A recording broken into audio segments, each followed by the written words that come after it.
unless the local story has a clear impact, such as a rise in real estate taxes. Television creates stars. It also discards them, and it often makes politicians into stars by association. If Barbara Walters or Walter Cronkite talk to somebody, he rapidly becomes a star, which makes Frank Reynolds and John Chancellor and People magazine want to talk to him. For the most part, the local politician just can't compete for our attention unless he gets indicted, which means that there are lots of Americans who can tell you that Hamilton Jordan and his wife have split, but they can't tell you who represents them in the state legislature.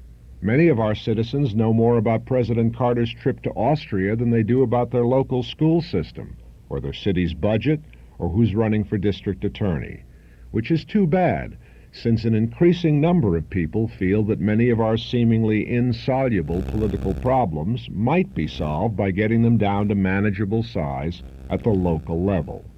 Before that can happen, we're all going to have to tune out on the Washington biggies and take an occasional look at the local talent.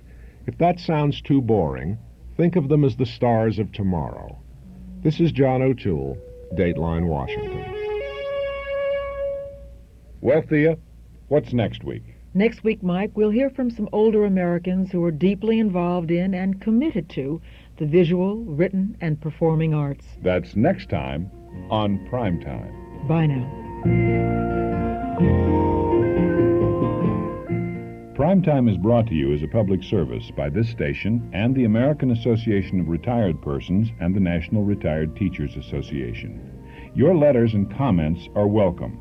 Address them to Radio Primetime, care of AARP, NRTA, 1909 K Street, Northwest, Washington, D.C., 20049. That's 1909 K Street Northwest, Washington, D.C., 20049.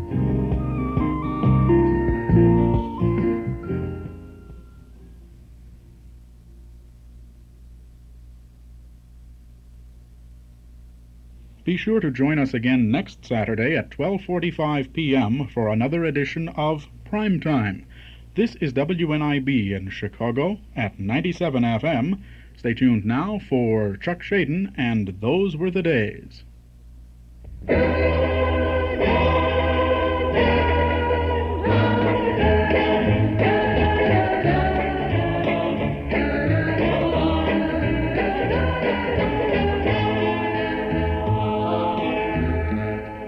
Hello out there in Radio Land. We invite you to reminisce for a while this afternoon as we present Those Were the Days, brought to you with fond memories by Northwest Federal Savings and Loan Association, by Nelson Hirschberg Ford, and by Eden's Plaza Shopping Center.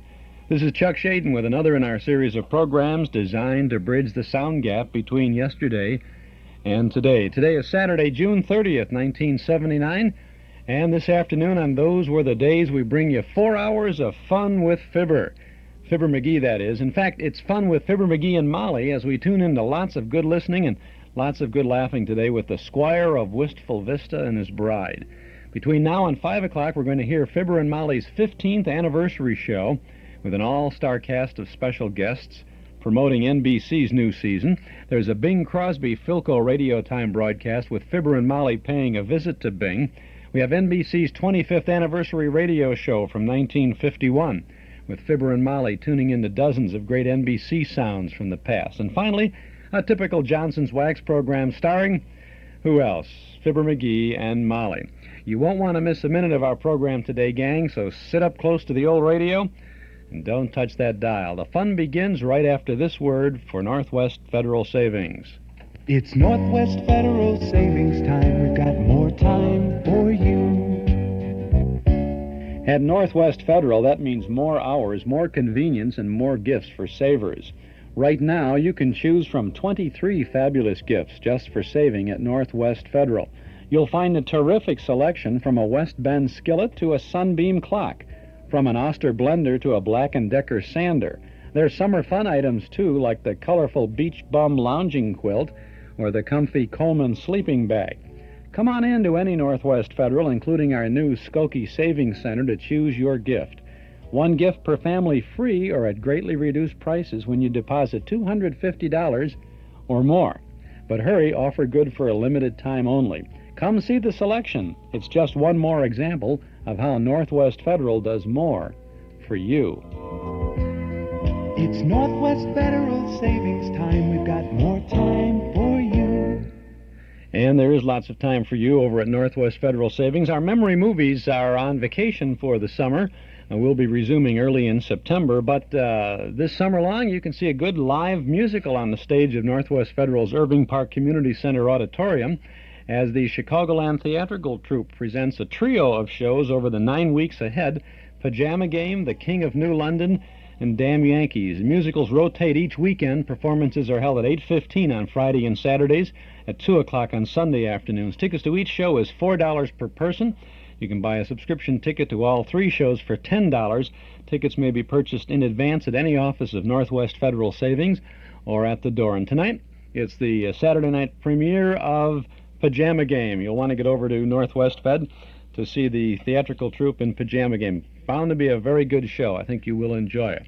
I think our show this afternoon is going to be a very good one, too, as we tune in to some great sounds of 79 Wistful Vista. We're going to get things rolling right away as we go back to September 13th of 1949 now. This is the first show of the new season for Fibber, McGee, and Molly. It is also their 15th anniversary broadcast. They started in 1934, you know.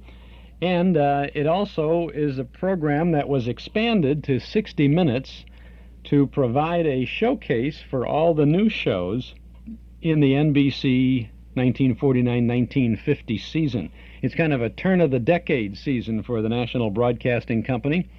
Not really a very easy season either, because it was this year, 1949, that CBS had completed its big raid on NBC, and a lot of the big stars had gone to CBS. Jack Benny, for example, early in the year, and Amos and Andy were over there, and a lot of others were moving, and this was turning the tide for CBS.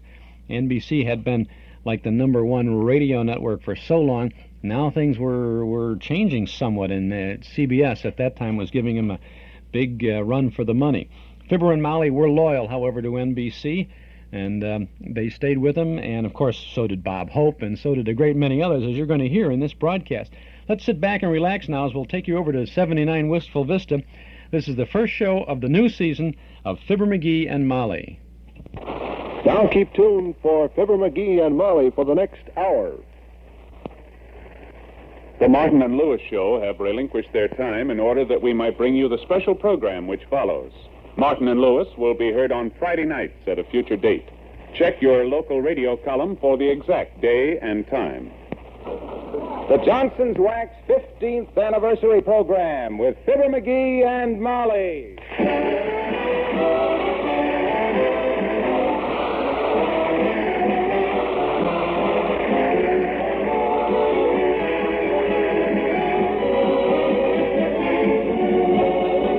Tonight, in a special full-hour anniversary broadcast written by Don Quinn and Phil Leslie, Fibber, McGee, and Molly come back on the air in the United States and Canada to begin their 15th continuous year of broadcasting under the sponsorship of Johnson's Wax. Naturally, at a time like this, the sponsors of this program look back through the years with gratitude to Fibber and Molly for radio's finest family program, and with even greater gratitude to you millions of friendly listeners, because it's your appreciation of Fibber and Molly's wholesome radio entertainment and your confidence in Johnson Wax products that have made the programs possible. 15 continuous years of broadcasting under the same sponsorship. During the next few weeks, you will see special anniversary displays in the stores of dealers who handle Johnson's Wax products. We hope these displays will remind you that your dealer, too, is responsible for these programs, and that it is his support, as well as your own, which makes it possible for the makers of Johnson's Wax to bring you Fibber, McGee, and Molly.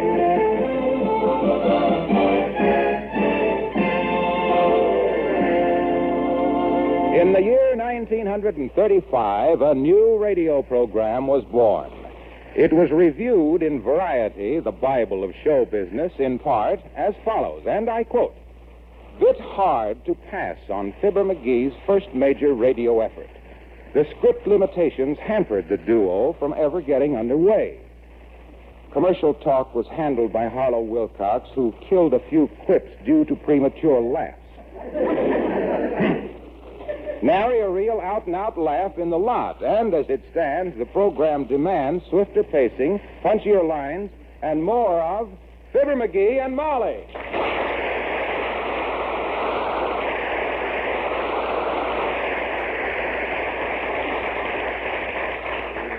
15 years. My gosh, it don't seem possible. 15 years ago, it didn't even seem probable.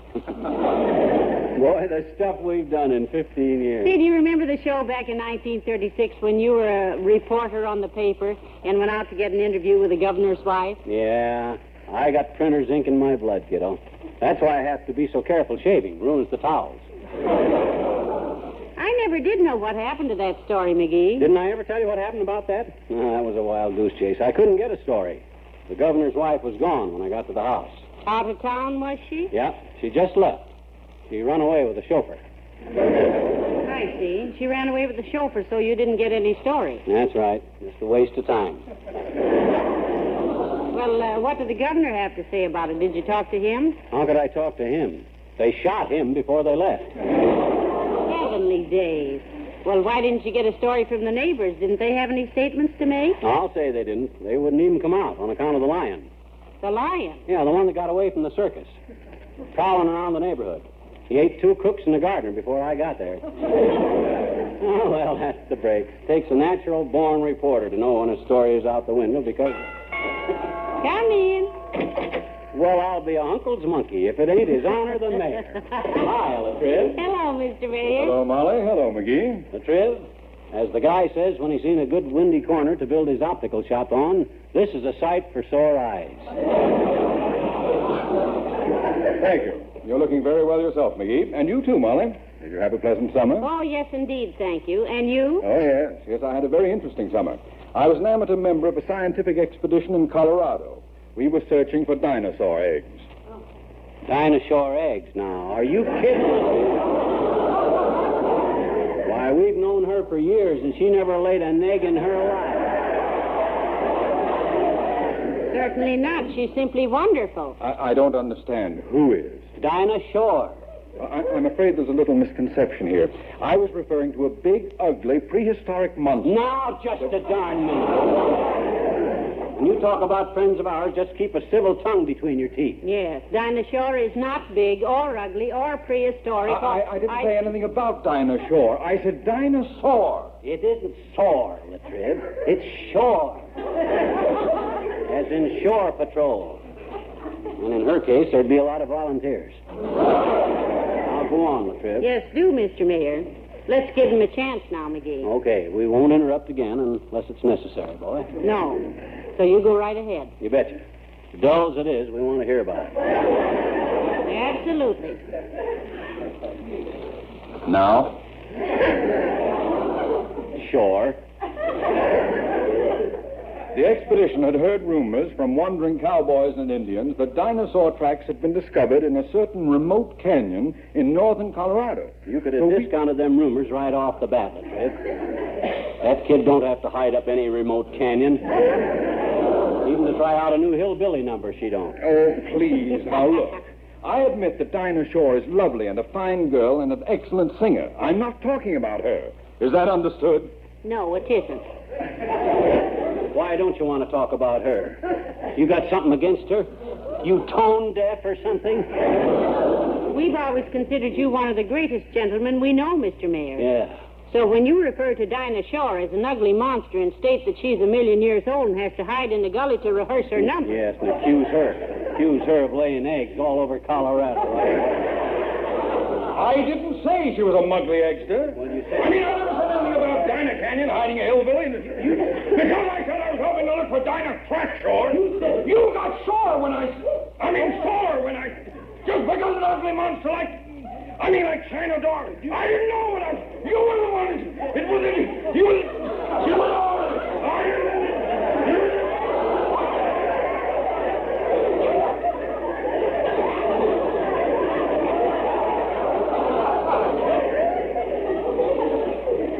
McGee?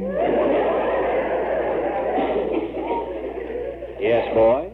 Is it true that you've been on the air for Johnson's Wax for 15 years? Perfectly true, Your Honor. You been hearing us all that time, kid? No, frankly, I couldn't stand you so long. You couldn't stand him what? So long. I beg your pardon, young lady. I didn't know you were there. Oh, that's all right. Is this the McGee residence? Yes, madam, but mark my words. You won't like it. Well, heavenly days, McGee, look who it is, Dinah Shore.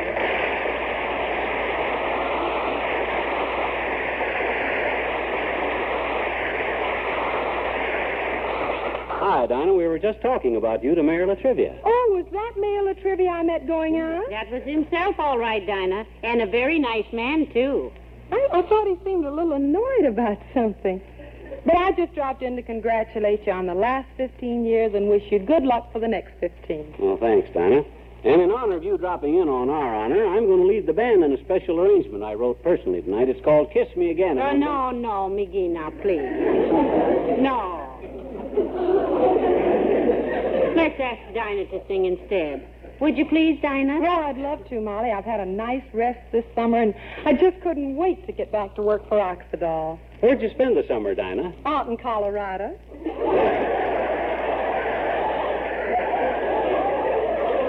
You know, it was a lot of fun taking my music up into some remote canyon and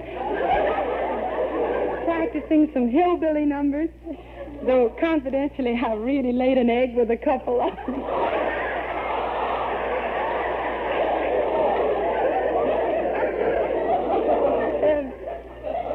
What's the matter? Did I say something? Oh, no, you're all right, kid. It just happens that we owe LaTrivia an apology. Yes. I guess we do, dearie. Well, go ahead, sing something, won't you please, Dinah?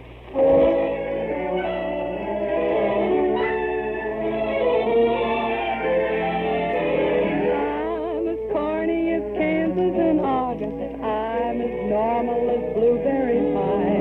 No more a smart little girl with no heart. I have found me a wonderful guy. I am in a conventional dither with a conventional star in my eye. And you will note there's a lump in my throat when I speak of my wonderful guy. I'm as sad and as gay as a daisy in May, a cliche coming true. I'm romantic and bright as the moon, happy night pouring light on the dew. I'm as corny as Kansas in August, high as a flag on the 4th of July. If you'll excuse an expression I use, I'm in love, I'm in love, I'm in love, I'm in love, I'm in love with a wonderful guy.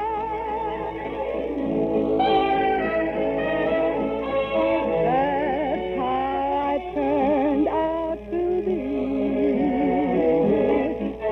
the happy young woman you see.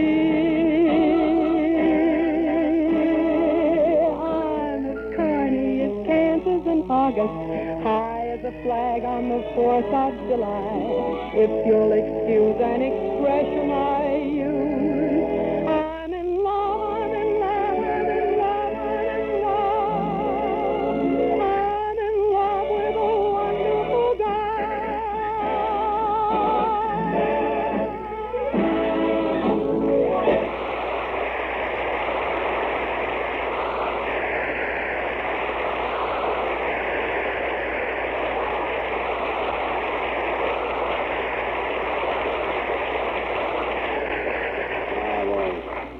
Boy, can that kid sing.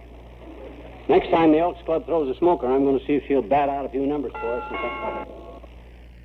That's Fibber, McGee, and Molly. That's the first segment of that program, their 15th anniversary show. Actually, it's a program that begins their 15th year on Radio for Johnson's Wax. That would be more accurate. So, actually, they had just, in the spring, completed 14 years. Well, whatever, it's a good show, and I think you'll enjoy the rest of it as it comes along on our Those Were the Days program this afternoon. I'm Chuck Shaden. We're with you every Saturday from 1 until 5 on WNIB in Chicago at FM 97.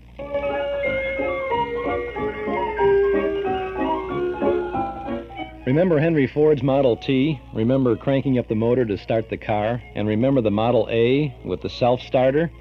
Great memories, huh? Well, Ralph Hirschberg of Nelson Hirschberg Ford has fond memories, too. Memories that roll back to 1931 when he and Norm Nelson first started selling Fords on Irving Park Road. Today, Ralph and Juergen and all the folks at Nelson Hirschberg Ford remember one other thing, that during all those years, the Ford owner who comes again to get his new Ford from Nelson Hirschberg is the Ford owner who's been treated with old-fashioned respect and courtesy, not only when he buys that new Ford, but while he owns it, too. Thousands of Ford owners come back again and again to do business with Nelson Hirschberg, one of Chicagoland's oldest, most respected Ford dealers.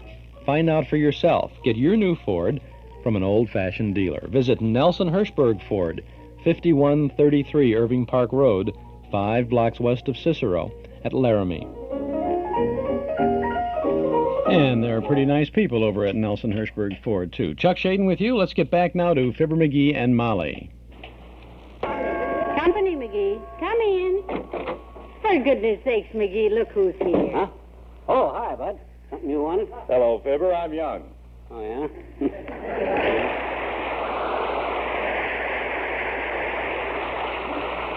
Well, we were young once, too, Bud, but you spend 15 years on the air and you'll get over that, boy. No, McGee, it's Robert Young, the actor. Oh, my gosh, Robert Young. Him.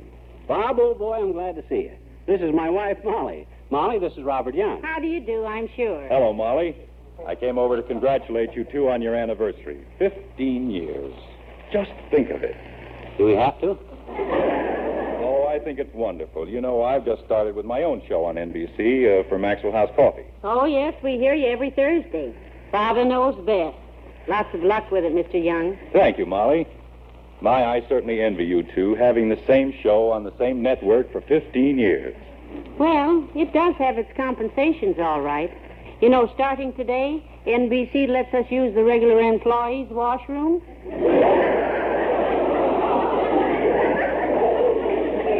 Yes, it was a little unhandy going across the street to the filling station to wash our hands.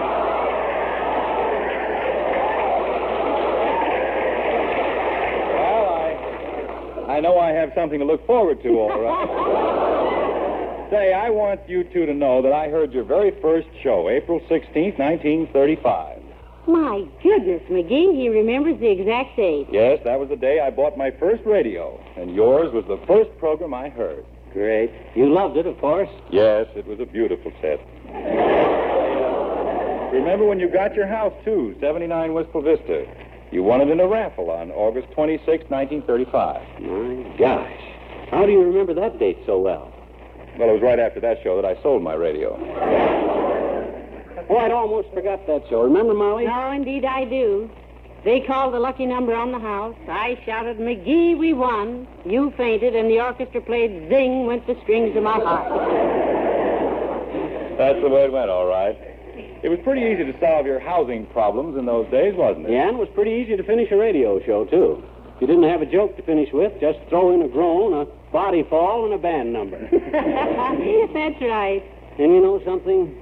There are times even now, long toward the end of certain programs, where I begin to feel a little like falling down. Well, I can believe it, Fibber. But after 15 years, brother, you've certainly earned your smelling salt. Lots of luck with the next 15. Good night to both of you. Good night, Robert.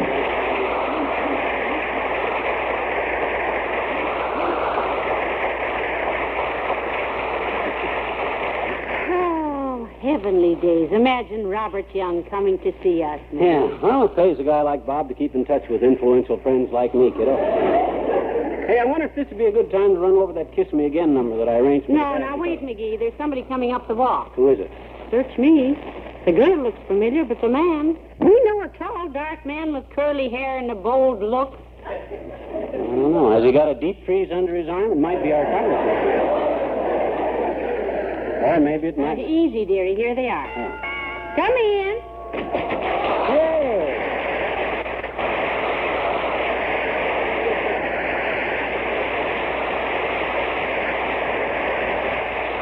It's Alice Faye. Hi, Alice. Hello, Alice. Hello, Molly. Hello, Fibber. I'm Harris. Oh, hi, Harris. We don't need any tweeds today, so you better... I'm Phil Harris. Oh. Why, of course. You're married to Miss Faye. You're on her radio show Sunday night. Say, you start again next Sunday, don't you? Now you've struck a nerve, Doc. Phil Harris, a Sunday night flash. It may not be Hamlet, but it keeps him off the streets. Oh,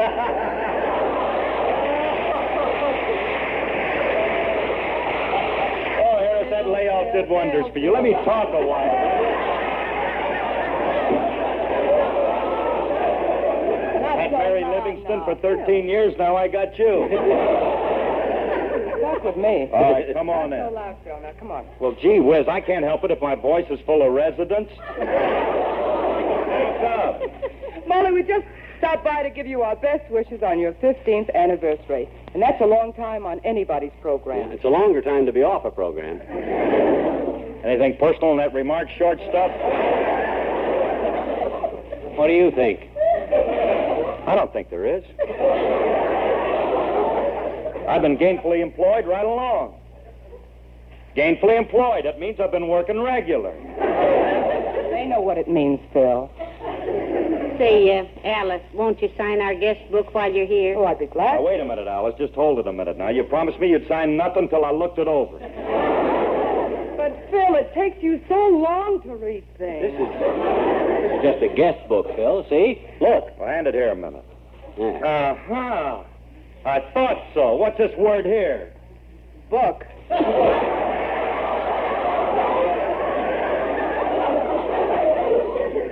And the other word is guest. Well, all right, all right. Go ahead, sign it, Alice, but leave a lot of room for me. I print big. Here's a pen, Alice. Thank you, Molly. So you kids been in the killer circles for 15 annums, huh?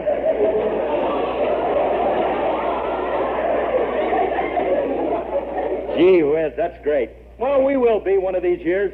You know, Rexall is pretty happy with us. What makes you say that, Phil? I heard him talking, baby. I heard one of the executives say they better hang on to Harris. He said I was the only drug on the market they wasn't already handling. Well,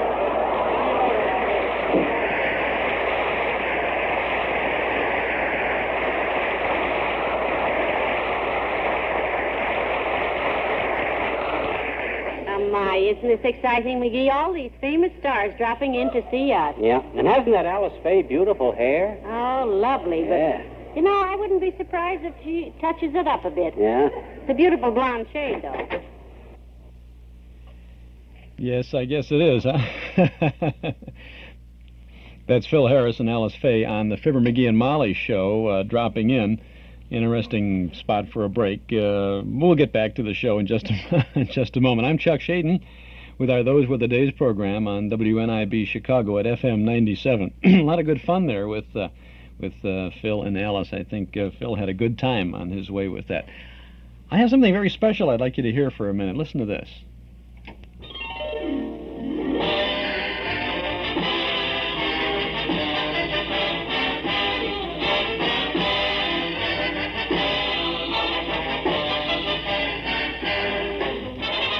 Lucky Strike presents Your Hit Parade with Axel Stordahl, the Lucky Strike Orchestra, Beryl Davis, Ken Lane and the Hit Paraders, and starring Frank Sinatra. You know, for 15 years, Your Hit Parade was a Saturday night ritual for millions of radio and TV listeners. America's taste in popular music was reflected on this series, and over the years, the top songs in the nation were sung by Frank Sinatra and Andy Russell, Snooky Lanson, Joan Edwards, Dorothy Collins, and many others. You can read all about Your Hit Parade in a brand new book to the MGM shop called This Was Your Hit Parade. It's available exclusively for $6.95 at our Metro Golden Memory Shop, 5941 West Irving Park Road, just east of Austin. And each copy that we have is personally autographed by the author, John Williams. He tells you an awful lot about the Hit Parade. For example, the all-time longevity record for the program was held by White Christmas, as Irving Berlin's tune kept reappearing around Christmas time every year. It appeared on the air a total of 38 times. The longest run for a one-time appearing song was People Will Say We're in Love from Oklahoma. That appeared on Your Hit Parade some 30 times between June of 1943 and January of 1944. In all that time, however, that tune only held first place 3 times. The first place record was held by the song Too Young in 1951. It managed to hold the first place position a total of 12 times.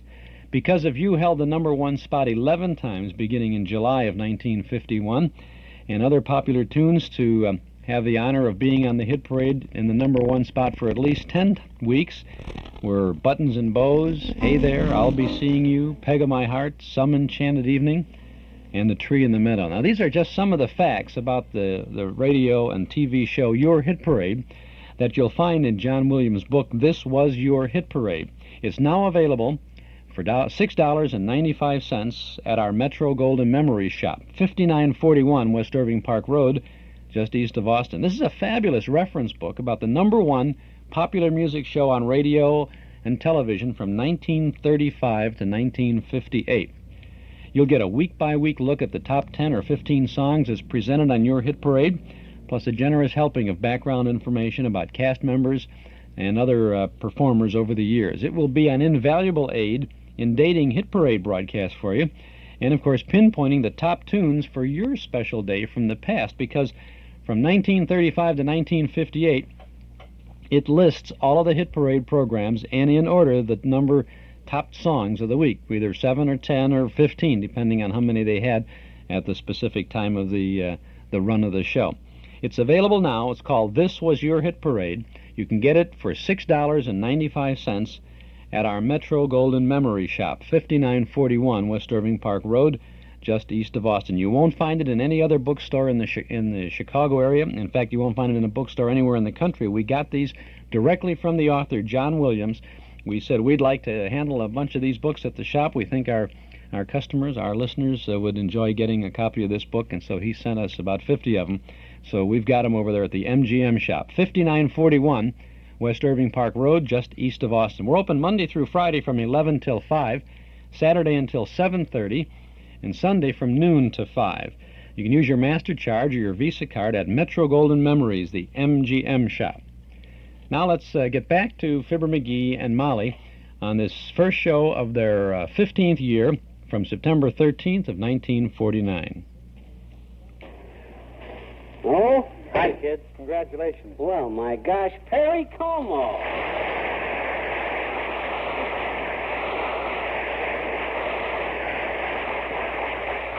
Hi, Fibber, and how are you, Molly? Oh, wonderful, Perry. It's so nice to see you again. Yeah, we haven't seen you since you left Wistful Vista around 1937. How are you making out, boy? Still singing? Yes, I'm still at it. Why, of course he is, McGee. Why, Perry is... Great, boy, great. Still with Ted Weems, are you? You stick with it, son, and one of these days you'll be in the big time. Making records, or even singing on your own show, maybe. Well, thanks a lot, Fibber. As a matter of fact, I do have a little show on Thursday nights now on NBC, the Chesterfield Supper Club. Oh, swell. We'll come over there and eat with you some night. But I didn't stop in to tell you about that, Fibber. I just came over to congratulate you both on your very long and happy career. Well, thank you, Perry. And to sing a song. And Fibber, this is a bit on the sentimental side, so you mind getting a little closer to Molly and hold her hand? Sure. Just make like you were singing this to her yourself, hmm? Okay. Good boy.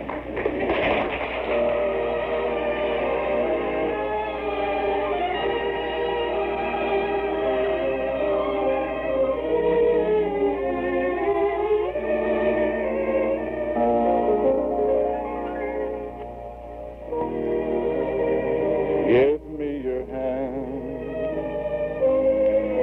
Let me be ever near. And let us wander together through the years. Give me your faith. I vow that I'll be true. No doubt must ever touch my love for you.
beautiful. You know, McGee, some of our old friends and neighbors have become pretty famous since they left Wistful Vista. Oh, they. I don't claim all the credit for it, of course, but I always made it a point to set an example for my neighbors. Yeah, and they made a point of ignoring it. Now, you take the water commissioner of Summerfield, for instance, Throckmorton P. Gildersleeve. You take him. I never could. Well, you know, he has a very funny show on NBC Wednesday nights for Kraft Food. Yeah. Say, do you remember the time you and he climbed into the bathtub with your clothes on? Yeah. You mean the time I found the watch downtown? That was it. It was in 1940, I believe.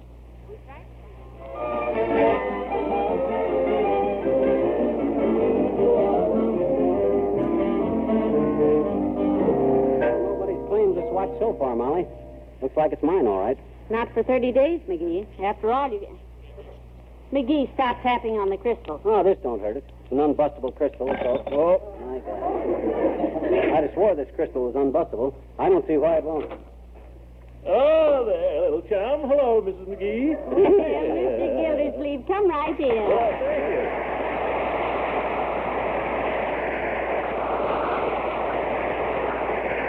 What's the idea of busting right in the door, you unmannerly oaf? Why don't you ring the doorbell? Because this is from a 1940 script, sonny boy, and that door chime didn't appear in your show till 1941. Oh, yeah. Well, anyway, I can't talk to you right now, Gildy. I'm fixing a valuable watch. What's this I hear about you finding a valuable watch, McGee? Oh, indeed we did at 14th and Oak this morning. A new watch, gift wrapped and everything. Oh. We've been advertising for the owner all day. Show it to him, dearie. See, Gildy? Crystal's broken. But look, McGee, one of the hands is bent. It is? Which one? The second hand. Second hand from the right or the second hand from the left? Just the second hand, you dumbbell. That little tiny hand. Oh. Here, let me straighten it out. I've got a steadier hand than you have. Oh, yeah? Your hand shakes like a grass skirt at a stag party. I'll do this myself. Lend me your Boy Scout knife. I always was a whiz at fixing watches. McGee is part Swiss, Mr. Gildersleeve. Oh, he is? Yes. Why don't you use him to bait a mousetrap with? Can't you see I'm doing a delicate job here? Wait a minute, McGee. This is no place to do a job like that. Let's take it out on the dining room table so you can keep track of the parts. Good idea. Look, boys, if you're afraid of losing part of the works, why don't you go sit in the bathtub and take it apart? Oh, my goodness. What a silly idea. It is not a silly idea. It is, too. It is not. Quit arguing with my wife, Gildersleeve. She says to go sit in the bathtub. That's where we'll go sit in. Open the door.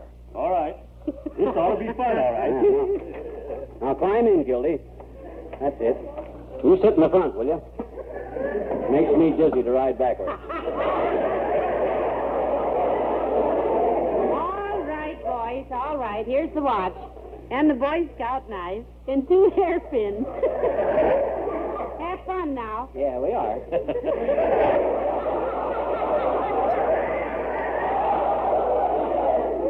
You know, McGee, I hope to goodness this isn't a violation of the Taft-Hartley Act.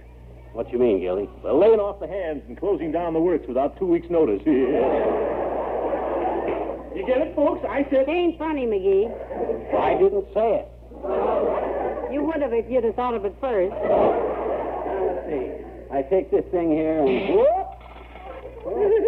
What's this? Search me. All I done was pry up on the face of it. How? Like this. I just... Whoop! That's a rat. Heavenly days, that beautiful watch. You know, I haven't seen so many flying springs since they blew up the mattress factory.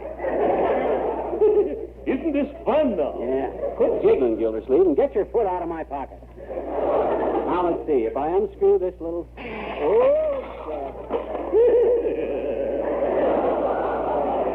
You know, I'm certainly glad this isn't my watch, McGee. Yeah, you know what I'm going to... You know what I've been doing wrong, Gildersleeve? Huh? We've been starting on the wrong side. We ought to took the back off first. Oh, good. Let's try that. I love to see the springs jump out. Here, Molly, you hold the back cover, will you? Certainly. I'd get in there with you, boys, but it looks a bit crowded. Yeah. Oh, heavenly days, McGee. What's the matter? Look, there's an inscription inside the back here. What? There is? Imagine that. What's the poor sap's name? Listen, the inscription says, Happy New Year from the boys at the factory to our beloved boss, Throckmorton P. Gildersleeve.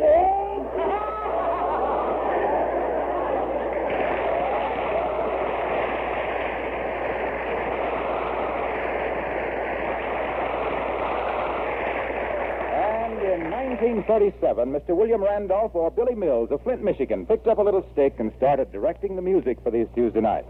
Put the blame where you like for these 15 years. Here's one man who'll face whatever music there is. And right now, it's So in Love.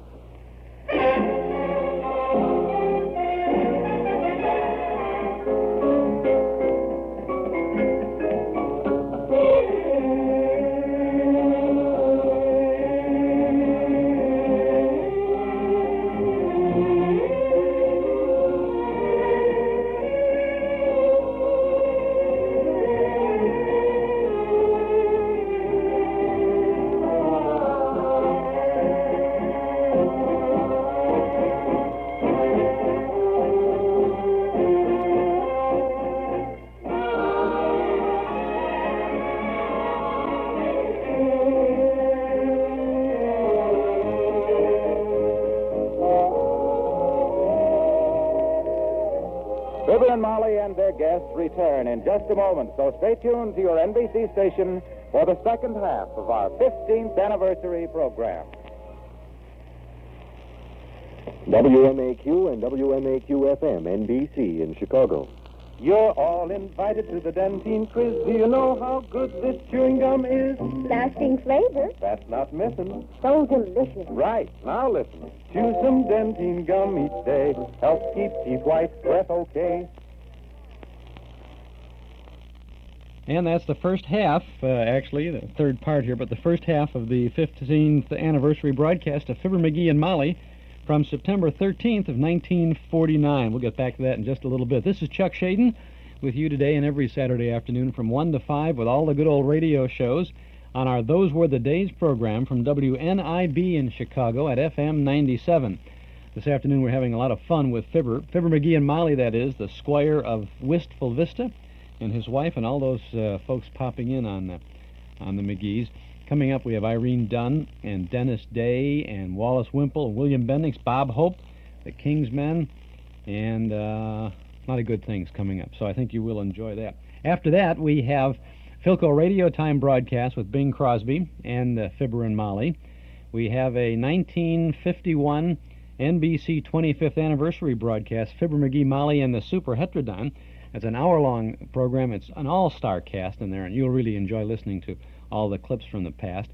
And finally, we'll wrap it up with a complete Fibber and Molly broadcast from 1949.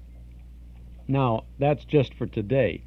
If you start listening regularly, and you have been listening regularly, you will find that next week we begin a summer festival of radio here on Saturday afternoons with a great variety of great radio entertainment.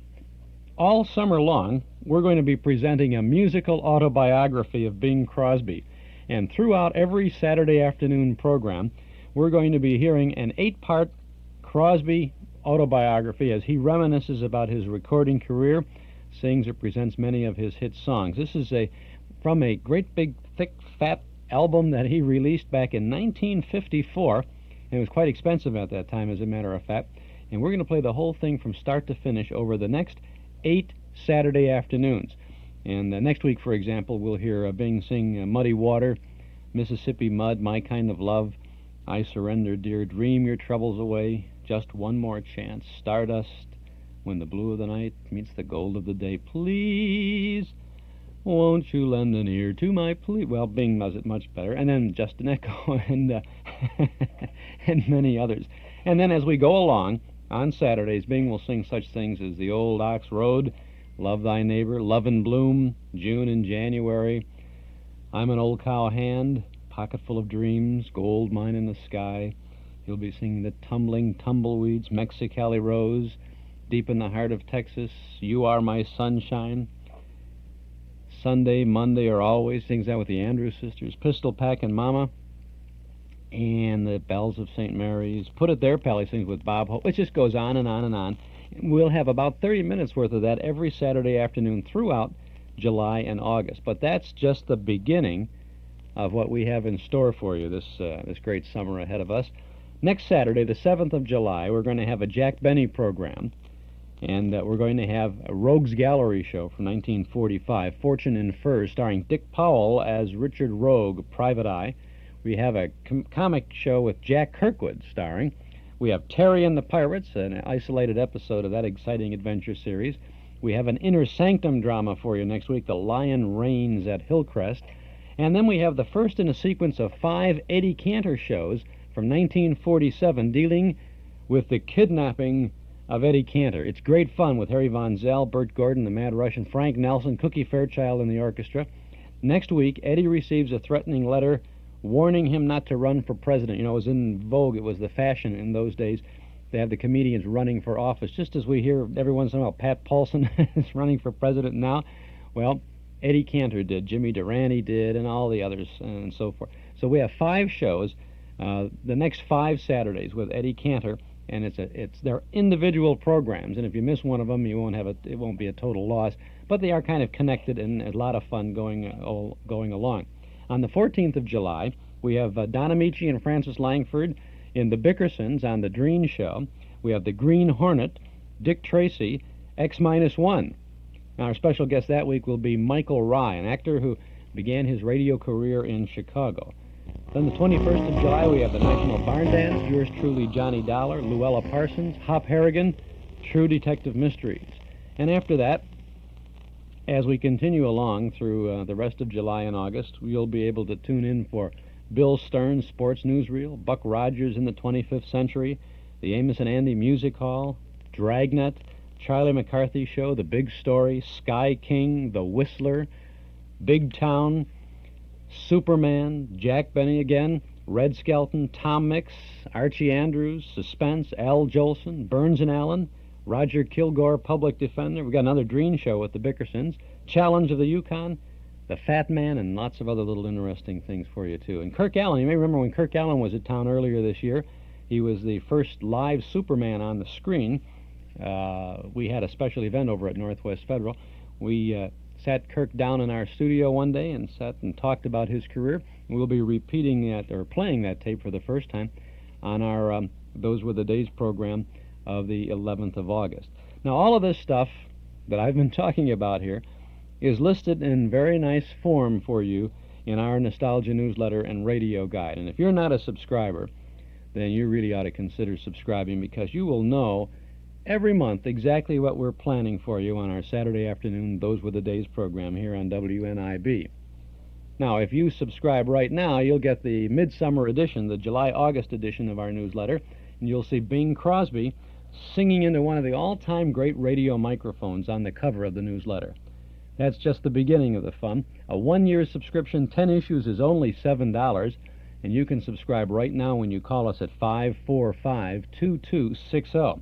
That's 545-2260. Now, this midsummer issue has some great reprint articles from not so long ago. There's a 1942 story about Edgar Bergen and Charlie McCarthy, a 1953 feature about the 100th telecast of the Colgate Comedy Hour. There's a 1942 article about Al Jolson and his radio cast, and you'll find Mary Lee Taylor's recipe for happiness. There's also a 1951 story about Norman Ross, Chicago's Uncle Normie Ross, and his morning radio show from the 50s, the 400 Hour. So call us at 545-2260. Lots of good reading and good information in the Nostalgia newsletter. Lots of good pictures. This is a great issue for pictures, by the way. We have photos of Martin and Lewis, and Abbott and Costello, Al Jolson, Park Yakarkis, Eddie and Fanny Cavanaugh, remember them? The Quiz Kids, Mary Lee Taylor, and Bergen and McCarthy. Now, if this is not enough, we have our own Chicagoland radio trivia quiz for you. We put this together ourselves, and we're going to have it's in the newsletter for you to take, see how much you know about Chicago's golden days of radio. So it's there. It's waiting for you when you subscribe to our Nostalgia newsletter and radio guide. Call us now at 545-2260. If the lines are busy when you call, I sure would appreciate it if you would wait just a moment and then dial back. Okay, 545-2260.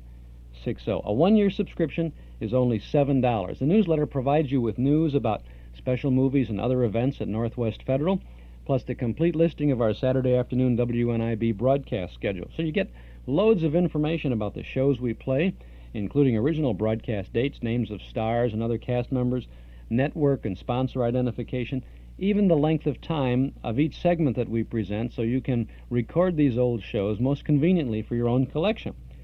Subscribe now to our Nostalgia newsletter. We'll begin your subscription with the midsummer issue which you'll get at the beginning of the week. So if you'd send now, you'll have it before the first show in July, by the way.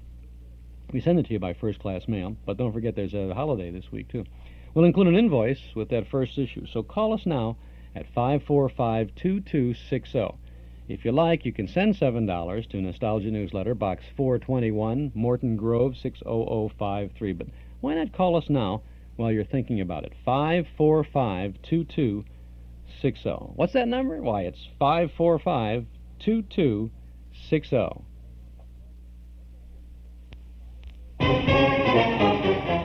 When you mention carpet, rug, and furniture cleaning, the first name that comes to mind is always Magicist. That's because Magicist has been cleaning carpet, rugs, and furniture in Chicagoland for over 50 years.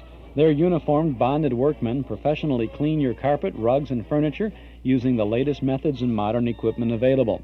The Magicist professionals offer Staticide to eliminate static shock and DuPont soil retardant to keep your carpet cleaner longer.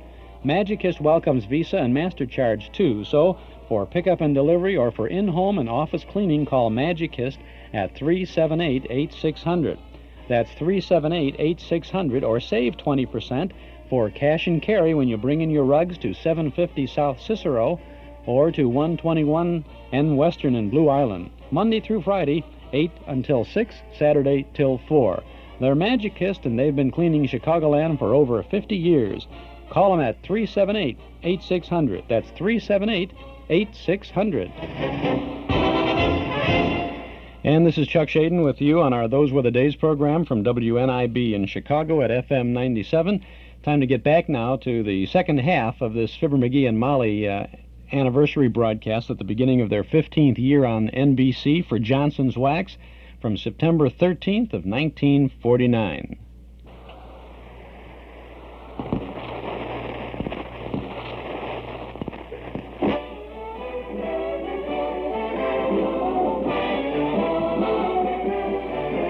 This is the 15th anniversary of Fibber, McGee, and Molly on NBC for Johnson's Wax. In 15 years, they have acquired some bitter critics and a lot of enthusiastic listeners. Among the latter is a beautiful, distinguished, and beloved lady of motion pictures. She and the McGees have been each other's devoted fans for many years. I would now like to call to order the Fibber, McGee, and Molly Irene Dunne Mutual Admiration Society. Miss Irene Dunne.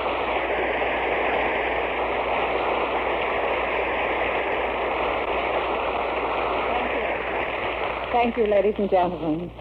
Mr. Wilcox was quite right in saying that I've always been an ardent Fibber, McGee, and Molly listener. Maybe not for their entire 15 years, but for quite a few of them. I like their program, not only for myself, but for the fact that I know my family, my friends, especially my little friends, can listen to it regularly without the slightest fear of anything offensive being said. To my knowledge, Fibber and Molly have never abused the privilege of using our good American air when they visit us in our homes. Congratulations, Molly, and to you too, Fibber. Oh, thanks, sis. Yes. Thank you, Miss Dunne. Those are awfully kind words. Well, I mean every one of them. You know, I suppose everybody has a favorite character on your program, Molly, and I think my favorite is the little girl who lives down the street, Teeny. Is she here tonight? No, she couldn't come, I bet you, because... I mean, she couldn't come, Miss Dunne. There wasn't room on the program for her tonight. Well, she's my pet, Molly, and I hope that little girl never grows up. Thank you, Miss Dunne. I hope she doesn't either. But if she ever does, I hope she'll be just like you. Well, come and see us again sometime, sis. Thanks, Bud. Good night.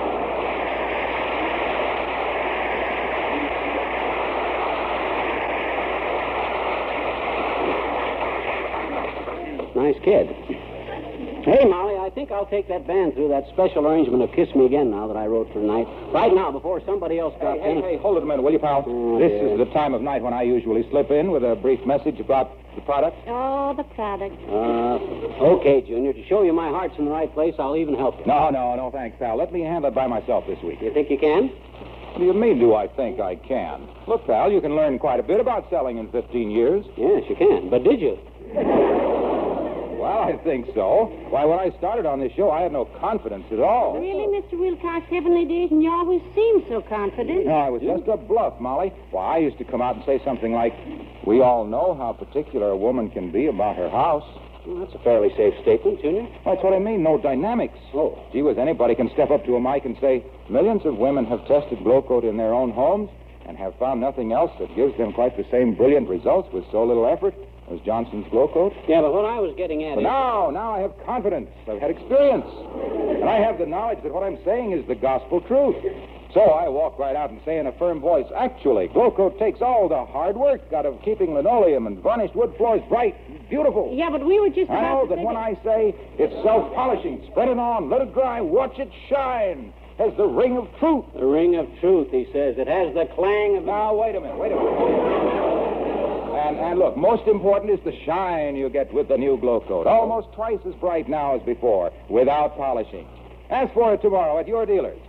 I see how confident that sounds, Tom. You see how waxy. Hey, waxy. Oh, I was just explaining what I've learned in 15 years. What have you learned?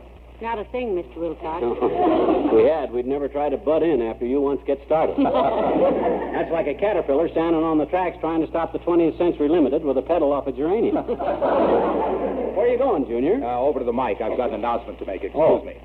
Ladies and gentlemen, in about 1937, there was a young boy in New York going to Manhattan College. He was a shy, breathless lad. Well, not too breathless. He had enough breath to sing, and he sang very well. In fact, he sang so well that he got a job on a top radio show. He also turned out to be quite a famous comedian with a Saturday night show of his own. This new day that dawned was named Dennis. Dennis Day, Palm Olive, singing star. And here he is.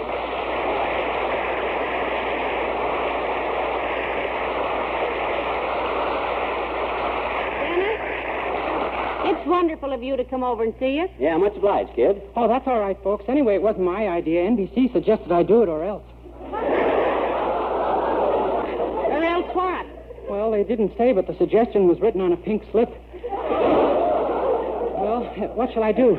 Oh, just say that we've been wonderful for 15 years and you never missed a show we ever did, and you certainly wish us many happy more years for Johnson's Wax, something like that. Oh, no jokes? Well, certainly we have some jokes for you, Dennis. McGee, show Dennis the jokes. Here, kid.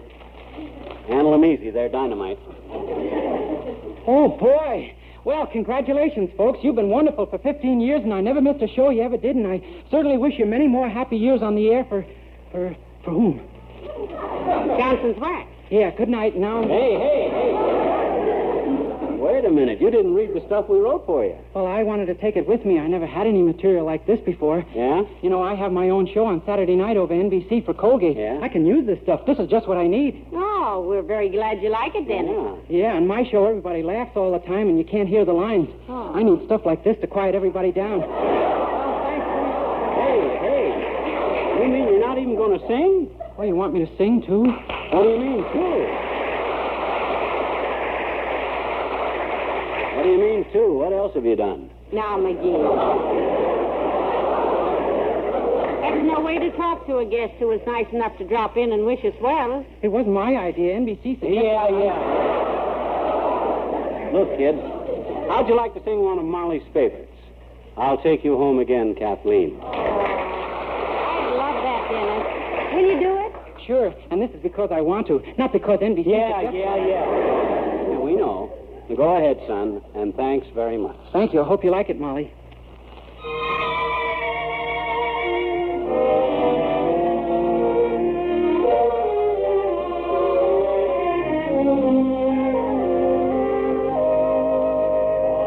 I'll take you home again, Kathleen, across the ocean wild and wide, to where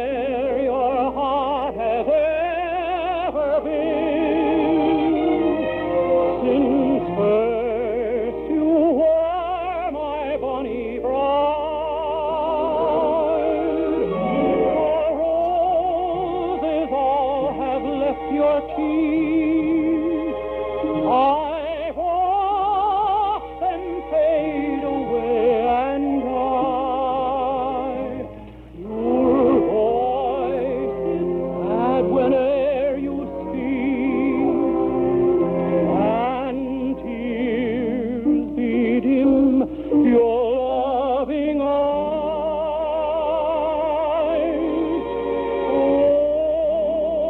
Oh, I will take you back, Kathleen, to where your heart will feel no pain. And when the fields are fresh and green, I'll take you to your home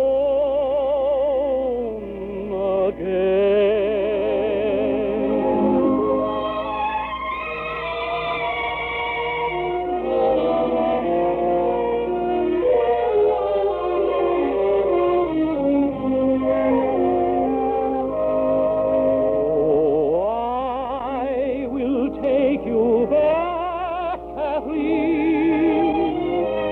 to where your heart will feel no pain. And when the fields are fresh and green, I'll take you to your home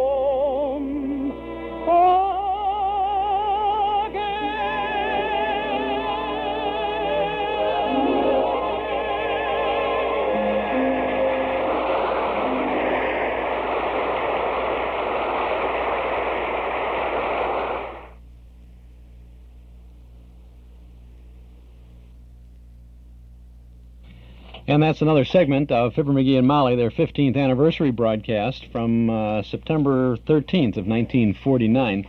It's an anniversary broadcast, actually, as they start their 15th show. The quality on this program is not as good as I would like it to be, but it is all we have, and it's really, the material here is very, very interesting and nice to have, and certainly worth listening to. And it's a funny thing, once you get used to listening for a while, you don't even notice that it sounds a little funny. And it's incredible, isn't it? Sometimes you go along and you have a program that's from 1936, and it's in like mint condition. It sounds perfect. And here you get something from 1949, right smack in the middle of radio and recordings, and it's not as good, sound quality. But that's the way it is. Sometimes the things we've had from the 60s are not as good as some of these other things. Well, that's showbiz, huh? This is Chuck Shaden on WNIB in Chicago at FM 97. We're here every Saturday from 1 to 5 with our Those Were the Days program. Eden's Plaza Shopping Center, where Eden's Expressway, Skokie Boulevard, and Lake Avenue meet at Wilmette. Eden's Plaza Shopping Center, where convenience is important, and so are you. Eden's Plaza Shopping Center, easy to reach, easy to park, easy to shop. Shop and save 7 days a week with Eden's Plaza Shopping Center in Wilmette.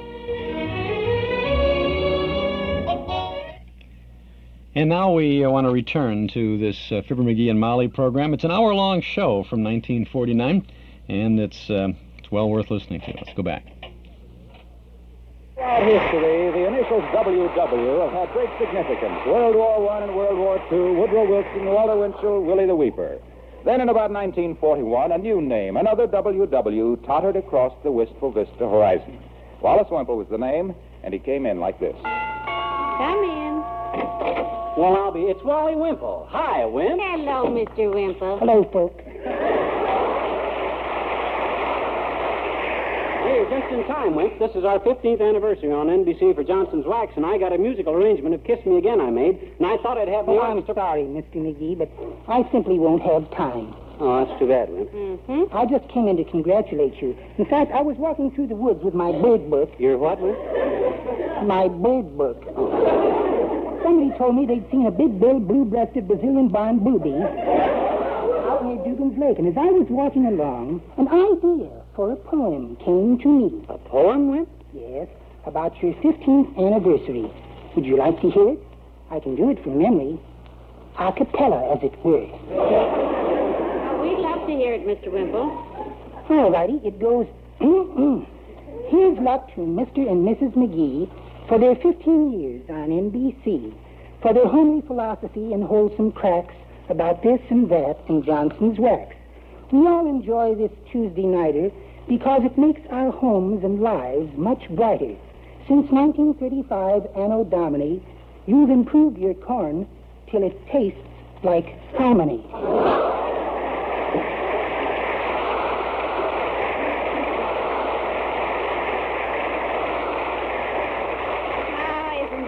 Little man, McGee. Say he didn't mention Mrs. Wimpole. I wonder if... Sweetie face, he probably feels like my mother did when I was a little kid.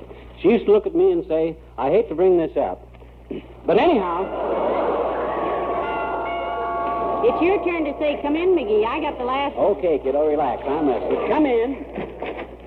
Is this the residence of Fibber, McGee, and Molly? Yes, it is. What can we do for you, Bud? Well, my name is Bendix. Not William Bendix. Yes, it is, McGee.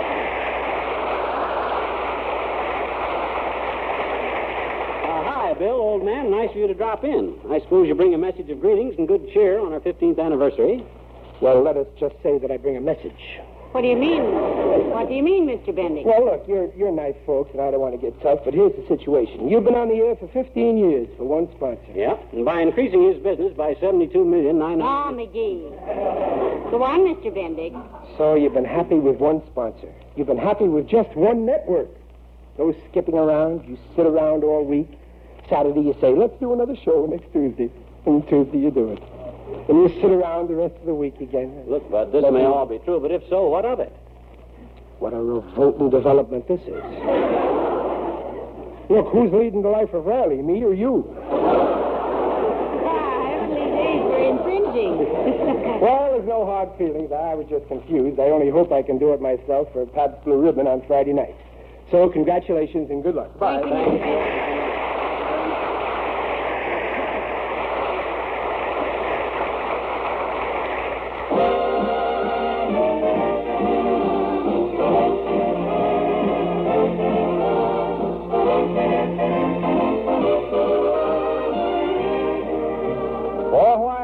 That our next guest would not be here to extend hearty congratulations to his good friends Fibber, McGee, and Molly. But late this afternoon, the Johnson Wax Company met his price.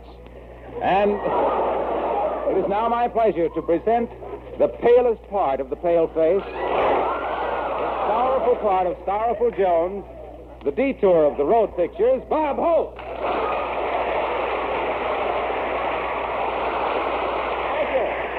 Thank you very much. Thank you, ushers. Thank you, Harlow. Harlow, don't you love that name? I had a name called one announcer called Wendell one time. Where do you get those names off? Old Pullman cars, huh? He's a wonderful guy, very loyal, though. What other announcer would glow-coat his head for 15 years? But how do you do, ladies and gentlemen? This is Bob Still on the big network, Hope. We better stick together. There's only a few of us left, you know. We're tight. Telling all you listeners, if you're ever tired of using Johnson's wax on your kitchen floor, you'll always find me behind your bathroom door. Yes, sir, Swan and Pepsodent. 12 years in radio and still can't make the living room. Up until lately, we've had two kinds of radio, FM and AM. I never knew until tonight that it meant Fibber, McGee, and Molly. 15 years is a long time with one sponsor. I only know one other comic who's had the air that long, my cousin Bert, who operates the skirt-blowing machine in the fun house at Coney Island. 22 years of it, never had a slack season. I'll be back in the air next Tuesday in spite of my sponsor. I had more trouble getting someone to say yes than Vice President Barkley.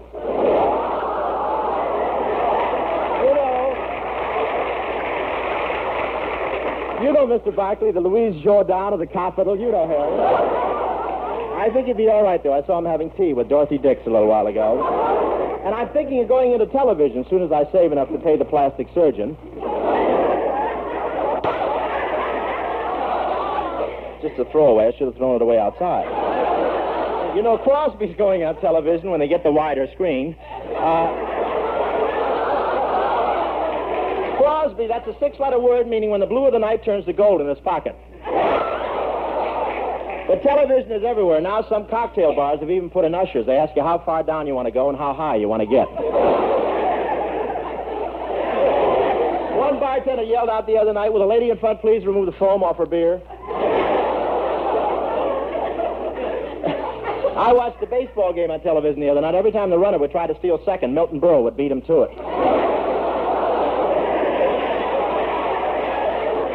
They're better this way. Thank you. And television is liable to ruin the Lone Ranger. Wait until the kids find out that silver is just 2 coconut shells in the hands of an ex-Harvard man.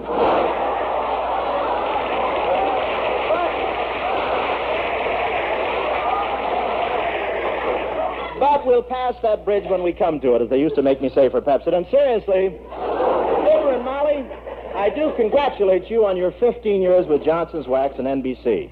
It's nice work if you can get it, and you got it. Thank you, Mr. Ho. Thank you, Robert. Drop around any week, and we'll split a Tuesday with you. Well, give me a couple of days to read the fine print, Fibber, and I'll sign that. Good luck to you both, and may you continue to keep them grinning from year to year. Thank you, Robert.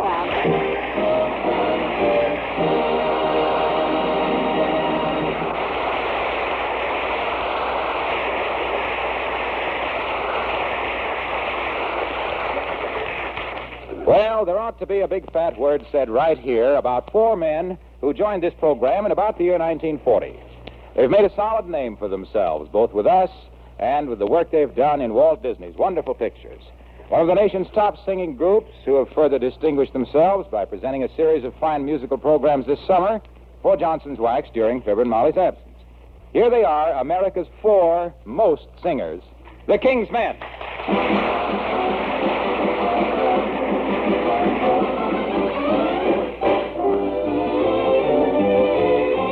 Back in 1927, vaudeville was in its heaven. Everyone was frivolous and gay. At the Palace or the Folly, you could see McGee and Molly batting out their 7 shows a day. Here tonight we'd like to bring some of the songs they used to sing. I'm always chasing rainbows, watching clouds drifting by. My schemes are just like all my dreams, ending in the sky. You tell me your dream, I'll tell you mine.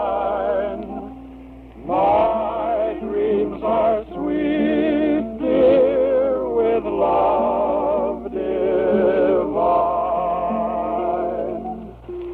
No one else could be so pally. In our hearts we miss you, Sally. Come back to our alley, Sally. Don't say no. Oh, we ain't got a barrel of money. Maybe we're ragged and funny, but we'll travel along, singing a song, side by side, through all kinds of weather. What if the sky should fall? Just as long as we're together, it doesn't matter at all. When the others have quarreled and parted, they'll be the same as they started, just traveling along, singing a song, lovable pair, still on the air, doing their act, selling their wax, give them a cheer for many more years. Side by side.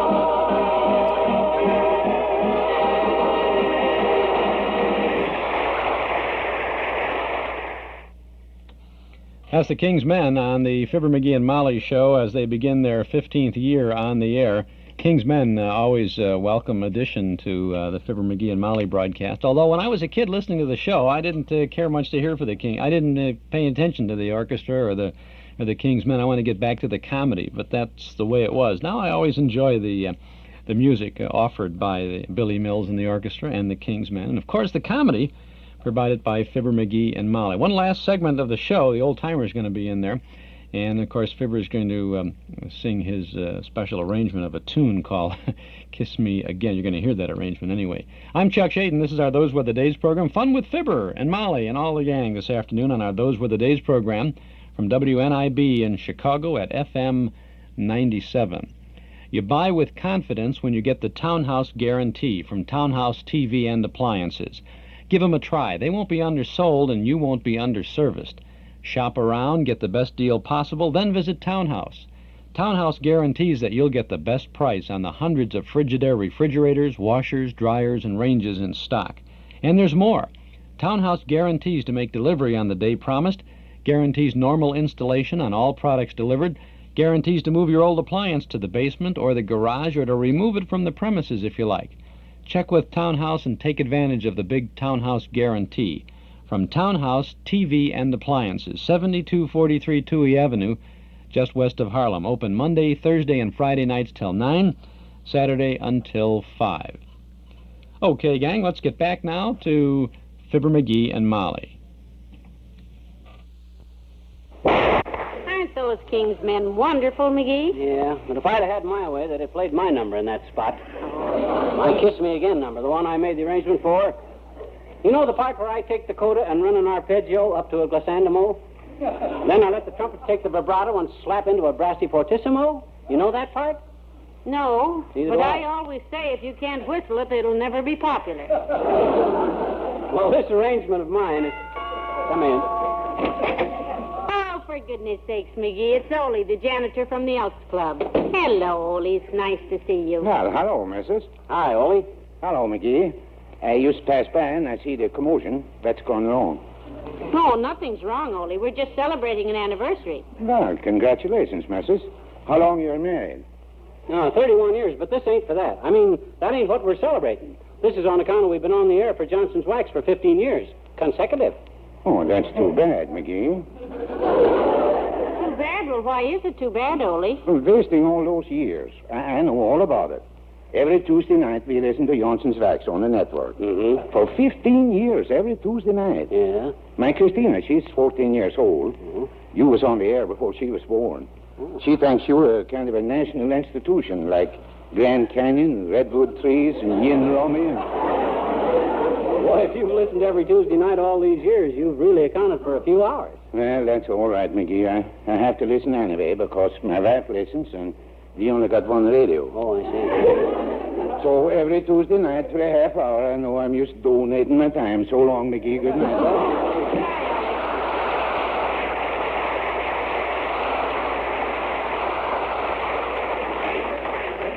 When the Fibber, McGee, and Molly program was young, say about 1936, a versatile youth named Bill Thompson joined the cast as a sort of utility actor. In his non-professional hours, he is well known as a fighter against juvenile delinquency. Although on the Fibber, McGee, and Molly program, he himself goes under many an alias.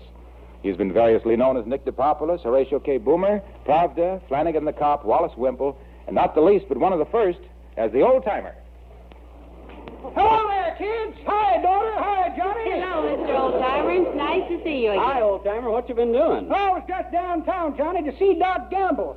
But he was out on a call. Oh. Are you ill, Mr. Oldtimer? Well, don't feel so good, daughter. I got myself a cold. Well, you better take some medicine for it, Mr. Oldtimer. A cold is not to be sneezed at, you know. Well, I got me a jug of Grandma's private remedy for it, daughter. Recipe has been in our family for generations. Handed down from mother to daughter, daughter to daughter, daughter to son, son to uncle, uncle to sister, sister to cousin, cousin to aunt, aunt to nephew, and nephew gave it back to Grandma, who was so sick of hearing about it, the darn thing, she tore it up. I'm that thing, too, there.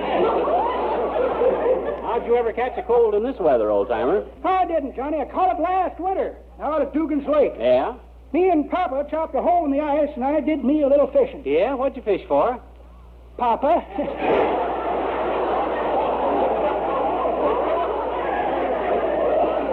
Well, I got to run along, kids. I'm going to see a friend of mine this afternoon. Going to be his pallbearer. Pallbearer? Oh, heavenly days. What happened? Well, he was an inventor, daughter. Invented himself a novelty necktie out of rawhide. Yeah? Went out in the rain with it. Son come out later, dried the rawhide, and strangled him. We seen him getting red in the face and pointing to the necktie, but we thought he was blushing and asking our opinion of it. He just stood there smiling and nodding at him until poor feller was gone, and so am I. So long, Thompson.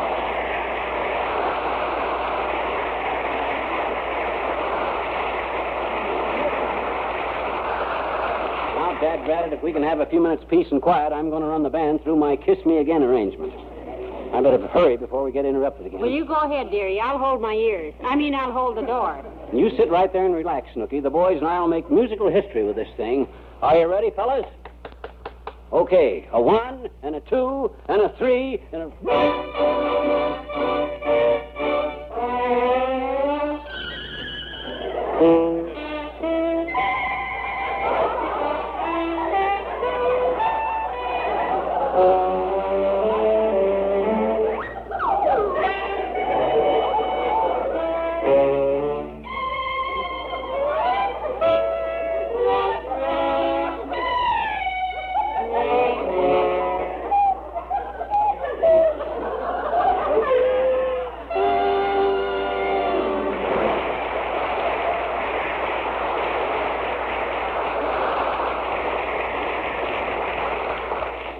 Kiddo? Was it sharp and clear? Was it distinct? Yes, it certainly did.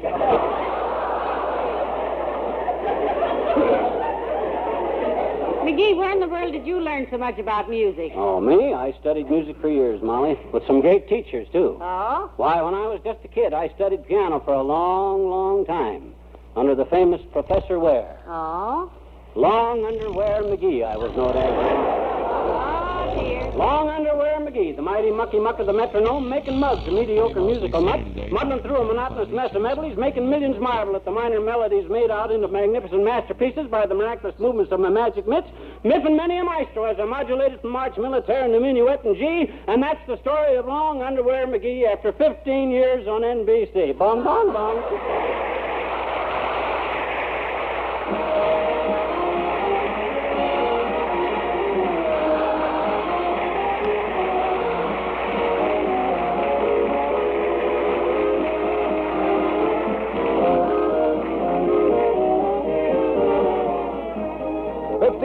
It's a long time in radio, but it's a short time in the history of Johnson waxes and polishes. For it has been over 60 years since the name Johnson's was first associated with the wax products, which have since brought new brightness, new freedom from household drudgery to more than 3 generations of homemakers. During that time, Johnson's waxes have grown in popularity to the point that today they far outsell any other brand of wax products. The makers of Johnson's waxes look upon your preference for their products as a trust that they deeply appreciate and intend to keep. So you can be sure that every Johnson product today is the finest the leading manufacturer of waxes and polishes knows how to produce. And you can be sure also that the Johnson's Wax Laboratories will never cease in their efforts to improve these fine products so that you may always find the best wax polishes in the familiar Johnson container with the bright red band.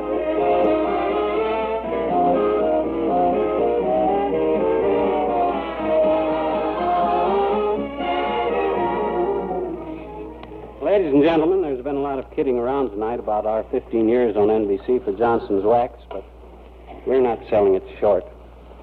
We're pretty proud of it. And we're also very grateful to you millions of listeners out there who have been so faithful to us all these years. And also to the famous radio and picture stars who so generously dropped in on us tonight. Next week, we start our regular series radio shows, but we're retrenching a little. It'll only be a half hour. My gosh, Molly, 15 years. You can use a lot of awful jokes in that time. I beg your pardon? I say you can use up an awful lot of jokes in that time. Oh, yes. Good night. Good night, all.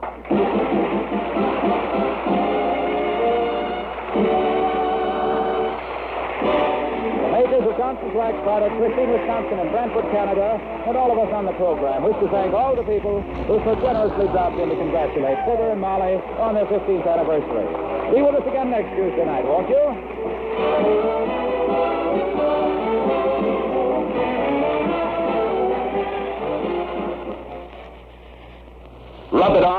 wipe it off. That's all you do with Carnew. Yes, it's that easy to give your car a showroom shine with Johnson's Carnew, the wax-fortified car polish that cleans and polishes in one application. Carnew cleans as you rub it on. Cuts, grime, and film water won't touch.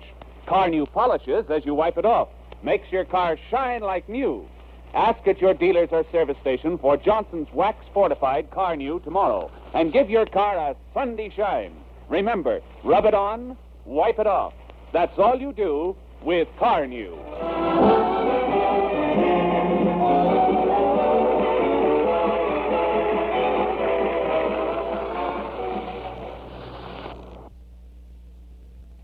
That's the Johnson's Wax program, Fibber, McGee, and Molly in their 15th anniversary broadcast, the beginning of their 15th year on the NBC, and for Johnson's Wax really was quite a milestone, considering how old radio was, that they had been on for 15 years. They were to go on for at least another 10 years, or for about another 10 years, till the late 1950s. About 59, they finally went off the air.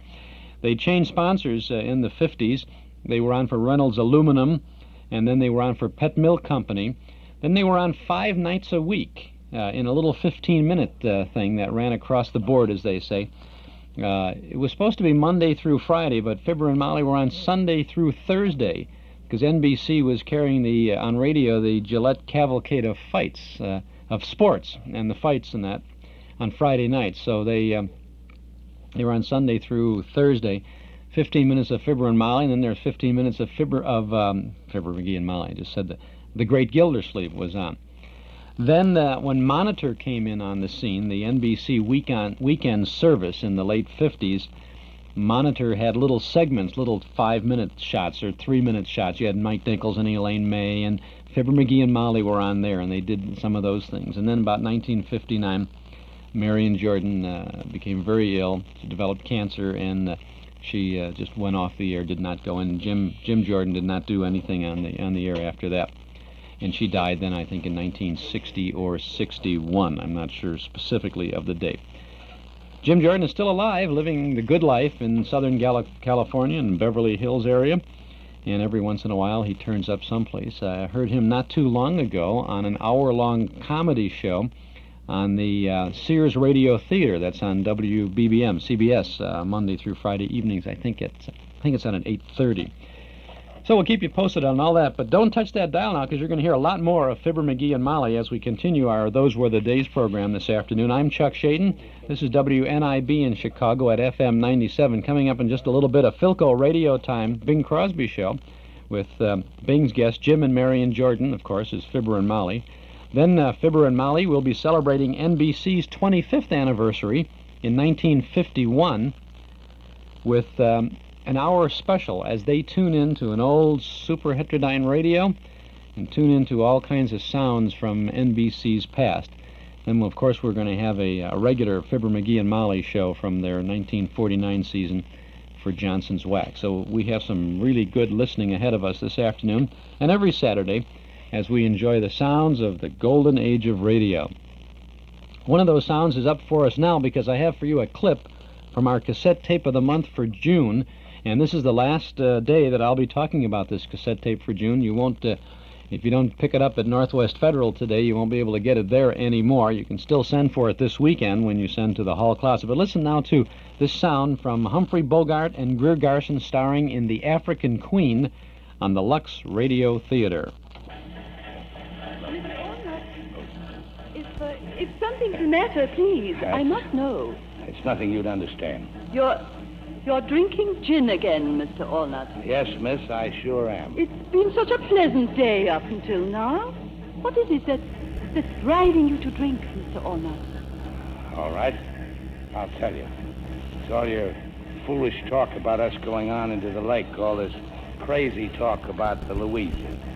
Well, we ain't gonna go. Well, of course we are. What an absurd idea. What an absurd idea? What an absurd idea? Why don't you want to go on? Because of the river and the rapids and then Shona. Shona? Oh, yes, where the Germans have a fort. Yeah, you're darn right, Shona. Just one bullet in that blasting gelatin missing, we'd be little bits and pieces. Then we'll go by the fort at night. Oh, no, we won't. Then we'll go by day. We can go on the far side of the river, speeding along just as fast as ever we We can. ain't gonna go speeding along any place.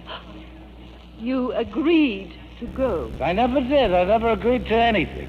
Mr. Allnut, you are a liar. And what is worse than that, a coward. No! Coward yourself. You ain't no lady, no, miss. That's what my poor old mother would say to you. My poor old mother would say to you. Whose fault is this, anyway? I asked John because I was sorry for you. That's what you get for feeling sorry for people. Well, I ain't sorry for you anymore. You're a crazy, psalm-singing, dried-up old maid. Mr. Allnut, you are drunk. Not half what I'm gonna be, either. There was a bold fisherman set sail for Port Pimlico to catch the bold piggy and the gayback.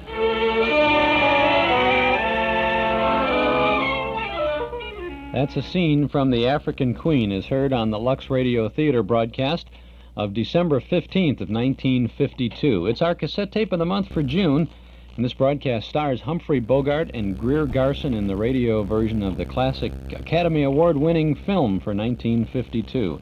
It's yours for just $5 this month, June, and this is the end of the month, from the Hall Closet, Box 421, Morton Grove, 60053.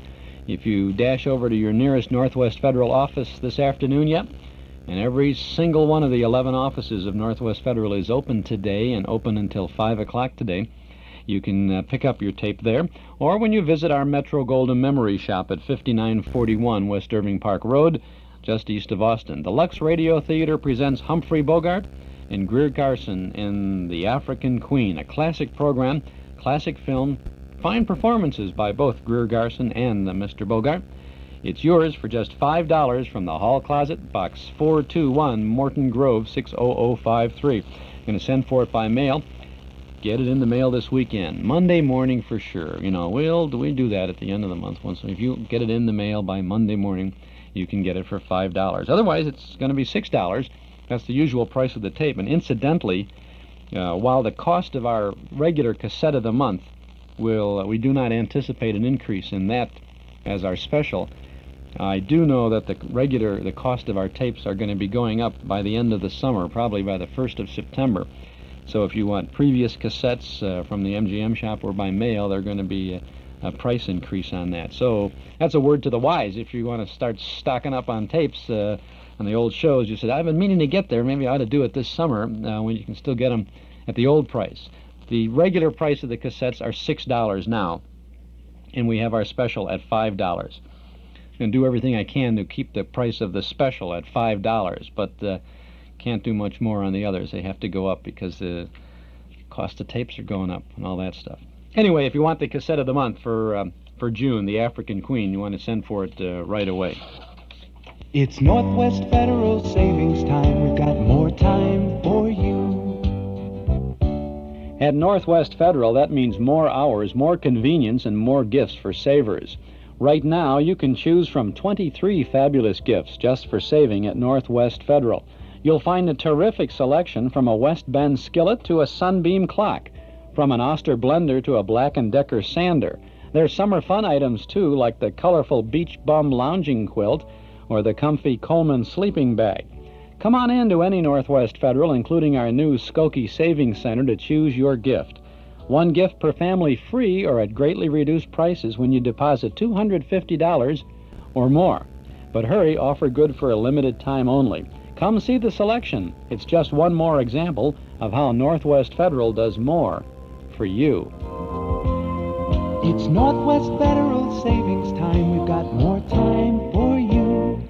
This is Chuck Shaden with our Those Were the Days program on WNIB in Chicago at FM 97.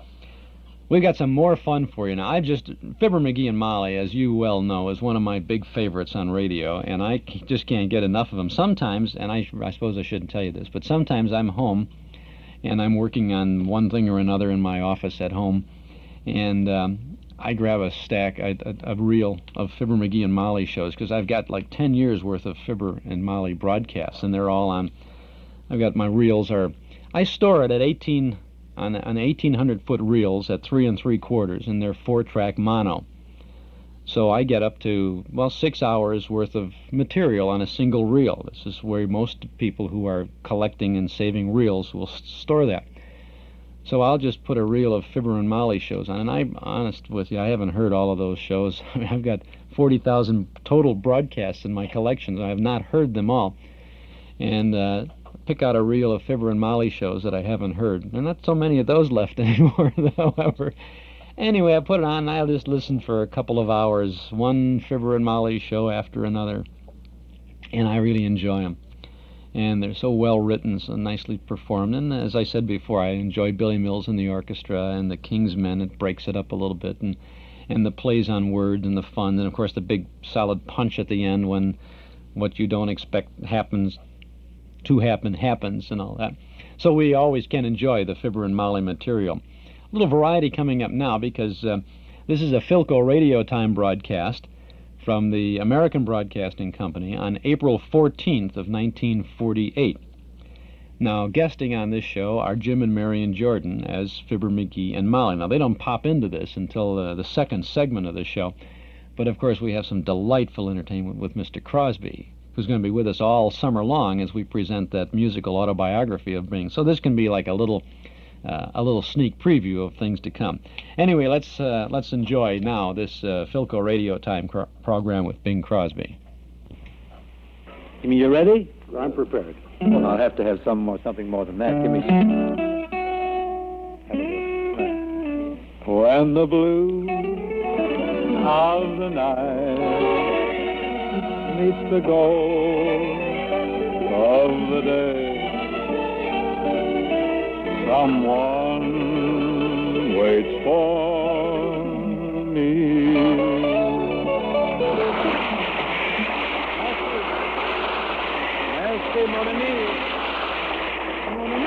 This is Ken Carpenter welcoming you to PHILCO Radio Time, produced and transcribed in Hollywood with John Scott Trotter and his orchestra, the Rhythmaires, and Bing's guests, Fibber, McGee, and Molly. And now here's the Pittsburgh pirate from Spokane, Washington, Bing Low and Wide Crosby. Thank you, Ken, but if you'll take another look, you'll see that I'm not as wide as I was a few weeks ago. You do look very well, yes. I've been working out with the Pirates, and the training has certainly done me good. You going to play with the team all season, Bing? No, I couldn't keep up with the other guys, so they're trading me to Billings, Montana Club for a hind quarter of buffalo meat.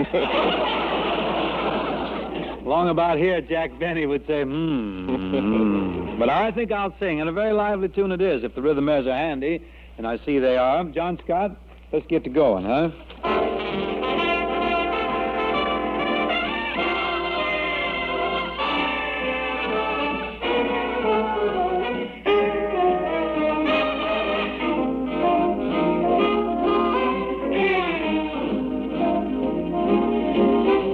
Love is so terrific, such a funny feeling, makes you want to cuddle and cling. Makes you sentimental, makes you kind of gentle. Ouch, terrific thing. Love is so prolific, sends your head a-reeling, makes you want to giggle and sing. Roo-bah, roo-bah. Makes you sigh and wonder, hits you just like thunder. Ouch, terrific thing. Life rearranges, suddenly changes, everything strange as it can be. Memory gets hazy, then you go crazy. Wow, look what it's done to me. Love is so terrific, such a dizzy feeling, makes you hear the wedding bells ring. Roo-bah, roo-bah. Melts away your collar, makes you want to holler. Ouch, terrific thing.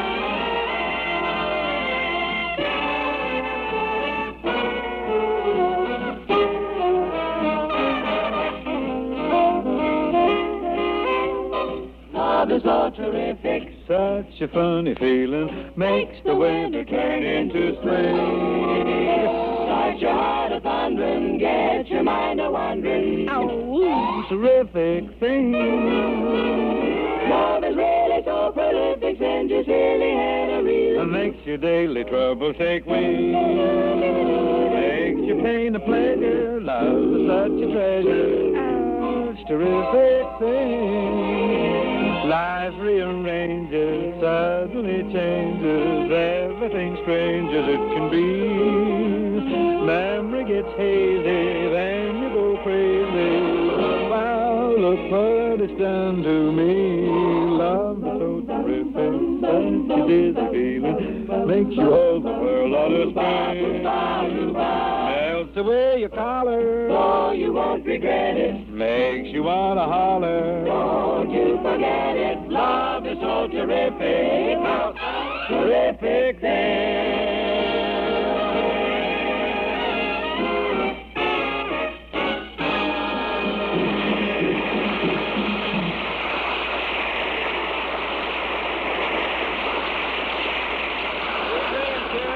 Great. That jolly? Well, it was. Very seasonal, too. What do you mean, Ken? Love knows no season. Ah, but this is spring, Bing, when a young man's fancy turns to romantic thoughts and sweethearts stroll hand in hand under these balmy April evenings. Drenched to the skin. Poets write odes to nature and stuff. Ah, me, that I could set my thoughts to music. Kenneth, you sound like the breaking up of a hard winter. What you need is some sulfur and molasses. But I'm in love, Bing. Love, Carp? With whom? Ah, Philco, you're my heart's desire. A thing of beauty to inspire. I might have known. Folks, there's the wind-up. Here comes the pitch. Now, really, Bing, anyone who sees those new Philco table models would fall in love with them right away. You really mean that, Ken, or are you just saying that to make a living? No, Bing, those new Philco table models are the last word. Is that your last word? Well, no, I have a little more than that to say. Oh, I was so afraid of that. Well, folks, if you want the last word in table, radio, tone, and performance, just drop in at your dealer now and say Philco. That'll get you the tops in table radios every time. These new Philcos are stylish as a spring outfit, eye-catching as an Easter bonnet. You can't ask for any kind of radio feature you won't find on a Philco table model. Static-free FM, shortwave, push-button tuning, name it, and you can have it on these new Philcos. It all pays off in radio values you couldn't duplicate in a blue moon. Best of all, you take no gamble on quality when you buy a table radio made by the world's largest radio manufacturer, Philco, famous for quality the world over. From the Broadway show, Inside USA, starring B. Lilly, Jack Haley, and hundreds of other talented people, here's the ballad, Haunted Heart. In the night, oh, we're apart. There's a ghost of you within my haunted heart. Ghost of you, my lost romance. Lips that laugh, eyes that dance. Haunted heart, won't let me be. Dreams repeat a sweet but lonely song to me. Dreams are dust, it's you who must belong to me. And thrill my haunted heart. Be still, my haunted heart.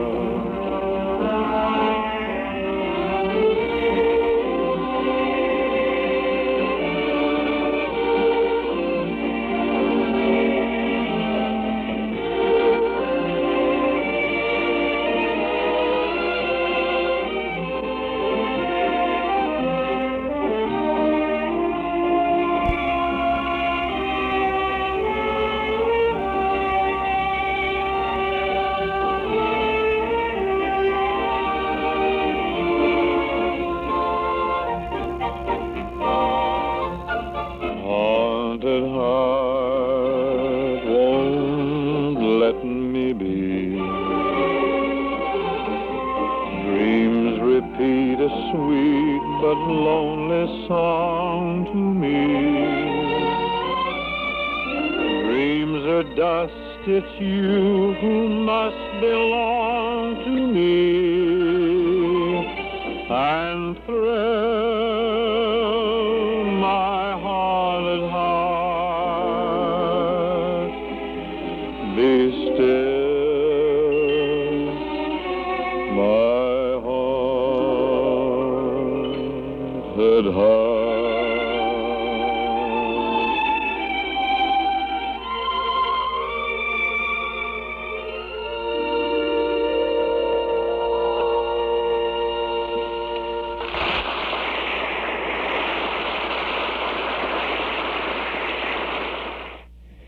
That's Bing Crosby singing there on his PHILCO Radio Time broadcast from 1948, it'd be April 14th of 1948. Fibber and Molly showing up in the next segment there. You know, I can never get enough. I was talking before about always enjoying Fibber, McGee, and Molly. You can never get enough of them. I don't think I can get enough Bing Crosby, and I must confess also that I have taken a reel of Crosby shows from time to time and put them on the tape recorder and just let them roll right through. Of course, I do that once in a while. You know, I've got a bunch of reels of G.I. Jill and the G.I. Jive, you know, little 15-minute shows. She's doing disc jockey stuff. She plays 4 or 5 tunes in a shot and put those on. That's very nice, too. I shouldn't say all that because we're only get together here for 4 hours on a Saturday. But as long as we're here, we're going to do a lot of that stuff. So we'll dig into the collection and share them with you on Saturday afternoons for as long as we can. I hope that's a long, long time, too. I'm Chuck Shaden. This is our Those Were the Days program, WNIB in Chicago at FM 97. Paterno Foremost Liquors at 5303 Milwaukee Avenue at Central, just north of Foster. That's the place where fine wines have been a part of family tradition for 3 generations. Put a visit to Paterno on your agenda, and you'll be amazed at the fabulous wine cellar. Choose from hundreds of different wines from every corner of the globe and chat with a member of the Paterno family who'll be pleased to help you select just the right wine for that special occasion or the perfect wine to make an ordinary event a special event. Paterno Foremost Liquors, Chicagoland's one-stop beverage mart for imported and domestic wines, beers, cordials, soft drinks, whatever. Visit the wonderful world of Paterno Monday through Saturday from 9 in the morning till 10 at night, Sundays from noon to 6. Paterno Foremost Liquors at 5303 Milwaukee Avenue at Central, just north of Foster. Let's get back now to PHILCO Radio Time with Bing Crosby and his guests.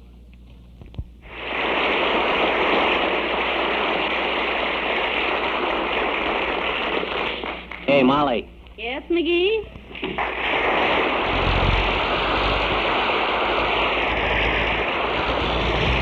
Where's that new photoplay magazine I brought home this afternoon? The magazine I brought home, dearie. My gosh, did you bring one, too? I can't find neither one. Well, I hope you do find it. There's a big story about Bing in this issue. About who? Bing. Bing who? How many Bings are there? How many Bings are there? Well, there's Bing Sprangton, the actress. No. That's Spring Byington, dearie. Huh? Oh, yeah. Anyway, I'm talking about the Bing Crosby who sings. Oh, you mean Harry Crosby. Sure, I know him. What a set of pipes. I agree. Yes, sir. 7 Dunne Hills, 2 K Woodies, 4 corn cobs, and a calabash. Never see him without one, too, either. How'd you know his real name was Harry? How did I know? I knew that kid when he was a tenor. Really? Sure. Sure, he didn't use his own name then. Called himself Morton Downey. Morton Downey. Isn't he one of the Merrimacks? No. Too young. The Merrimacks was during the Civil War. Fought the Monitor. Oh, yes. But I know Harry Crosby all right. Skinny kid with wavy blonde hair and a tendency to slice. Sings with Paul Whiteman's band. He was with Paul Whiteman. Oh, Whiteman let him go, huh? You know, before Whiteman fired him, millions of people spent millions of dollars getting their radios fixed, thinking they had loose connections. When all the time it was just that little sound effect in Crosby's throat. Yes, I remember the effect. It sounded like a crapshooter with loose kid gloves on shaking a pair of rubber dice. Was Mr. Crosby worried about it? Was he worried? He thought he was washed up. I seen him sneaking out of the hotel one morning with what looked like a gun case. "Where you going, kid?" I says. And he says, "I'm going out in the country and shoot myself." Heavenly day. Going out in the country and shoot myself a game of golf, he says. He played golf then. He plays now, too. Yeah, not as good as he did then. Now, if he loses the ball, he can afford it.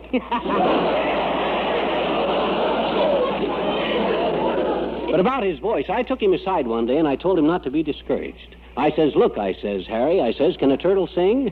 "No," he says, "a turtle can't sing." "Well," I says, "Harry, if the voice of the turtle can clean up $2 million silent, you still got a chance with that gurgle of yours."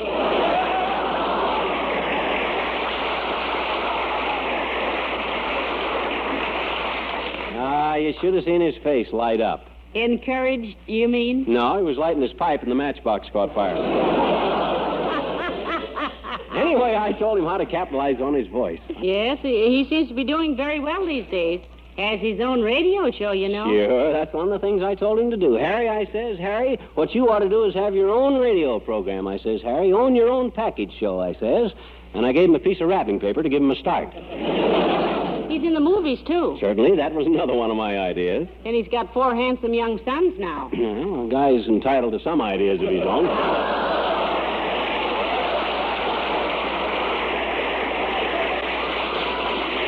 You know, it's nice of you to admit Bing did have a little mind of his own, McGee. Of course, in a way, I could claim that having a family was part of my idea, too. I told him what he ought to do is settle down and raise one. "Harry," I says to him, "Harry," I says, "what you ought to do, Harry, what you ought to do is go over and grab that girlfriend of yours, Harry, and say to her, 'Marianne, I want you to be my wife.'" And by George, I guess he did. McGee, Bing's wife's name is Dixie. Dixie? Well, how do you like that? He married the wrong gal. Dearie, will you be terribly hurt if I don't go along with your story? Go along as far as you like. It's all true, so help me. You know, I'm not one to bend the truth, Arabella, darling. My name's Molly.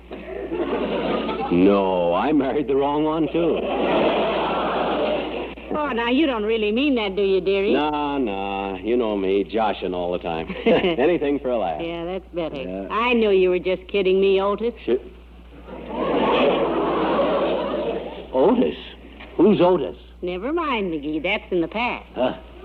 Right or wrong, I married you. Hey, you wouldn't by any chance be referring to Otis Cadwallader, the trombone player in the Peoria High School band. How'd you ever remember that Otis Cadwallader played the trombone? Because I played the cornet and Otis sat right behind me.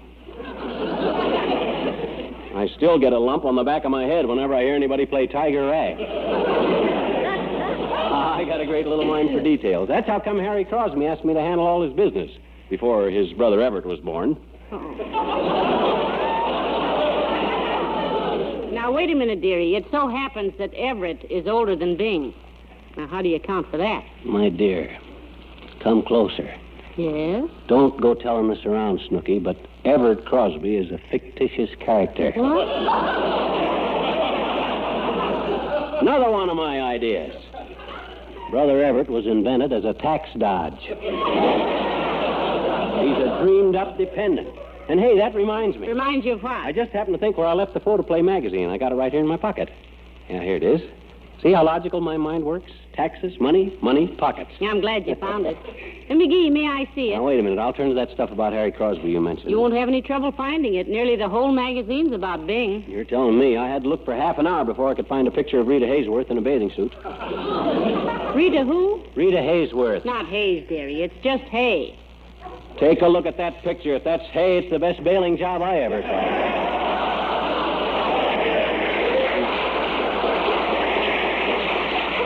Say, what's all this hooray and hoorah about Crosby, anyway? Well, it says right here he won the Photoplay Magazine Award for the 5th consecutive year. That boy always was a convincing talker. I always knew he could sell more magazines than anyone else in the field. Regardless, McGee, he won the poll. He did? And I've just been thinking, if you're such a close friend of Bing's, how come the magazine didn't ask you to write a story about him? What do you mean? Well, there's stories here about all his friends wrote something about him. Here's one by Bob Hope. Oh, Hope. Ta-ta. There's one here by Luella Parsons. Luella Parsons? Is that the Luella Parsons from Ottawa, Illinois? No, she's from Dixon. Oh. Molly, are you sure there's nothing in there that mentions me in connection with Harry's success? Not a word, not a word. Are you sure the Harry Crosby you're talking about is another fella? Why, sure, I'm sure. Well, McGee, inasmuch as you're such a pal of Bing's, Yeah? why not get him to sing for you at that big show you got to put on for the Elks Club? After all, you can always use a singer. I don't know where to get hold of him. Well, this is Bing's day. He's probably down at the studio. Come on, McGee, let's go down and see your old buddy. Oh, okay. And, Molly, don't fall all over him now. Don't treat him like a big shot. Remember, he's just an ordinary guy. I knew him when? When what? When I knew him. Come on, let's go down. Take care. I'll take you.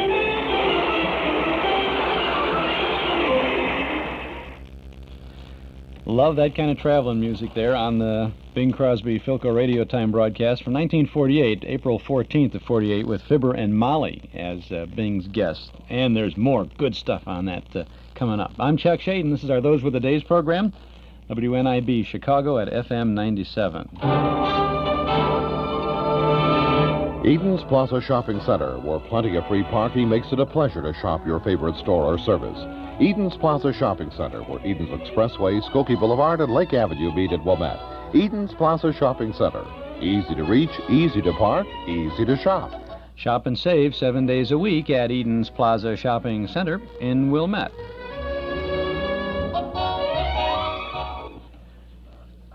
Before we continue with this Fibber, McGee, and Molly appearance on PHILCO Radio Time, I want to remind you about our custom cassette service. We do have a service for folks who find something on the air that we've played that they think they would like to have a copy of for themselves.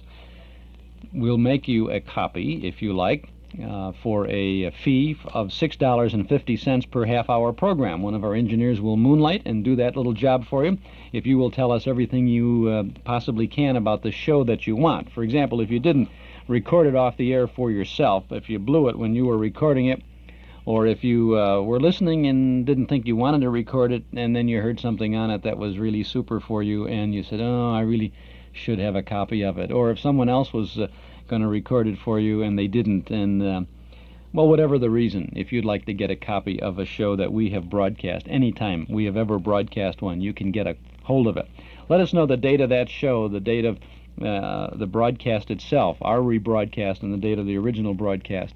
Let us know the title of the show, the storyline, whatever it is you can, and we'll do the rest. We'll make a custom cassette recording for you from our broadcast master and send it to you. The fee for the service, as I said, is $6.50 per half-hour program. You can send that amount to the Hall Closet, Box 421, Morton Grove, 60053. And if you need a little more information about this service, just give us a call here at our studio at 545-2260. Take a little bit longer than usual these days because our engineering staff is involved in some vacation time, so it takes a little bit longer, but we get it for you sooner or later. Chuck Shaden, WNIB Chicago, FM 97. Let's get back to PHILCO Radio Time with Bing Crosby and Bing's guest, Fibber, McGee, and Molly.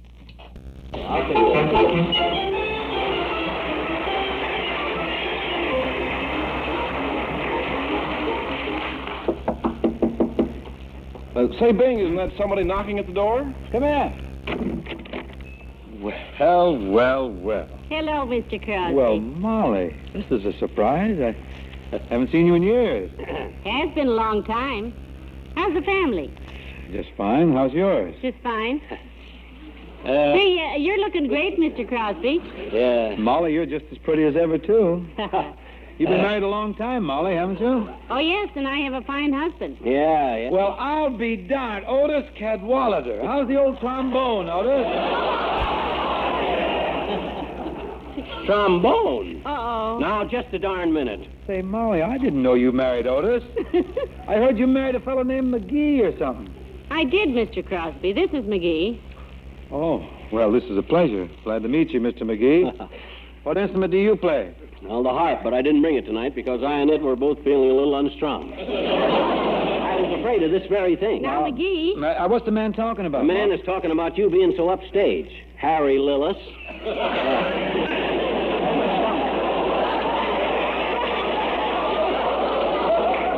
Reading on Harry Lillis than that. Harry Lillis? You say that like it was something a fella couldn't take across the state line. Look, Si, if there's one thing I can't stand, it's a phony. A guy that gives his old pals the cold chicken liver handshake.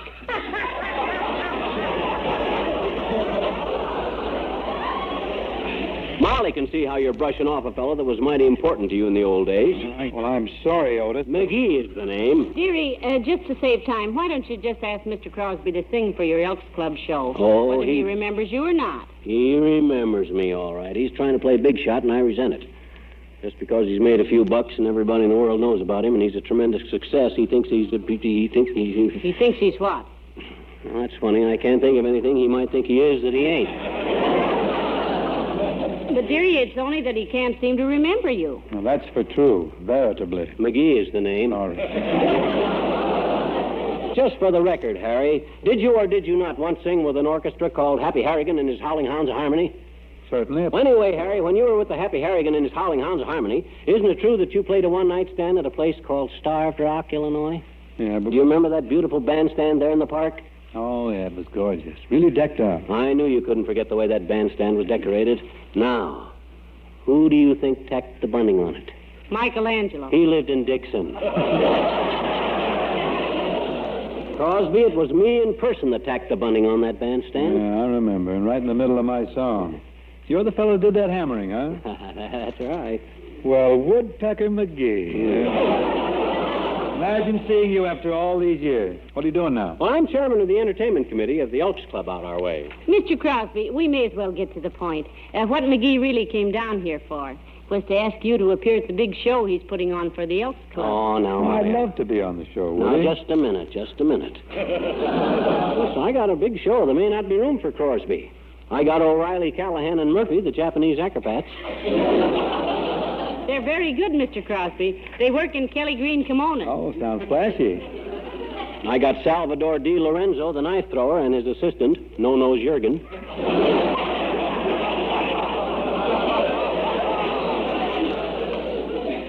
Following them, I got Fink's Mules, followed by Shapiro's Sparrows. On roller skates, that is. Of course, got to be. Then I got some hula girls from Whittier. I'm going to close the show with Rudolph Schmohopper. Well, he'll never show up. When is your big show, McGee? Next Monday night. Oh, I can't make it Monday night, fella. How come, why not? Well, they're taking my tonsils out Monday. Say, I got a friend of mine, Doc Gamble. He takes out stuff. Who's taking your tonsils out, Crosby? The government, dearie. They're going to bury them at Fort Knox.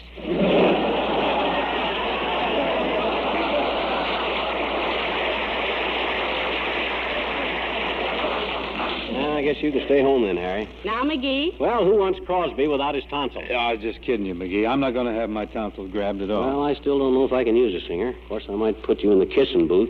I suppose there's a lot of silly women who'd pay $2 to kiss you. I'd pay $4. Yeah. Well, if you do, it'll come out of your half of the budget. Say, McGee, you don't mean you're going to put on a show without letting Molly sing, do you? Oh, Bing, I haven't sung in years. I haven't either, but that doesn't stop me. Tell you what, why don't you and Molly do one of your old tunes right now? If I can find a hammer somewhere, I'll accompany you. Oh, I'm game if Molly is. How about it, Snooky? Okay. Put down that hammer, Bing, and sing with us, will I'll you? be right in there. Perry, could you give us a little something on the guitar? What do we sing, Harry? Oh, how about Dear Old Girl, or I Had a Dream of You, or... I Had a Dream, dear. You got the lead? I think so. I Had a Dream, dear. If anything happens, we'll go into Tipperary.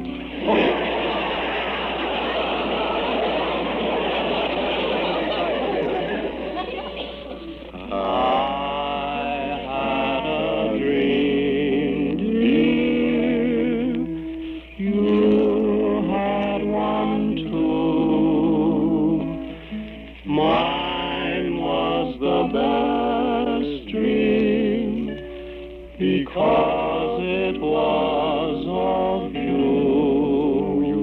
Nice touch, don't you think? Come, sweetheart, tell me, now is the time. You tell me your dream. Hold that so I can get that little curl in there. And I'll tell you mine. Ring bong bong bong, ring bong bong bong bong.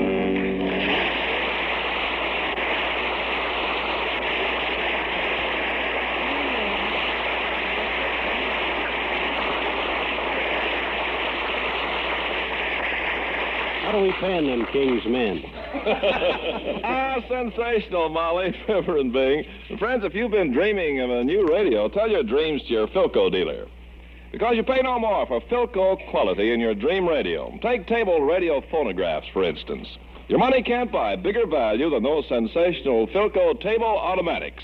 They give you big set performance and a powerful compact table model that looks like a million and plays like a dream. Super smooth automatic record changer. Handles up to 12 records, slick and quick. Really babies them, too. It won't get out of whack if you just breathe on it, either. As for tone, well, just compare these PHILCO table automatics and let your ear be the judge. And that goes double if you're dreaming about a console radio phonograph. Listen, and you'll buy a PHILCO. The letters PHILCO on the nameplate are your guarantee of built-in quality and performance. The outstanding radio values at your dealer today from PHILCO, the leader. Here's a ballad from the new Walt Disney full-length picture Melody Time. Shades of night are falling as the winds begin to sigh, and the world is silhouetted neath the sky. Blue shadows on the trail, blue moon shining through the trees, and a plaintive wail from the distance comes a-drifting on the evening breeze. Move along, blue shadows, move along. Soon the dawn will come and you'll be on your way. But until the darkness sheds its veil, there'll be blue shadows on the trail.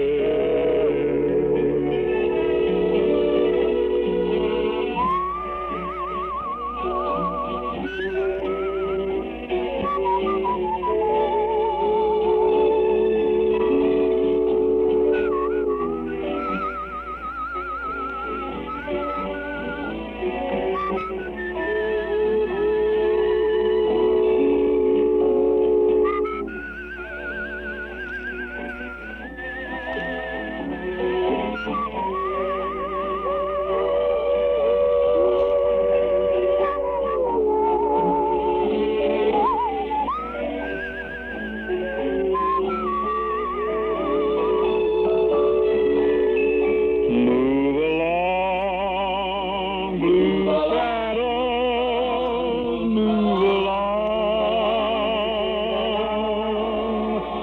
Soon the dawn will come and you'll be on your way. But until the darkness sheds its veil, there'll be blue shadows on the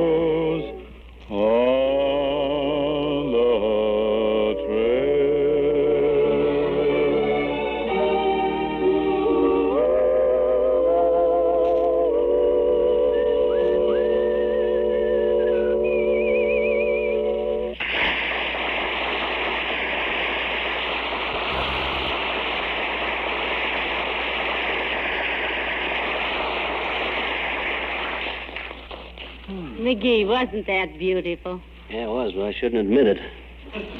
Makes me sound like I'm bragging.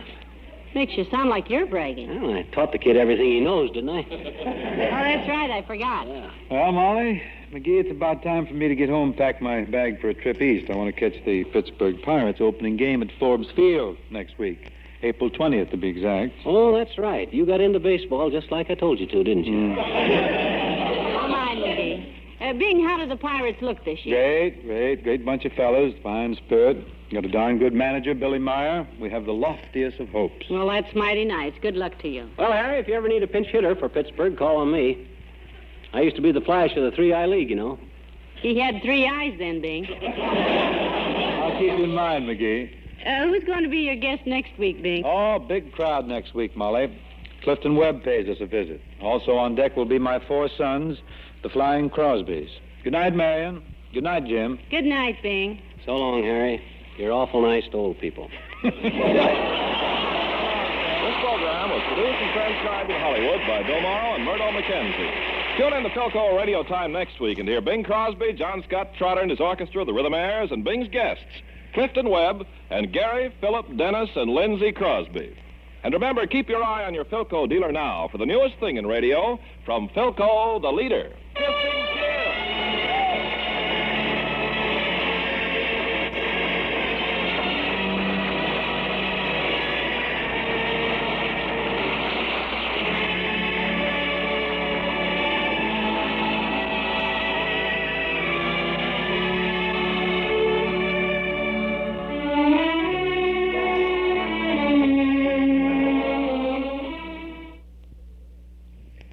That's Bing Crosby on PHILCO Radio Time with Fibber, McGee, and Molly. Very interesting, rather rare to hear Jim and Marion Jordan referred to as Jim and Marion Jordan. Bing says, "Good night, Marion. Good night, Jim."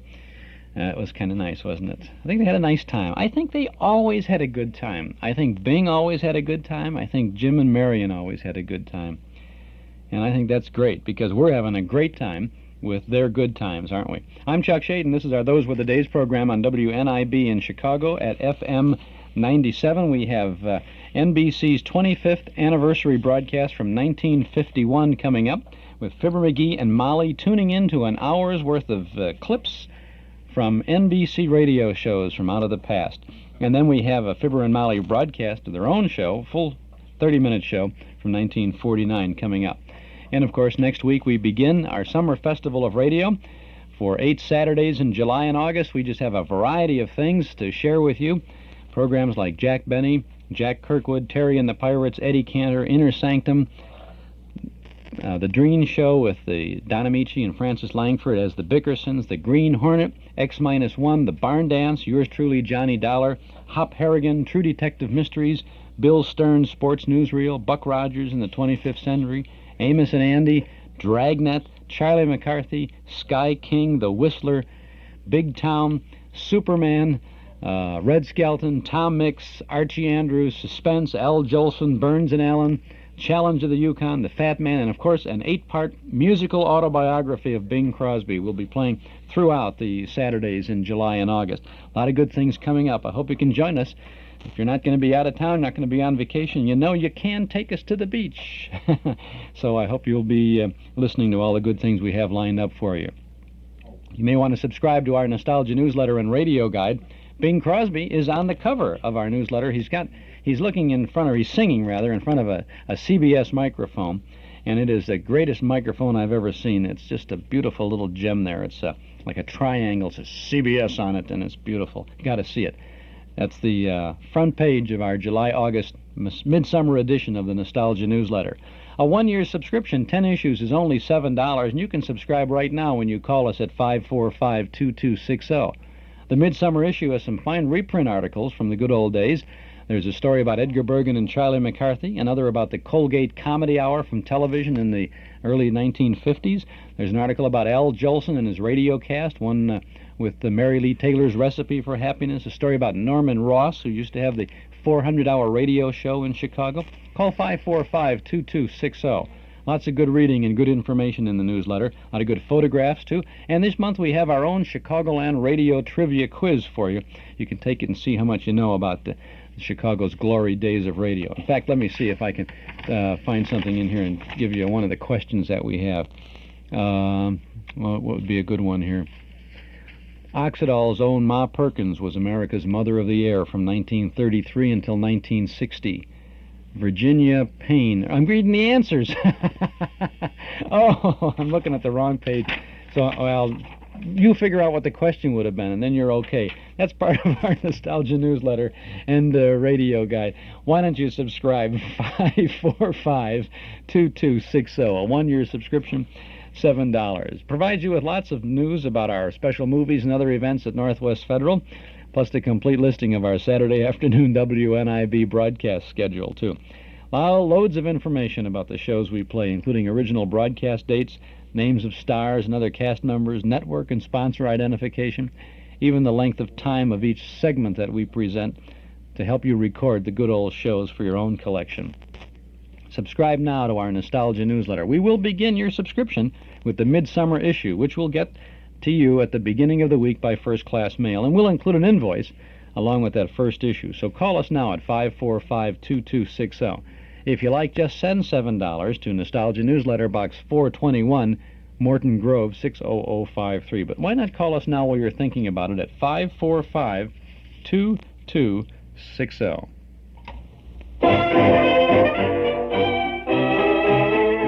Back in 1931, Norm Nelson and Ralph Hirschberg opened their Ford automobile agency on a small piece of land at 5133 West Irving Park Road. The first year they sold about 100 new Fords.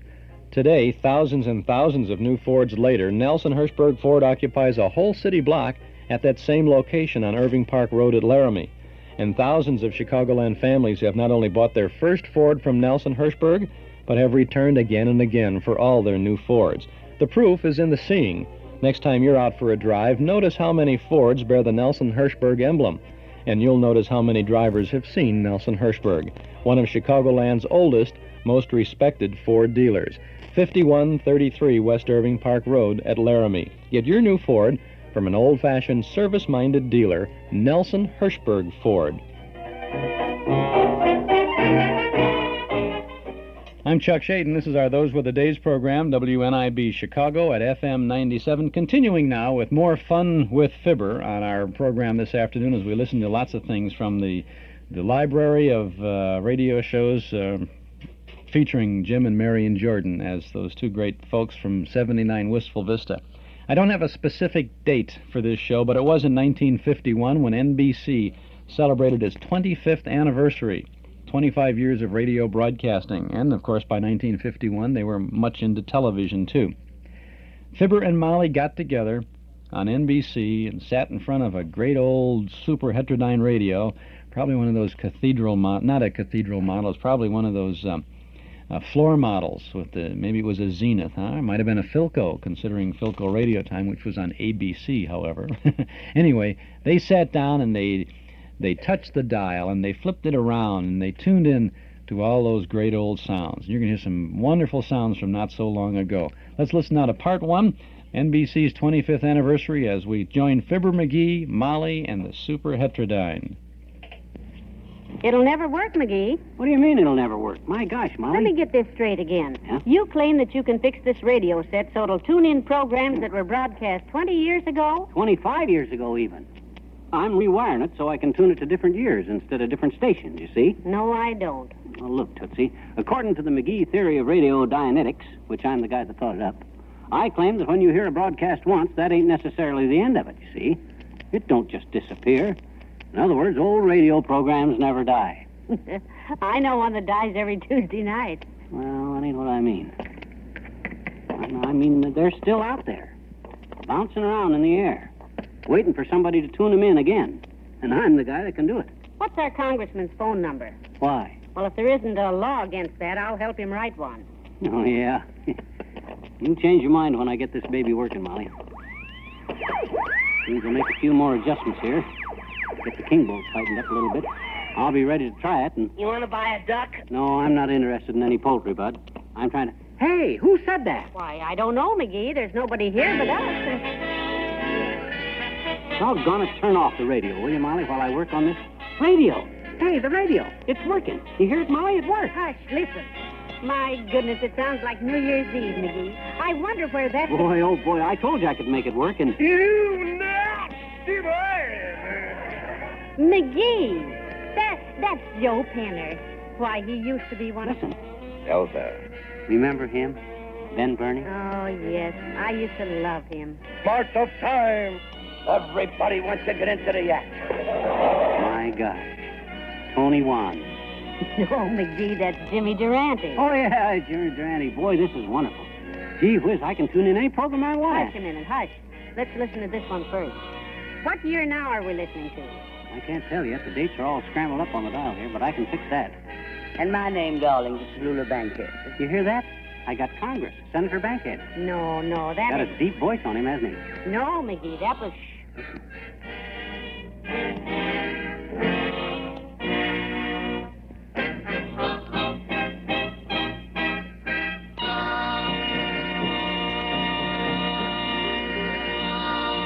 My goodness, this is exciting, McGee. Can you tune in just any program you want to hear? Anything back to 1926. That's when the first big network started. That's when we bought this old Super Heterodyne, remember? Oh, do I remember? Yeah. Hey, you lugged this thing home, strung about 200 feet of aerial around the roof, plugged it in, turned it on, and blew out fuses that we didn't even know we had. Yeah, but remember the first program we ever heard on it? There was a band out in Kansas City. Oh, yes, the Nighthawks. Yeah, that's it. Yeah. Coon Sanders and their Kansas City Nighthawks. Yeah. Wait till I tune this. The year 1926. There. Good evening, ladies and gentlemen. This is Pat Kelly greeting you from Kansas City, where NBC is presenting the Coon Sanders Nighthawks Orchestra. Oh, So that's you it, folks out McGee, there, that's just sit them. back, relax, and enjoy yourselves now while the Coon Sanders Nighthawks go to work on Some of These Days.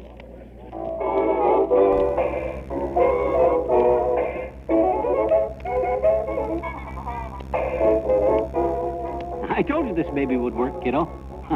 Boy, oh boy, is this ever jazzy. Wonderful.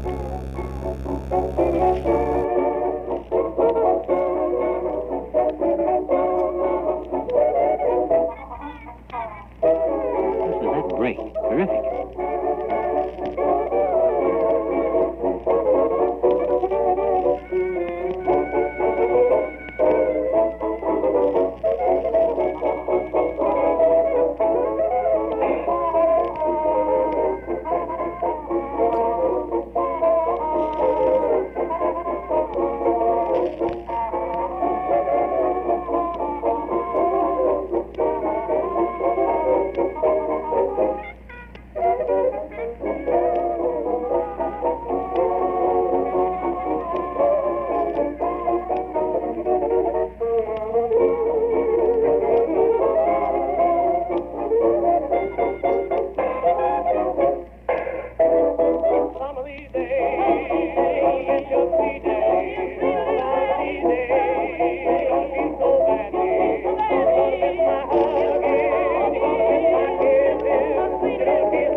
Isn't this nostalgic, McGee? Yeah.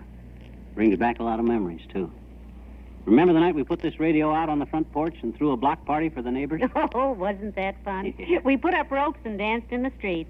You did a pretty sharp Charleston, too. Yeah, I'd have done even better if the street had been paved. Gravel kept getting in my shoes. I had a new dress for that night, remember? It was trimmed with monkey fur and had a hemline just below my knees. That must have been around 1928, wasn't it? Yeah, that's when it was, around election time. Big argument broke out about Al Smith and Hoover. Yes, and you tried to explain to me which one would make the best president. Only you weren't sure yourself, and... Wait, listen.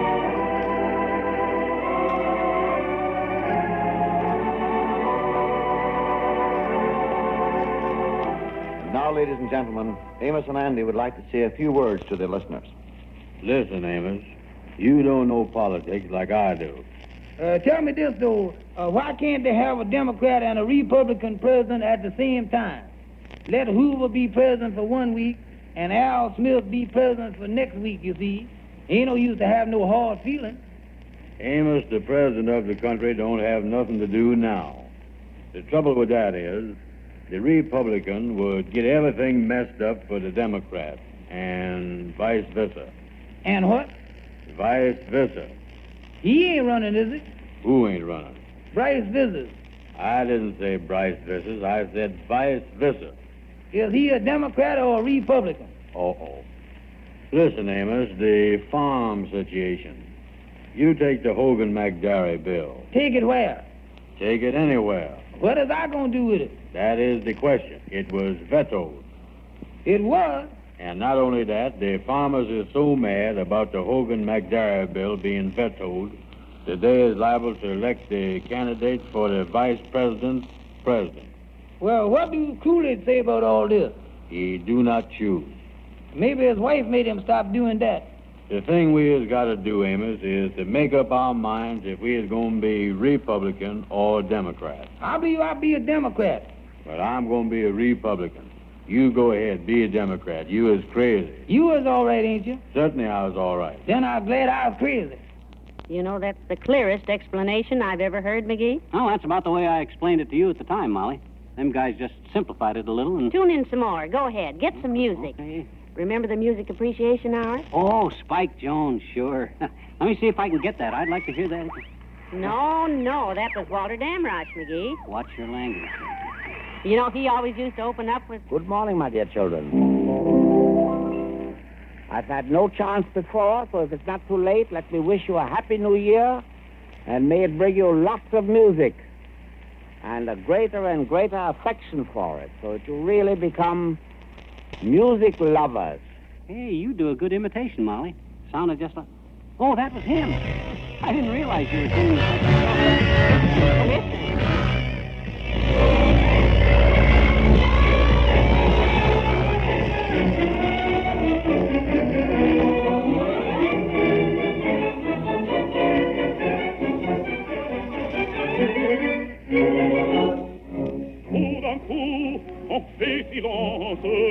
On fait silence, à que se passe-t-il? Plus de cris sang, le taureau s'élance avant l'île, hors du forêt. Il s'élance, il frappe, en cheval roule, entraînant un picador.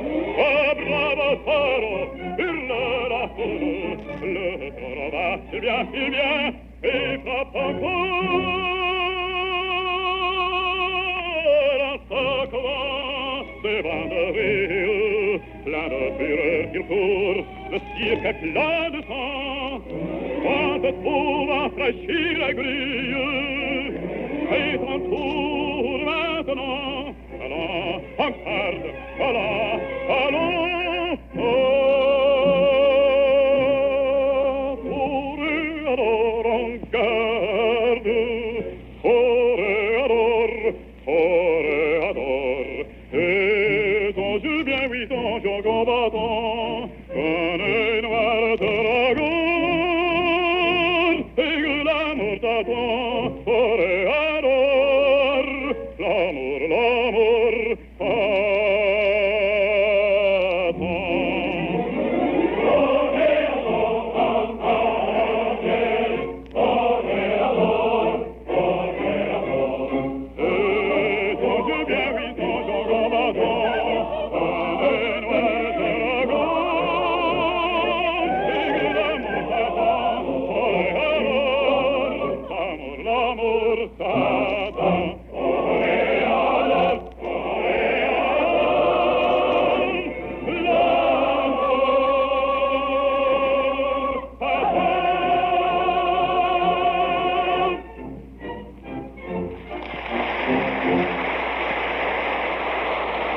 Is for the well-known American baritone Lawrence Tibbett and his spirited and colorful singing of the famous Toreador song in the role of Escamillo. In just a moment, as the Toreador, he'll be swaggering over to the Gypsy Maid and flirting with her as today's Metropolitan Opera performance of Bizet's Carmen continues. Oh, just listen to that applause, Peary. Well, he deserves it. The boy's got a nice voice. That was back in the early 30s, wasn't it? Must have been around 1932. 1932. Boy, what a year that was in history. Good and bad. There were 3 things happened that year that I guess most of us will never forget, Molly. Historic events, you mean? Yep. The Japanese took over Manchuria, Roosevelt was elected president, and a batch of Uncle Dennis's home brew blew up in the basement. Heavenly days. I'd hardly call Uncle Dennis's misfortune a world-shaking event. Well, it sure shook the house, kiddo. Them windows rattled like they Besides, dearie, it wasn't home brew. It was root beer Uncle Dennis was making. Well, he put a little too much yeast in that batch. I remember his Sunday best was hanging on the basement steps and 4 bottle caps went clean through it. Well, let's not discuss it now, because I even wrote a poem about it at the time. It went yeast is yeast and best is best. Please, McGee, let's skip the rest. Okay. Shine on harvest moon for me and my gal. The night was mighty dark, so you could hardly see, for the moon refused to shine. Papa sitting underneath a willow tree, for love they pine. Little maid was kind of afraid of darkness, so he said, I guess I'll go. Boy began to sigh, looked up at the sky, told the moon his little tale of woe. Oh, shine on, harvest moon, up in the sky. I ain't had no lovin' since April, January, June, or July. No time, ain't no time to stay outdoors and so shine on, harvest moon for me and my gal. Oh, shine on, harvest moon way up in the sky.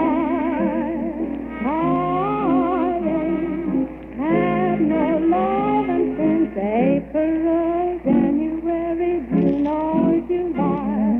No time, ain't no time to stay outdoors and so shine on, harvest moon for me and my gal. Ruth Etting.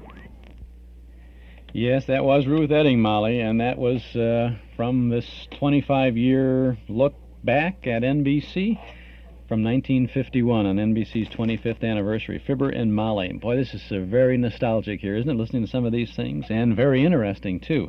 We'll have more of it coming up in just a bit. I'm Chuck Shaden. This is our Those Were the Days program, WNIB in Chicago at FM 97.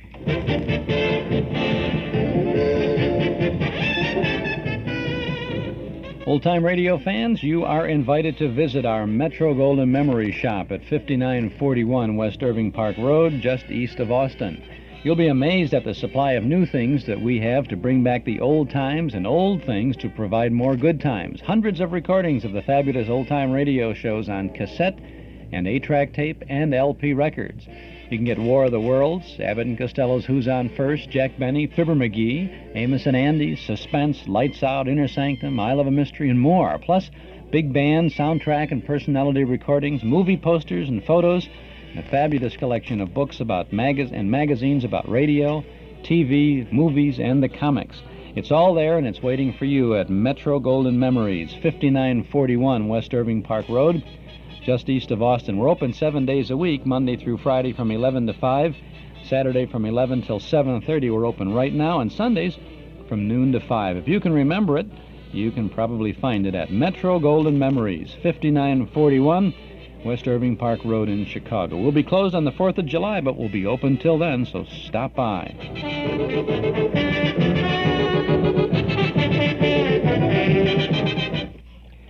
Before we get back to Fibber McGee and Molly and this super heterodyne that is magically bringing us lots of great sounds from NBC's 25-year radio history, I want to remind you, or I'd like to advise you of something special that we're involved in tomorrow. You know where Park Forest is?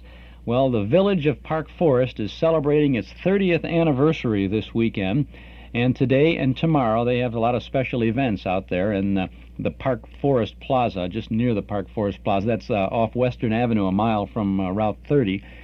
But tomorrow afternoon there's going to be a kind of a musical show out there at 1 o'clock in the afternoon. We're involved in it. Norm Crone and the Palmer House Orchestra is going to be there. Jerry Murad's Harmonicats will be there, and so will we, as we present a salute to the year 1949.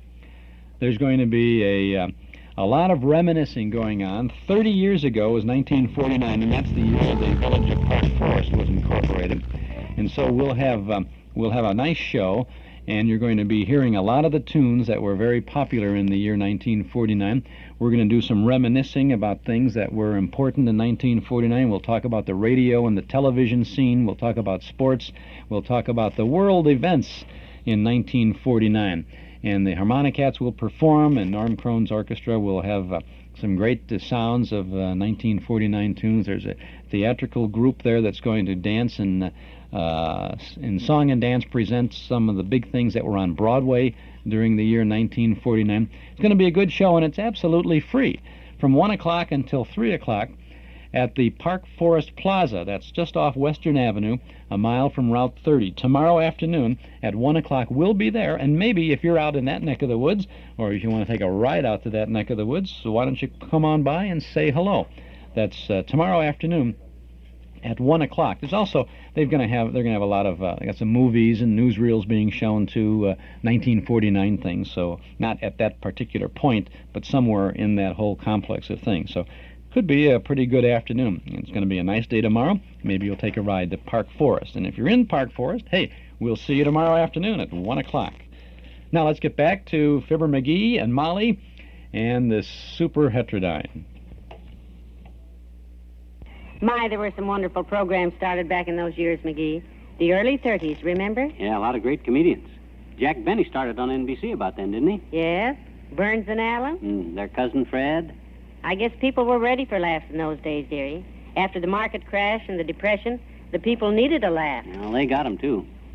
Some of the greatest... One of the mysteries of show business to me is wait a minute. the comparative obscurity of Joe Penner. Somehow he has never had... Rudy Valley. Penner was funnier. Oh, was I ever dreamy about him? Joe Penner? No, I think listen. Joe is a really great comedian, and I'm sure you will soon agree with me.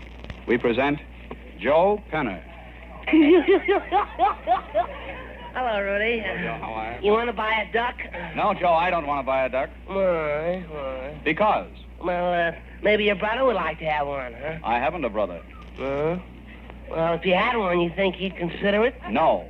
Under no circumstances? Under no circumstances. You nasty man! Rudy, Yes. What's on your mind, Joe? Rudy, I'd like to tell a little joke here while I'm out here. Go ahead. Well, it's a two-people joke, you see, and you gotta have two people to tell it. So I'll go out and get another fellow.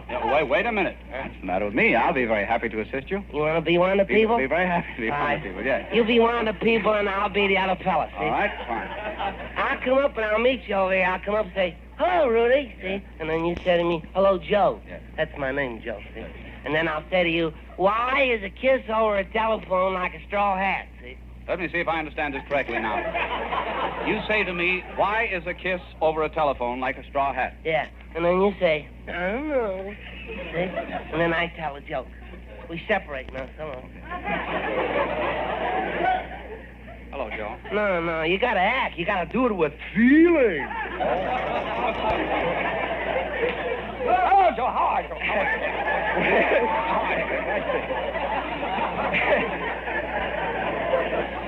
Hey, that's too much feeling. Why is a kiss over a telephone like a straw hat? Because it isn't felt.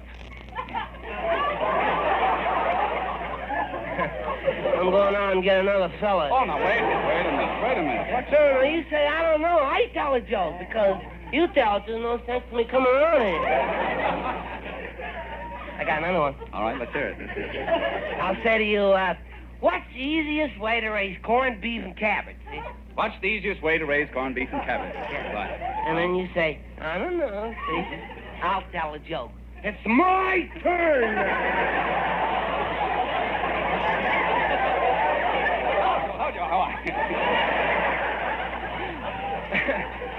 What's the easiest way to raise corned beef and cabbage? With a knife and fork. Don't never do that.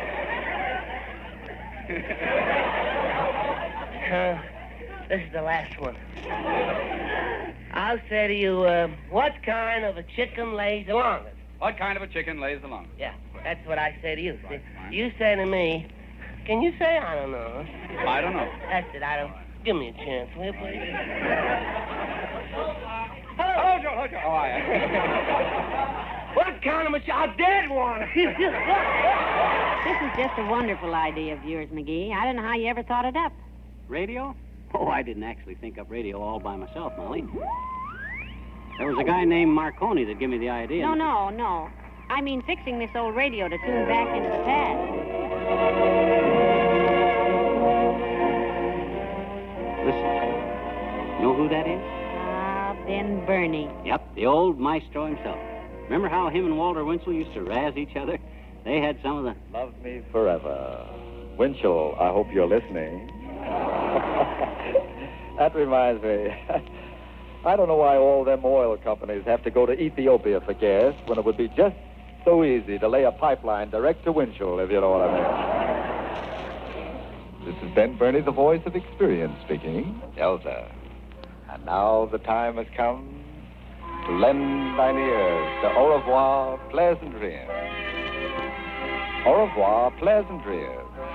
Think about it when requesting your theme. Au revoir, a fond cheerio, a toodle-doodle, a bit of a tweet-tweet, God love you, and pleasant dreams. Pleasant dreams. Boy, him and Winchell used to insult each other right and left, didn't they? Yes, but you know something? I always had a hunch they were just joking, McGee. I think they really liked each other. You think so? Winchell was one of NBC's big stars in them days, you know. He did his first broadcasting there. That's right. Matter of fact, I'm the guy that helped Walter get his start there, Molly. You got Walter Winchell started at NBC? Well, it was in front of NBC, as a matter of fact. His car was stalled, and I give him a start with my car. Hey, if we ever bump into him again, remind me to ask him if he found my front bumper guard hanging on him. Get something funny. Yeah, it's a good idea. Ladies and gentlemen, at this time, it is my pleasure to present one of the most outstanding programs in radio. The Court of Inhuman Relations.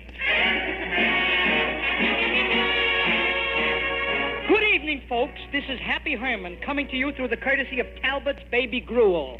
At night, when you're trying to get some sleep, does your little bundle of joy cry because he's shy? Does he weep from lack of sleep? Does he scream from a bad dream? Or does he fret because he's nervous? Try Talbot's Baby Gruel. And now for the Court of Inhuman Relations, brought to you by Talbot's Gruel. Judge Cantor presiding. Your Honor, case number 645832, Mr. J.Q. What is your problem, please, Mr. Q? Well, Judge Cantor, a year ago I married a girl who had a widowed mother, see? Yeah. And I used to visit her often, sometimes in the company of my father, who was a widower. I see. One day my girl says to me, "You can't boss me, you're not my father." So I married her mother. To get even with me, my sweetheart married my father. At this time, I didn't know whether I was my sweetheart's father or she was my mother. So to straighten things out, I divorced her mother and married her grandmother. And that, you see, Judge Cantor, that made me my daughter's husband by my first wife and my father's uncle by my third mother. Yeah. Now, there's only one thing I want to know. What? Why wasn't I drafted? Well, we'll discuss this at length in my office. Next case, number 64386. Mr. P.T., What is your problem, Mr. P.T.? Well, you see, I like Yes? And now, what is your occupation, please? I'm a pickle presser. A pickle presser? You see, I sit at the end of the assembly line, and as the jars of pickles come along, there's always one pickle sticks up so you can't put the top on. Yeah. So I press the pickle. You're a pickle. I'm a pickle presser. I see. That's where the big pickle. Yeah. Now, when the little pickles come by in the jar, it's my job to pull out the bad one. I see. Your job is gherkin jerkin. I see. No, I'm a pickle presser. Yeah. Now, when I come home for supper after a hard day's work, why doesn't my wife give me salami? Well, you see, marriage is a wonderful institution. Well, I'm a pickle. Well, I know. Now, when a man and woman take that final step to happiness, there should be a complete understanding between them. They should give a little and take a little. Young man, marriage has its compensation. Well, I'm a pickle. I know that. Now, when you come home tired at night, your wife takes you by the hand, sits down on your lap, and kisses you? Yeah. But all I want is salami. All right, my good man, marriage is not a delicatessen. Look, you see, has your wife got any salami at home? Yes, sir, she has, but she keeps it locked up. Oh. Locked up. All right. Always All right.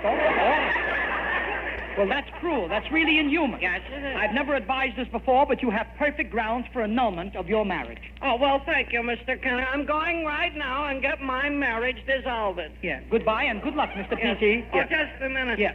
Do you think the court will award me custody of the salami?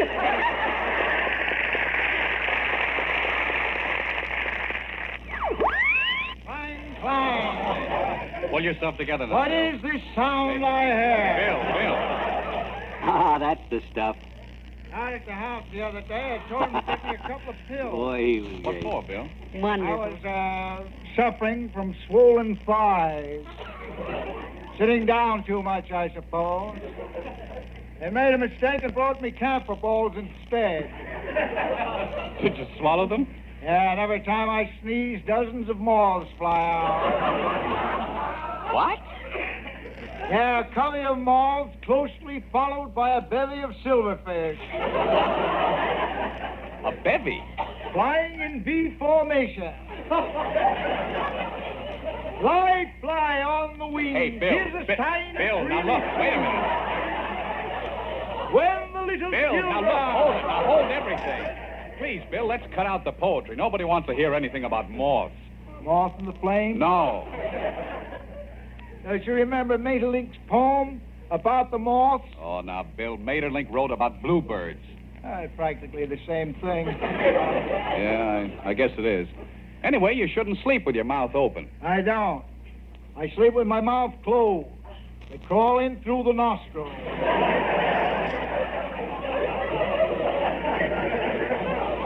Well, that gives them more room. Do you do anything about it? Yeah, I usually drink a couple of glasses of flip before retiring.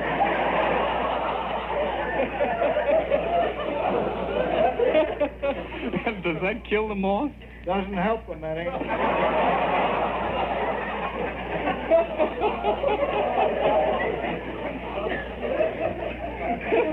I'm usually awake all night. There's one consolation, though. The moths suffer as much as I do. I feel them flying around in my stomach, screaming with pain.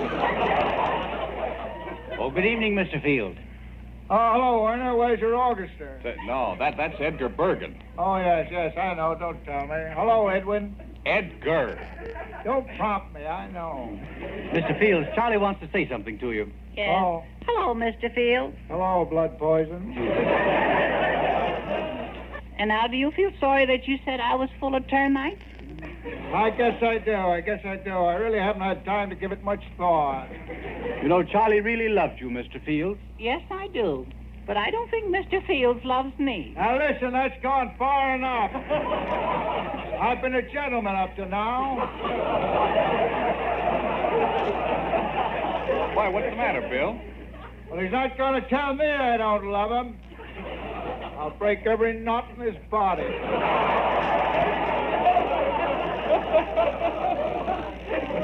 I want to tell you something. He didn't know that I was in the dressing room this afternoon, and I heard him telling Dorothy Lamore that from the looks of my nose, I must have been weaned on ketchup. On ketchup? Ah, that dirty little rat. He's a wool in sheep's, it's wool. Oh. Here's one of America's great songs. The singer, Jessica Dragonette. The song, Victor Herbert's Kiss Me Again. Oh, McGee, our song.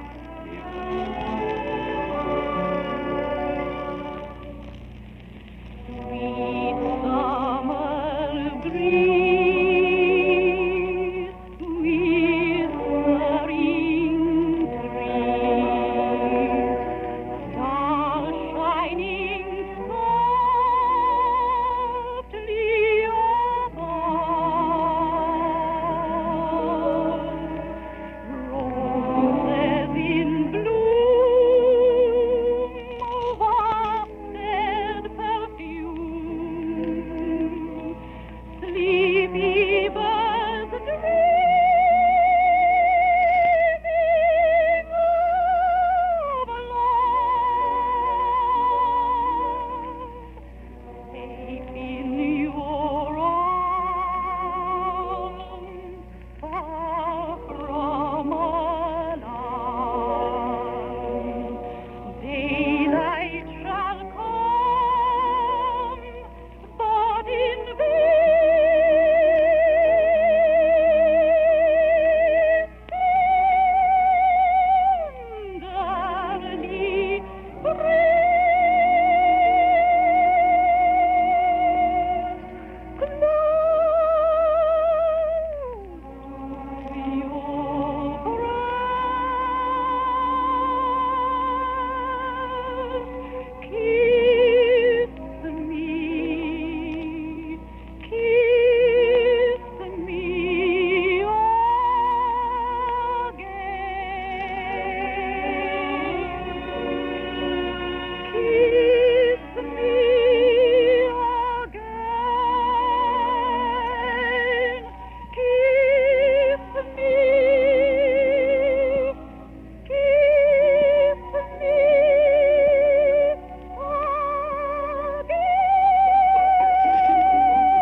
Kiss Me Again.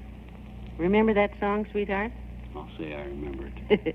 What does it remind you of, dearie? Reminds me of Otis Cadwallader, the dirty double-crosser. What? How in the world does Kiss Me Again remind you of Otis Cadwallader? Because that was the song the band kept playing at our subscription dance the night Otis got you, which I had took you to the dance myself to let him take you home. Just because I happened to be dancing with Elsie Bupp when they played Home Sweet Home. Elsie Bupp. Her and her big fat braids. Ah, him and his big fat Stutz Bearcat. You were waiting at my house when Otis and I got home, too, weren't you? Betcha. Hiding under the front steps, as I recall. You remember what happened? Oh, I'll say I remember what happened. As soon as that Otis got you to the door, he tried to steal a kiss. You screamed, and I leapt up on the porch, and Otis ducked around the corner of the house, and your old man opened the front door and booted me clean over a 4-foot head. Yeah. What are you doing? Changing the subject. That's pretty good. Fibber and Molly and that super heterodyne radio there, having a lot of fun with some memories, and Otis Cadwallader there. Those were the days. That's the name of the show. I'm Chuck Shaden with you every Saturday from 1 to 5 on WNIB in Chicago at FM 97. It's quite a good production here. Before we get back to it, I'd like to share with you a sound from our cassette tape of the month for June. It's The African Queen, starring Humphrey Bogart and Greer Garson on the Lux Radio Theater. For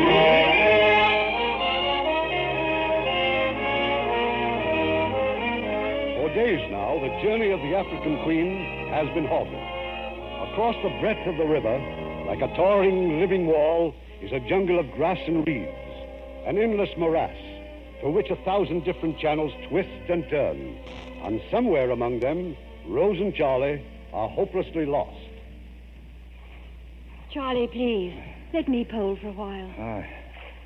It's no use, Rosie. All the channels we've lost. All the squirming and turning we've done. This river's crazy. Crazy as I am. Oh, Charlie. Sorry, old girl. Well, the only thing that will put the roses back on our cheeks is to get out of these reeds. I'll go over the side again. You pull, Rosie, and I'll push. Just keep her straight if you can, Rosie. Head her through the grass. There must... Your main channel... Mustn't there...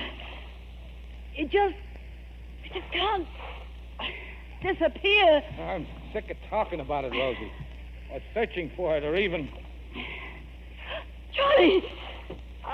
Leeches! Bloodsuckers! Oh, you're covered with them. Ooh, my legs, Rosie, my arms. Ooh, the little beggars. Pull them off me. Rosie, help me. Oh, yes, sure, No, Charlie. don't touch them, don't. Ooh, salt, Rosie. Yes. You pull them off, their heads stay in. Poison the blood. Get the salt. Yes, dear, yes, I mean... Ooh, pour it over me. Pour the salt over me. I am, Charlie, I am. Ooh, they can't stand the salt. See, Rosie. Look, they're dropping off. Oh, my poor Charlie. Ooh. If there's anything in the world I hate, it's leeches. That's a scene from The African Queen on the Lux Radio Theater broadcast of December 15th of 1952. It's our cassette tape of the month for June, starring Humphrey Bogart and Greer Garson in the radio version of a classic 1952 motion picture, one that won the Academy Award, not only as Best Picture of the Year, but for Mr. Bogart himself. It's yours for just $5 this month from the Hall Closet, Box 421, Morton Grove, 60053. Now, this is the last announcement we'll be making of it because this is the 30th of June, and that's the end of the month. We'll have a brand new cassette tape to tell you about next week on our show. But right now, I want to remind you, if you'd like this cassette tape for June, The African Queen on the Lux Radio Theater with Bogart and Greer Garson, send $5 to the Hall Closet, Box 421, Morton Grove, 60053. Or pick up your cassette tape when you visit our Metro Golden Memory Shop at 5941 West Irving Park Road, just east of Austin. It's Northwest Federal Savings Time. We've got more time for you. At Northwest Federal, that means more hours, more convenience, and more gifts for savers. Right now, you can choose from 23 fabulous gifts just for saving at Northwest Federal. You'll find a terrific selection from a West Bend skillet to a Sunbeam clock, from an Oster blender to a Black & Decker sander. There's summer fun items, too, like the colorful Beach Bum lounging quilt or the comfy Coleman sleeping bag. Come on in to any Northwest Federal, including our new Skokie Savings Center, to choose your gift. One gift per family free or at greatly reduced prices when you deposit $250 or more. But hurry, offer good for a limited time only. Come see the selection. It's just one more example of how Northwest Federal does more for you. It's Northwest Federal Savings Time. We've got more time for you. And we're having a pretty good time this afternoon on our Those Were the Days program as we're listening into lots of fun with Fibber, McGee, and Molly. This is NBC's 25th anniversary broadcast from 1951. So let's return now to Fibber, Molly, and the Super Heterodyne. I made quite a study of comedy at one time, and I found out what all them guys do that makes them successful. They all do the very same thing. What's that? They make people laugh. I always claim... Well, heavenly days, the doorbell. Yeah, I wonder who that... Come in, come in. Hi, mister. Hi, Miss McGee. Hi, Teeny. Come in, come in. Hello there, Teeny. Sit down, sis. We're just listening What you doing, mister? What you doing? What you? We're listening to the radio, Teeny. He has it fixed so we can get programs from years ago, Teeny. Yeah. What would you like to hear, sis? Name it and you can have it. Good evening, ladies and gentlemen. This is, just like Ken told you, Bing Crosby in the old music hall, advising you that we have cause indeed for rejoicing here in the hall tonight. For tonight, friends, thrill of thrills, your friend, my friend, everybody's friend, the people's choice. A man who in his career in office has discharged every public duty. A I'll bet it's Bob Burns. You peak. His adversaries without flinching. Our own dear Robin Burns, the gentleman from Van Buren, Arkansas, is with us once more, complete with folding bazooka, and I might add, a very stylish coat of tan. Yeah, Bing, and I want to tell you it goes clear down past the high water mark. You took your collar off, huh? Yeah, and let down my shoulder strap. What? You did what? Oh, the lady. I did. I let down my shoulder strap. Oh, the ladies' bar. Well, I was sitting fishing the first Thursday I was away. I was thinking of you here in the music hall when all of a sudden I thought I heard you singing. That must have spoiled your whole day, huh? No, sir. No, sir. At first I thought maybe there was a radio turned on somewhere, but then I knew that couldn't be. And then my hearing you singing must have been my imagination, because pretty soon the fish, they come up and they wasn't a bit scared. They weren't scared at all? No, sir. No, sir. You know, lulled them? No, sir. No, sir. You won't believe this, but Bing, down there in the water was the sweetest little trout you ever saw. What's that got to do with you hearing my singing? Well, sir, Bing, this little fish was sticking its little head right up out of the water. You know how fish do. Mm-hmm. Just kind of blowing bubbles and going boo-boo-boo-boo-boo at me. I want to tell you, Bing, I pretty near cried. Yeah, sir. He wagged his little tail at me, and he said boo-boo-boo until I just had to take it with me. And all the way back to camp, and all night long, he just kept wagging his tail and saying boo-boo-boo-boo at me until there was only one thing left for me to do. You brought him here? No, I ate him for breakfast. Well, that certainly should have put a stop to his boo-boo-boo-boo-boo. No, sir, Bing, it didn't. He continued to boo-boo-boo? Yes, sir, once before I ate him and twice after.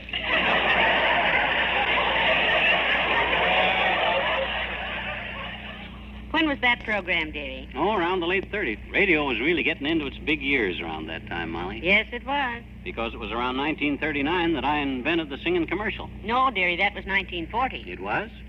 Yes, there were two other fellas who invented them in 1939. Yeah, besides the four guys who did it in 1926. Otherwise, I'd have made a fortune because singing commercials... Well, you kept trying to make a fortune, sweetheart. Oh, I'll say that for you. I tried. Yes. You entered every contest on the radio that year. Quiz shows were booming. Information Please was giving away encyclopedias, and a pot of gold had everybody a nervous wreck. Well, I'll say it did. Us included. Remember the nights you were in the bathtub listening to the pot of gold and the telephone rang? I'll say I remember it. Yeah. You grabbed a towel, rushed out in the hall, and rode clear downstairs into the living room on a cake of soap. By the time I picked myself up, the phone had stopped ringing, and there wasn't a sound in the house except a low moan from the ladies' bridge club that I forgot you were entertaining. What are you trying to get now, McGee? Jimmy Durante. He's in this old radio somewhere, because we heard him when I first got it going, remember? Well, he's been on the air for years. You ought to be able to tune him in. Here he is. Oh, say anywhere in the 1940s, for instance. The one and only Jimmy Durante. In person. That's him.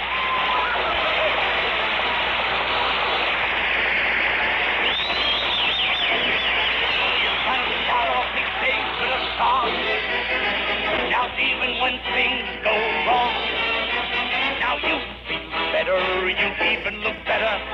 Wait a minute. Stop the music. Stop the music. There's something wrong with the orchestral harmonics. Maestro, I'd like to hear each section separately. Nothing wrong with the trumpets. Let me hear those flutes. Nothing wrong with the flutes. Let me hear the whole band.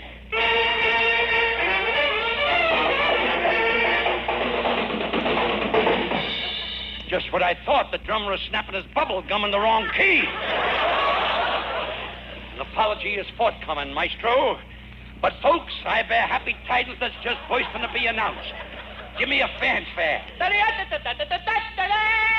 Ladies and gentlemen, we have the only trumpet player in the world who plays without taking his instrument out of the case.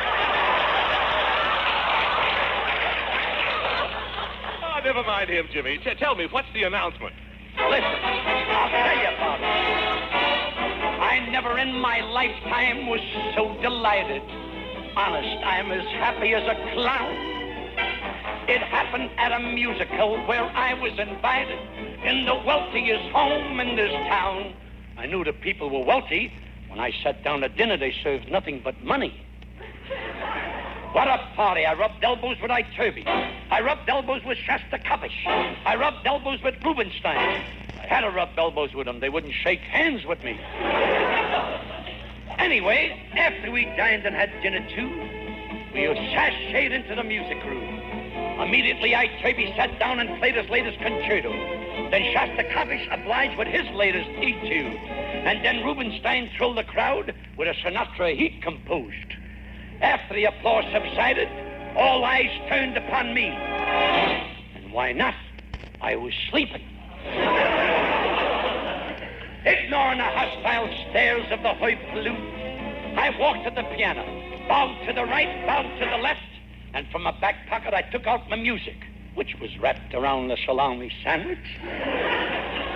Then I sat down at the Steinway for the first time to present my symphony, my melody, and this is how it went. Chitty beat, chitty beat, chitty beat, chitty beat, chitty beat. Yeah, yeah, yeah. Chitty beat, chitty beat, chitty beat, chitty beat, chitty beat. Yeah, yeah, yeah. Someday the world will recognize this lovely thing. I know the day will come when Frank and Bing will sing. Chitty beat, chitty beat, chitty beat, chitty beat, chitty beat. Yeah, yeah, yeah. Why, when I first sat down at the piano, the people cheered. In the middle of my concert, the people howled. And when I finished playing, little old lady jumped up on the piano and bit me. And to add to my humiliation, somebody stole my salami sandwich. But my chagrin was only temporary, because history will be made when I introduce my symphony at the Hollywood Bowl. I can just hear that string section, the brass section, the woodwind. Wait a minute. Another outburst like that and your drums go back to Sears and Roebuck. Folks, visualize a symphony orchestra behind me, an audience of 90,000 in front of me. A spotlight hit me, and Durante singing, chitty beat, chitty beat, chitty beat, chitty beat, chitty beat. Yeah, yeah, yeah, yeah. Chitty beat, chitty beat, chitty beat, chitty beat. Yeah, yeah, yeah. This song will sell 1 million copies, maybe 2. It's gonna be another inkadink-a-doo. Chitty beat, chitty beat, chitty beat, chitty beat, chitty beat. Yeah, yeah, yeah. Yeah, yeah, yeah.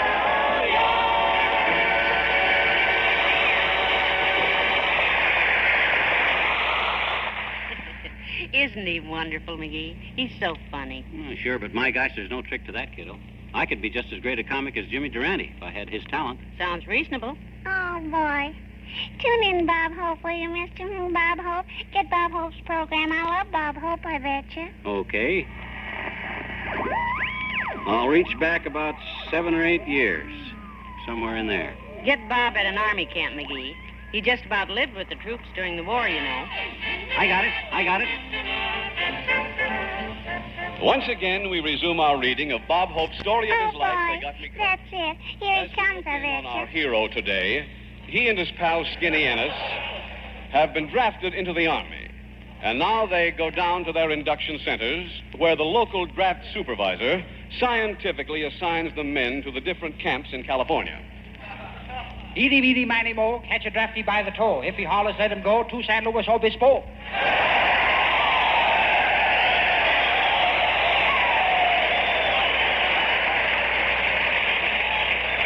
And now we find Bob and Skinny Ennis at Camp San Luis Obispo, on their way to the quartermasters to get their uniforms. Hey, come on, Skin. Come on, Skin. We got to go into the quartermaster's office and get some equipment. Yeah, here's the quartermaster's place right here, Bob. Oh, quartermaster. Just a minute, fellas. I'm busy back here with a government issue. Oh, Professor, kiss me again. Of course, the government doesn't issue this to everyone.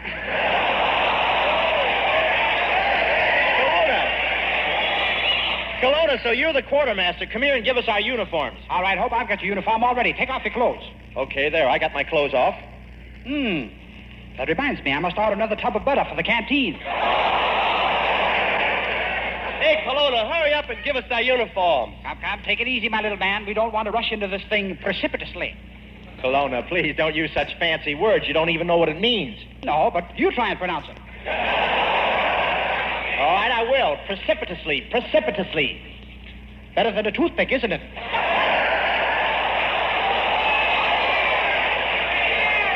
Kelowna, you come close to the border of idiocy. Good. And I'll wave to you.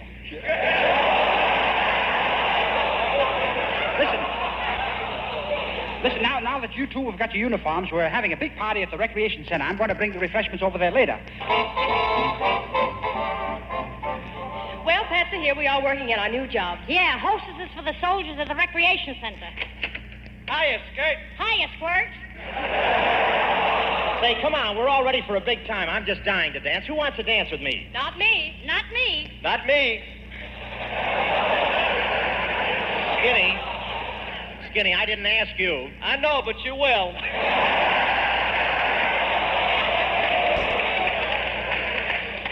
Here, Bob, how about some refreshments? Try some of these donuts. Okay. Say, who made these donuts? I did. Well, hold on to the recipe, girl. I think you got the answer to the rubber shortage.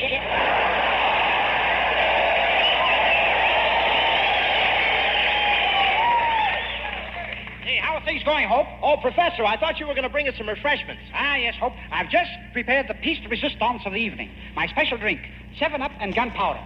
7-Up and gunpowder. You sure that's a good drink? Well, certainly. I give it to all my friends. It's wonderful. Just taste it. Okay. Well, down the hatch.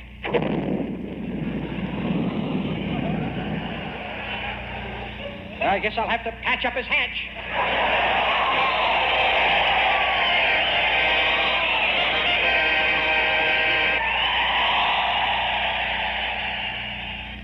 Gee, he did a great job all through the war, McGee. I'll say. Hope must have traveled 1,000,000 miles during the war, pepping up the guys' morale. Mister, let's listen to the radio. Yeah. Hello? Yes? Just fine, thanks. How do I like what? Oh, the weather. Well, it's too cold for me. I guess I'm a blue blood or something, but I can't stand the cold anymore. When we were in Florida last month, it was keen. You knew we were in Florida, didn't you? You didn't? Oh, yes, we were there for 2 weeks. Well, sure, I wanted to stay longer, but it was just like pulling teeth from a baby to get Mr. H to stay 2 weeks. What? Oh, I sure did. I was on the beach every day. Oh, you should see my arms and my back and my... Oh, what'd you say? Oh, I was careful. I rubbed all over with olive oil. I was black as the ace of spades. Mr. A says I was black as the 8 ball. He said he was behind Going it. on there. Who are you talking to, Jane? What? Oh, hold the phone a minute, please. What did you say, dear? Who are you talking to there? Oh, hello.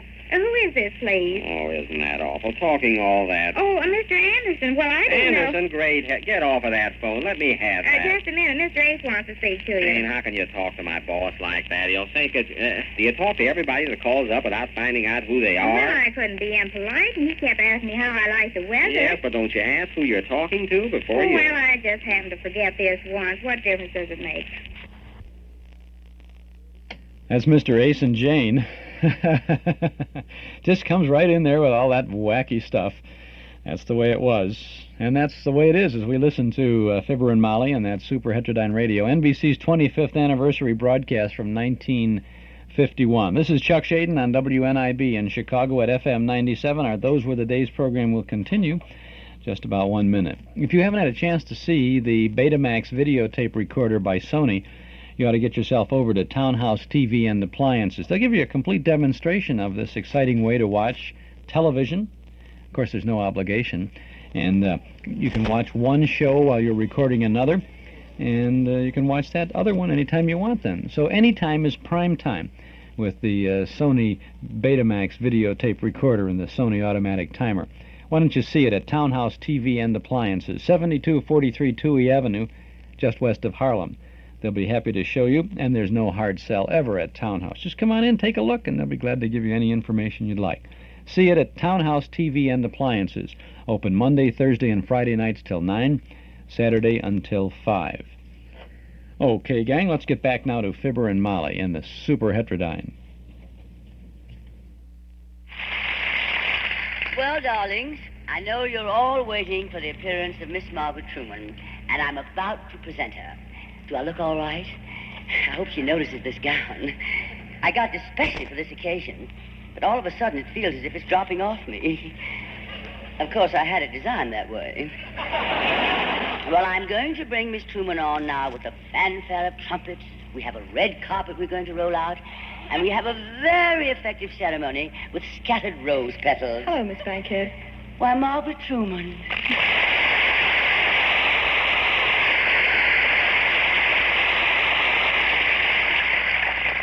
Miss Truman, you should have waited for a fanfare and rose petals. And we were even going to roll out a red carpet for you to stand on as part of the ceremony. Oh, you know I don't like to stand on ceremony. Darling, the first line and already a joke. I am the MC, remember, Miss Truman. But you do look divine, darling. What a beautiful gown. Really, you didn't have to go to all that trouble to have a gown made just for this occasion. I didn't.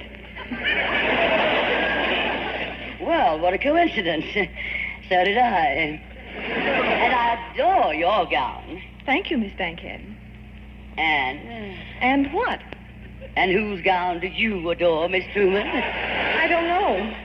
You don't know? Why not? I lost my place. So early in the show, darling? But what I've been trying to find out is how you like my gown. Don't you think it does something for me? I do. It's in such good taste, not too daring, and still just the slightest suggestion. I designed it myself, you know. I designed the clothes for all my plays, and they always cause so much comment, just as this little gown has caused. Don't you think it's sweet, Miss Truman? I do, don't you? Yes. Oh, it's so kind. So kind of you to say so many nice things about my dress. If I do say so myself. And I think I did. Thank you, Miss Truman. You're welcome, Miss Bankhead. Now, how are things, Miss Truman? How's everyone at home? Fine. And how are the Blairs? The Blairs? Well, yes, darling. Didn't I read somewhere that you were staying with the Blairs while they're repapering your house or something? Yes, we lost our place temporarily. Again, darling, we're on page 29. Oh, your place. Oh, I see, darling. I didn't understand. Oh, I'm sorry. Is there anyone at home listening to our program? I guess so. Oh, how sweet. Well, would you like to say hello to anyone special? May I? Oh, please do, darling. What a scoop. Go right ahead, Miss Truman. All right. Hello, Margaret. Margaret? Who's Margaret? That's me. I'd like to hear somebody on this program call me by my first name. Oh, that's so sweet, darling. And you don't have to call me Miss Bankhead, darling. Call me by my given name. Will you, darling? Yes, darling.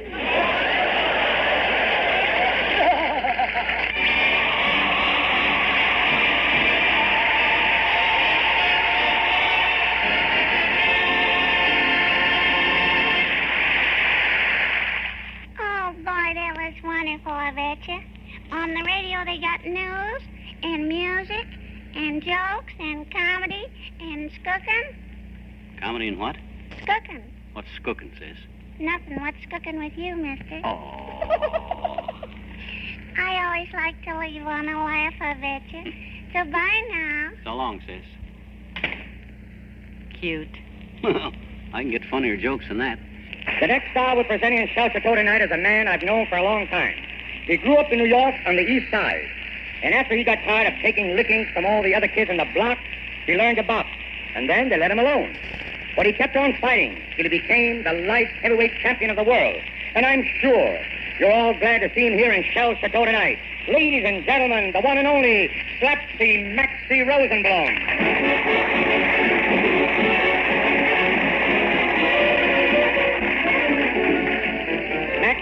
Maxie, how did you happen to become a professional fighter? Well, Al, when I was a kid, I used to take a lot of beatings in street fights on East Side New York, until I found out I could get paid for it. And my first manager was George Raff. George Raff. Well, you certainly had a fine fellow managing you.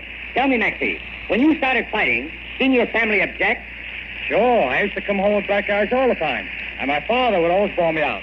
I remember after my first professional fight, I came home with a black eye, and my father started to go for me with a strap. I said, wait a minute, Pop, look what I got for this black eye, and handed him a $20 bill. And when he saw that, he said, Maxie, when do you fight again? How many professional fights have you had, McGee? 300. Well, out of the 300, tell me, how many did you win? I won 280 out of the 300. And out of the 20 that I lost, I beat most of those fellas later in return bouts. Oh, that's a swell record. McGee, I want to ask you something. What was the toughest fight you ever had? Well, Al, the toughest fight I ever had was with a guy called Hambone Kelly. Practically an unknown. He hit me with a right hand, and down I went. Everybody thought I was out. But if ever anybody put up a tough fight, it was me. I got up off the floor, fought that guy off his feet, and gave him the worst lacing he ever had in his life. Boy, I tell you, it was tough that night. You think that's tough? That's nothing alongside of what I did. When you talk about tough, just listen to this.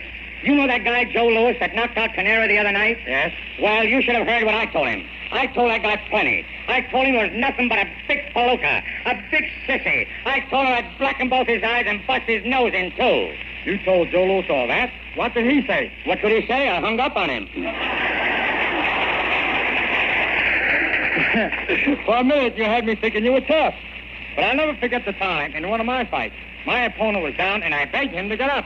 Your opponent was down, you begged him to get up. Why? He was on top of me. Wait a minute, McGee. I'm the comedian here. Yeah, that's what you think. I'm a comedian, too. Before I know it, you'll tell me you're a singer of songs. Say, I can sing, too. Tell Victor to play, and I'll give you an imitation of Harry Richmond. Say, listen, what have you got against Richmond? Nothing. Nothing. Well, you might as well go ahead. Richmond isn't here to defend himself. When you're blue and you don't know where to go to, why don't you go where Holland sits? You're putting on a red.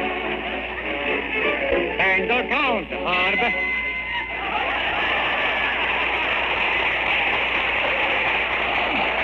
Hey, what's that bow for? Nothing. Just a major bow special. Yeah, well, when I hear a bell, it means fight. Listen, if you don't stop singing, there'll be a fight. All right. Groucho Marx is the guy that... One, the only... That's me, Groucho Marx.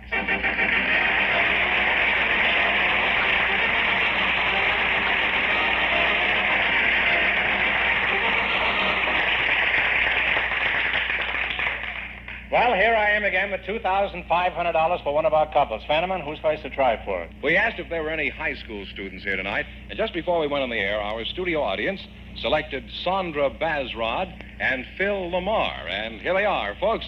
Come on in here and meet Groucho Marx. Sandra Bazrod and Phil Lamar. Now, how old are you, Phil? 16. 16? Yes. You're a big boy for 16. It's a good age for a high school boy. Certainly better than 41, isn't it? Well, what is your age, Sandra? 17. 17. That's a good age for a girl, huh? Whether she's in high school or not. Now, Phil Lamar and... are you married, Phil? No, sir. Strange, isn't it? Why not? Several reasons, I guess. Well, could you name a few of the reasons? Well, I'm not old enough, for one. I don't think my parents would like it, me going off and getting married. And I'm working, but I don't have enough money to support a woman. Could you support a girl? They're not quite so expensive. Have you got a girl? Yes. Yeah. There are 30 million married men in this country who thought they had the same reasons for remaining single. All gone, never to return.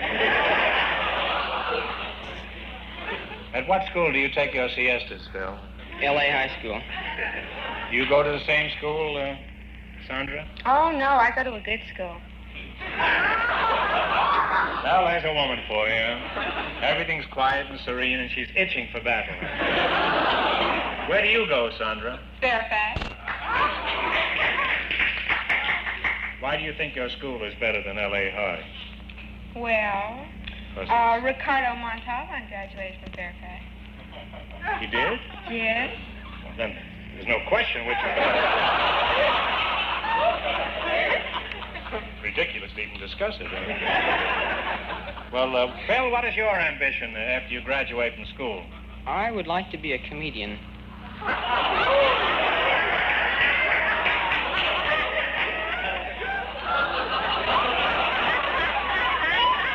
what's known as the thrust mortal. Well, you have a good start. You already have this show. Why would you like to be a comedian? Well, it's a lot of fun to see the people in the audience laugh and have a gay time. And There's always room for a good comedian, but not on the same program with me. Well, to be a comedian, you got to have some jokes, Bill. I have jokes. You have jokes? Yes. You mean I have a choice? What category would you like?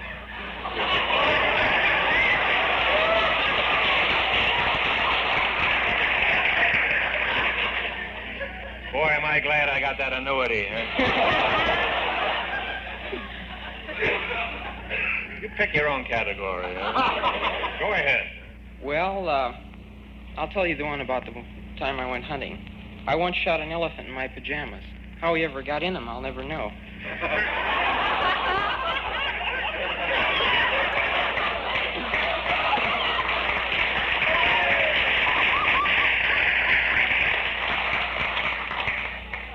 That's a good joke, all right. Is that your own joke? No. It's one of yours.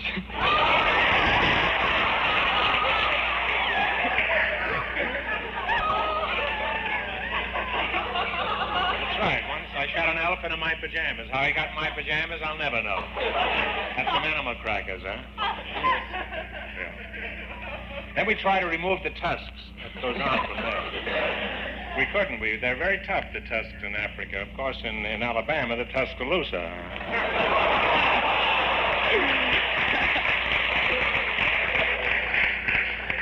I will now be sued by Kaufman and Riskin. Good evening, friends. Once again, the wheel of chance, or fate, as you please, is about to revolve. And as the barker standing at the wheel of fortune says, around, around she goes, and where she stops, nobody knows. Now, does anybody know what will happen when these young people step to the microphone? And perhaps therein lies a charm. Now, standing in front of me are 10 gentlemen in highly decorated uniforms, Charlie Hoppinger's fife, drum, and bugle call. Any relation to the fife and tens? None? Well, of course.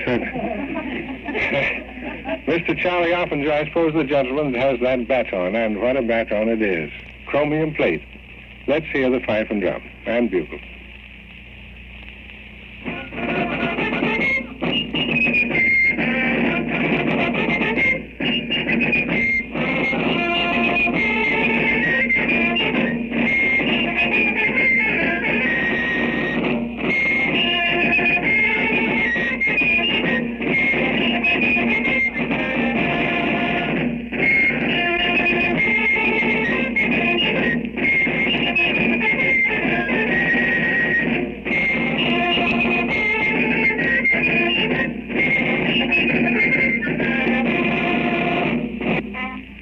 That's fine. There's no charge for that last one, is there? Well, the trouble with that is you couldn't hear the bell if I rang it. Well, I want to say that it's mighty nice to put a person to sleep, and it's very interesting. I'm glad you came, and we should come again sometime. Where are you from? Ridgewood and Brooklyn. Well, I declare, isn't that fine? Fine lot of upstanding boys. What do you do between times? Well, some of us working on the CWA. Oh, yeah. Well, do you play your pipe and drum corps there? Every Monday night. Yeah. I'll bet you're tired at the end of the day. All right, thank you very much indeed. Now, let's see, what have we next here? Beatrice Friend, 8606, 8606 Boulevard, Rockaway Beach. All right. I play fiddle for the Tsar. Ooh, wah!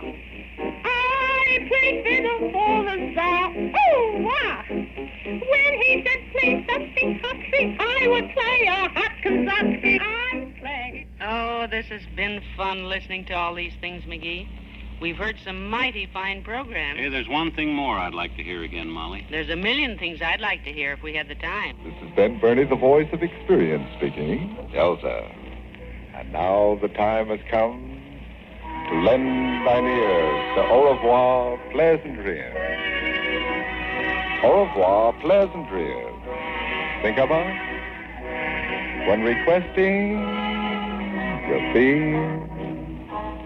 Au revoir, a fond cheerio, a toodle-doodle, a bit of a tweet-tweet, God love you, and pleasant dreams.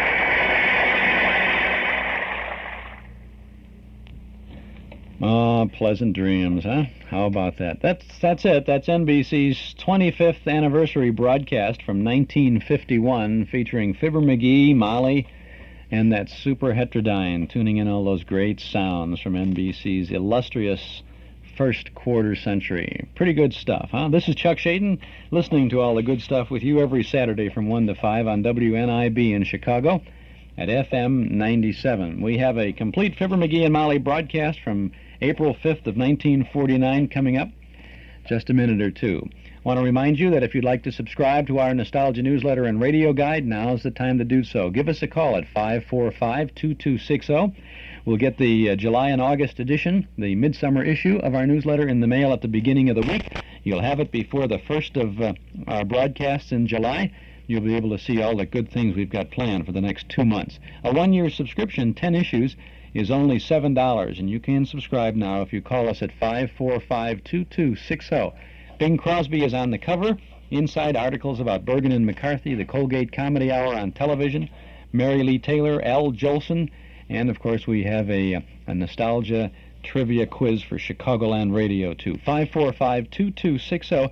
Give us a buzz, and we'll send it out to you right away.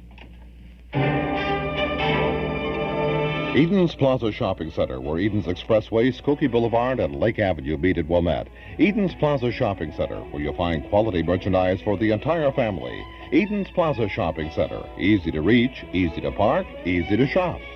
Shop and save 7 days a week at Eden's Plaza Shopping Center in Wilmette.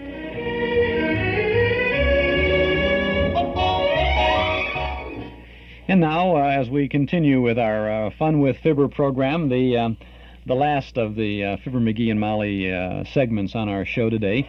This is the full Johnson's Wax program from April 5th of 1949. Bill Thompson, Gale Gordon, Arthur Q. Bryan, Dick LeGrand is in this show. Sponsored by Johnson's Wax, of course. And it's Fibber, McGee, and Molly. Hey.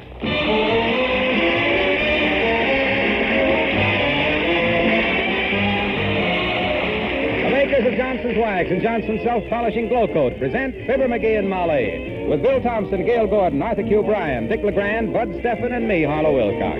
The script is by Don Quinn and Phil Leslie. Music by the King's Men and Billy Mills Orchestra.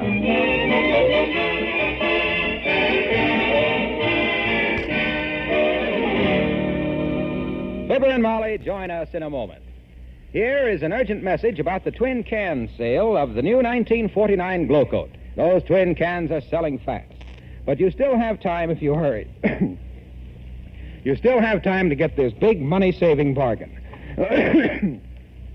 Now, here's how it works. I need a glass of water like Fibber has, Arthur. I'm awfully sorry. You get... Frank, I can't do it. Better have some music. I can't talk.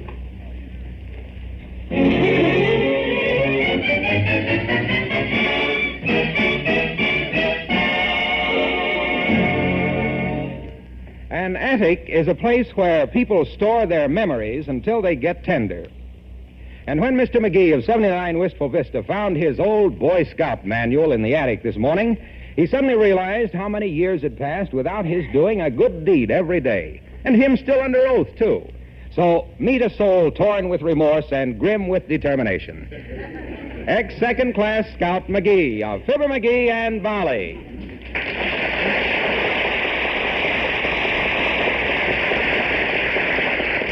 I'm telling you, kiddo, I feel awful about this. Just awful. Here I took an oath to do a good deed daily, and what do? I forget it. I busted my word. Well, I wouldn't feel too badly about it, dearie. Yeah, but my gosh. After all, you know, when I was 11, I promised Henrietta Johnson I'd get my ears pierced for earrings and we'd both run away and join a carnival, but we never did. Yeah, but this is different. I took a solemn oath. My gosh, when you multiply one good deed a day by all the years since I was a Boy Scout, you can see how far behind I am. Now, let me see. What can I do good for somebody? Well, as far as I personally am concerned, McGee, there's nothing... I know. A new glass top for the coffee table. I've been meaning to take care of that. Oh, no. Please, McGee. I wish you wouldn't worry about that. Here now. we are. Hey, that's quite a chip off that corner. I'll take this down to the hardware store right now. My gosh, what happened? You knocked it against the magazine rack. Look at the big scratch you made on it. Yeah, ain't that wonderful? Now I got 2 good deeds to be did. Refinish the magazine rack and get a new glass for the coffee table. Boy, oh boy, when I get started doing good deeds, I do more good... Oh, it's Dr. Gamble, McGee. Do come in, Doctor. Thank you, my dear. Hello, umpire. Umpire? Why, umpire, Doctor? Are you referring to his snappy judgment and quick decisions? No, I'm referring to the fact that he always looks so lumpy. Like he had his pockets full of baseballs. What's all the ground glass for, Drizzle Chin? Making some sandwiches for a few friends?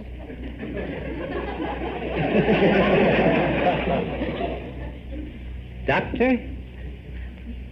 It may come as a shock to you to know that I am going around doing people good. Well, that's no shock. You've always gone around doing people good.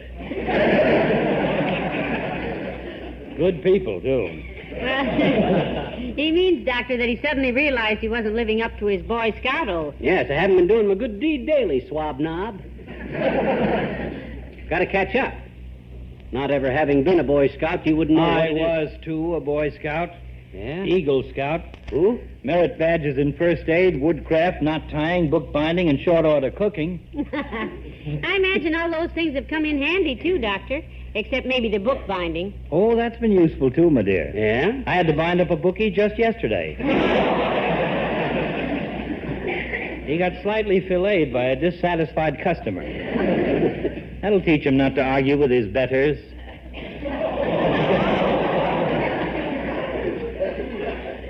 Well, if you're really a scout, Capsule Dizzy, you'd know that a good deed did daily is pretty important. Yes, it is, my boy. In fact, I was about to suggest a good deed. Yeah? One that would make a certain kindly old gentleman supremely happy. Great. Name it, boy, and I'm on my way. What can I do? What's the good deed? Go to bed and stay there till this brainwave passes. And the kindly old gentleman? Is me. Good day, my dear. So long,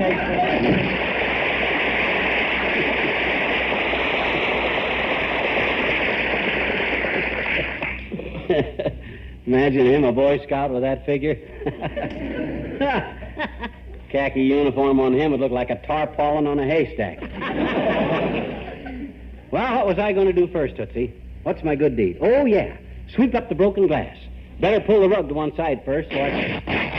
Oh, dear. What was that? Just the rug. Oh. It's a little difficult to pull it to one side with 2 chairs and a sofa standing on it, you know. Well, what do you know? Now I got to get that fixed, too. I'm going to have so many good deeds to be did that I'm going to be doing deeds. I hope this is the founder of the Boy Scouts. I have some news for him. Come in. Oh, it's the old-timer. Hi, old-timer. Hello, Mr. Old-timer. Hello there, kids. Hey, what's going on here, Johnny? Busted glass, torn carpet? I just been doing a couple of good deeds. You ever a Boy Scout, old-timer? What do I look like? Campfire girl?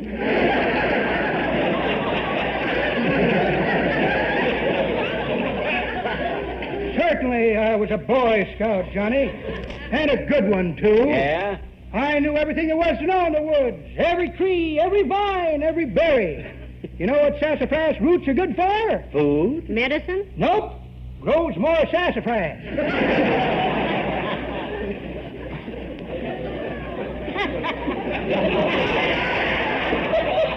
I ever tell you about the pet woodpecker I had that I taught the Morse code to? No, and what's more, I don't know. Well, sir, that was the smartest bird ever lived. Yeah? Learned the Morse code in 3 weeks so good he could send 200 words a minute. That was using the old head, wasn't it? Well, what was the object in teaching him? Why, daughter, I was going to rent him out to the telegraph company. Yeah? Think of him sitting in a railroad station, tapping out messages and flying home to me with his paycheck every Saturday night. Too bad. Didn't work out. Why didn't it? He get fired for sticking his bill into stuff that was none of his business?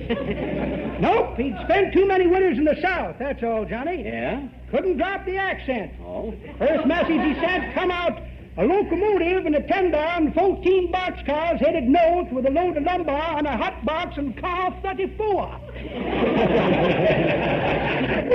And they threw him out. They threw him out, the dirty Yankees.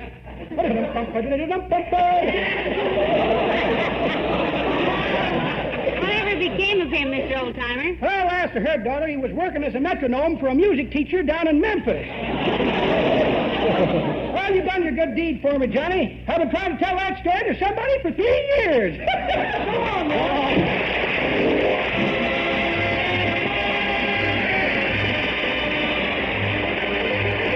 Willie Mills, the orchestra, in Streets of Laredo.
That's the first segment of the Fibber, McGee, and Molly show from April 5th of 1949. You were treated to quite a rare thing at the beginning of that show, announcer Harlow Wilcox losing his voice, literally losing his voice, coughing a little bit, and finally giving instructions to Frankie said, Frank Pittman, the director of the show, saying, I can't do it, put the orchestra on and go for music. And they did.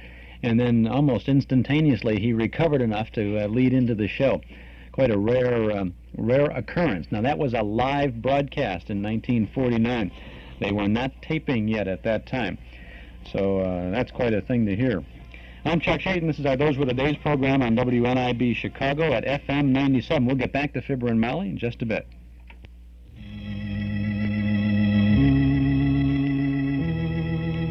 Do you remember? Who knows what evil lurks in the hearts of men? The shadow knows. I don't feel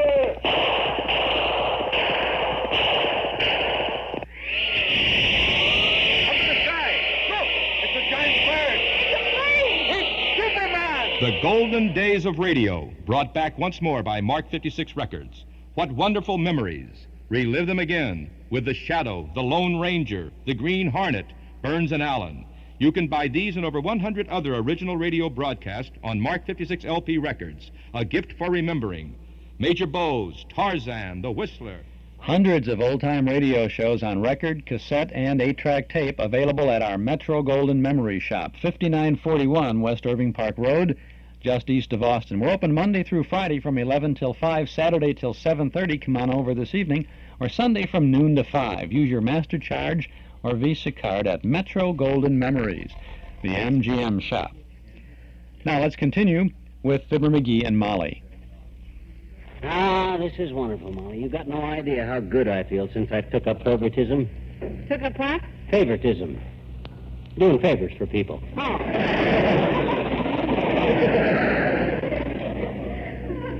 Hey, I almost forgot. I done a good deed for you a while ago that I've been meaning to do for weeks.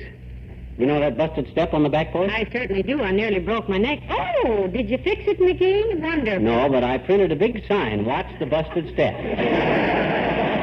I nailed it on the screen door. Oh, great. If I fix the step, it'll only get busted again, but that sign can stay there forever. I see. That way, you'll never have to worry about that. Come in.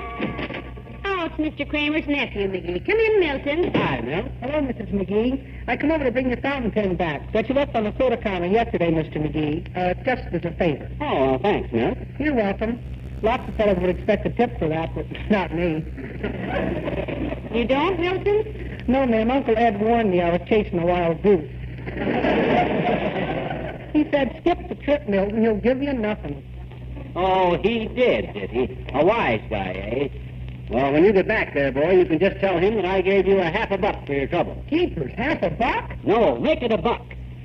As long as we're going to exaggerate, we might as well exaggerate good. Here's a dime for you. Oh, thanks, Mr. McGee. I really don't think I'd better tell Uncle Ed it was $1, though. That's right, Milton. It wouldn't be truthful. It wouldn't be smart either. He'd start delivering stuff himself.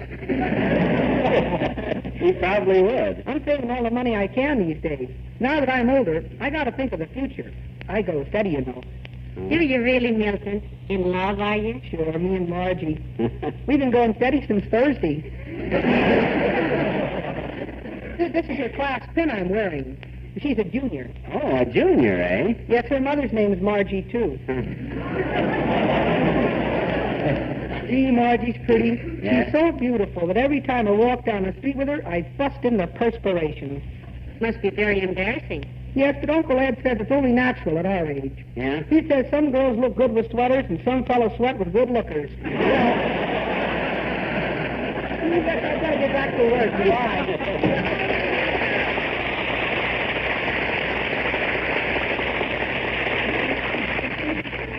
He seems like a nice lad, McGee. Yeah, he'll get over that if he works very long for Kramer.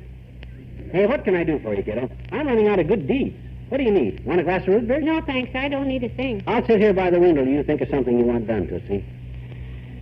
Ah, it's nice to go through life helping people out, Molly. Gives me a nice, warm feeling all over.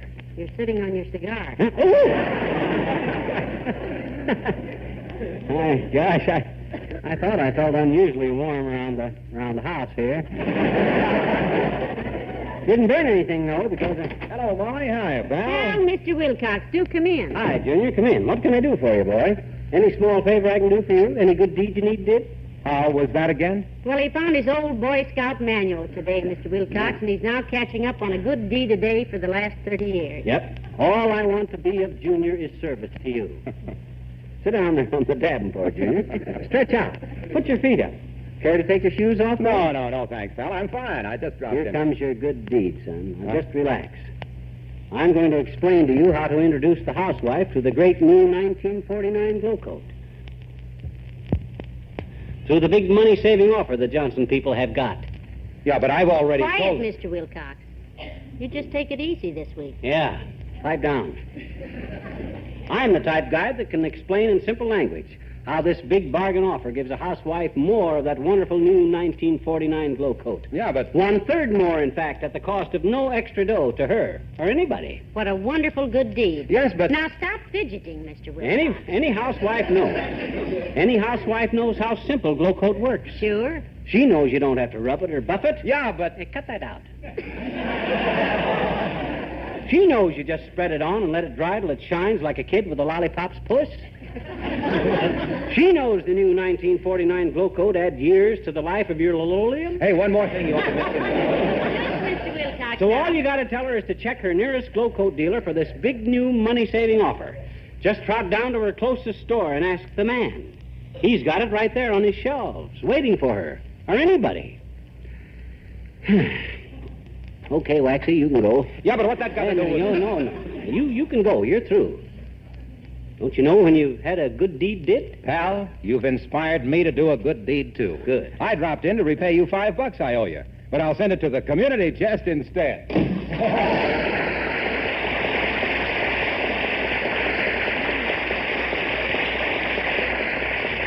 Did you see him go? Yeah. I haven't seen anyone go out that door so fast since Uncle Dennis heard they voted repeal. Yeah, and with my $5. I know, but that was really a good deed you did for Mr. Wilcox, dearie. Yeah? Not only for Mr. Wilcox, but for thousands of housewives who... Come in. Oh, McGee, it's the mayor. Do come in, Mr. Mayor. Hi, LaTrivia. Come in, boy. What can I do for you? Anything you want, just name it. What's your problem? What's his problem, Molly? Well, he found his old Boy Scout manual, Mr. Mayor. Today he does good deeds for people, in spite of all they can do to stop him. Yep, and I was just getting ready to walk down to the Elks Club and scatter a little sunshine down there, LaTrivia. Well, thanks for the warning. You got any good deeds you need did? The nicest thing you can do for me right now, McGee, is to let me sit here and relax a minute. Well, now, you just make yourself comfortable, Mr. Mayor. Yeah, here, boy. Let me pour you some root beer. Here, hold the glass. No, thanks. I really don't want any. I just want Oh, everybody wants root beer. Say when, boy. When? Ah, you want more than that. The glass is only... Oh, McGee, heavenly days, all over the mayor's vest. Let me get a towel. Yes, please. And a ball bat if you have one handy. Here, use this doily, LaTrivia. That was sort of clumsy of me. Let me dry off them cigars. Lucky most of the root beer went into your vest pocket. Never mind the cigars. Sponge off my tie. It's all wet. Glad to, boy, glad to. It's about time a taxpayer sponged off the mayor.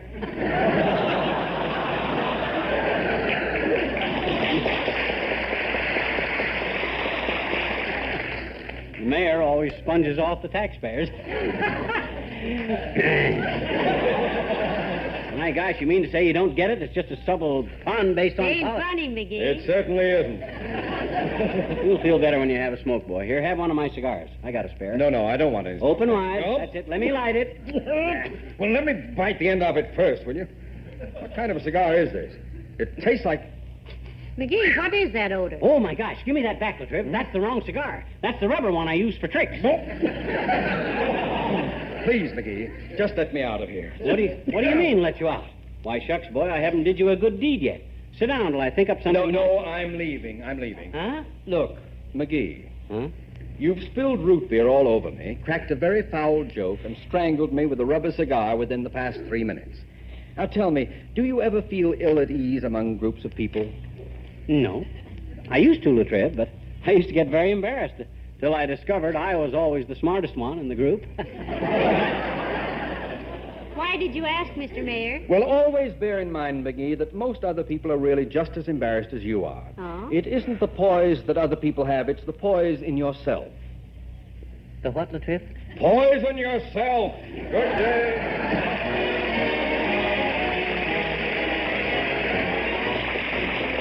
Kingsmen and busy doing nothing. Oh, looky here, we're so busy doing nothing, working the whole day through, trying to find lots of things not to do. We're busy going nowhere, isn't it just a crime? We'd like to be unhappy, but we never do have the time. We never do have the time. I have to watch the river to see that it doesn't stop. I stick around the rosebud so they'll know when to pop. I keep the crickets cheerful, they're really a solemn bunch. Oh, hustle, bustle, and only an hour for lunch, and only an hour for lunch. I have to wake the sun up, he's liable to sleep all day. And I inspect the rainbow so they'll be bright and gay. I must rehearse the songbirds to see that they sing on key. Oh, hustling, bustling, bustling, bustling, never a moment free. No, never a moment free.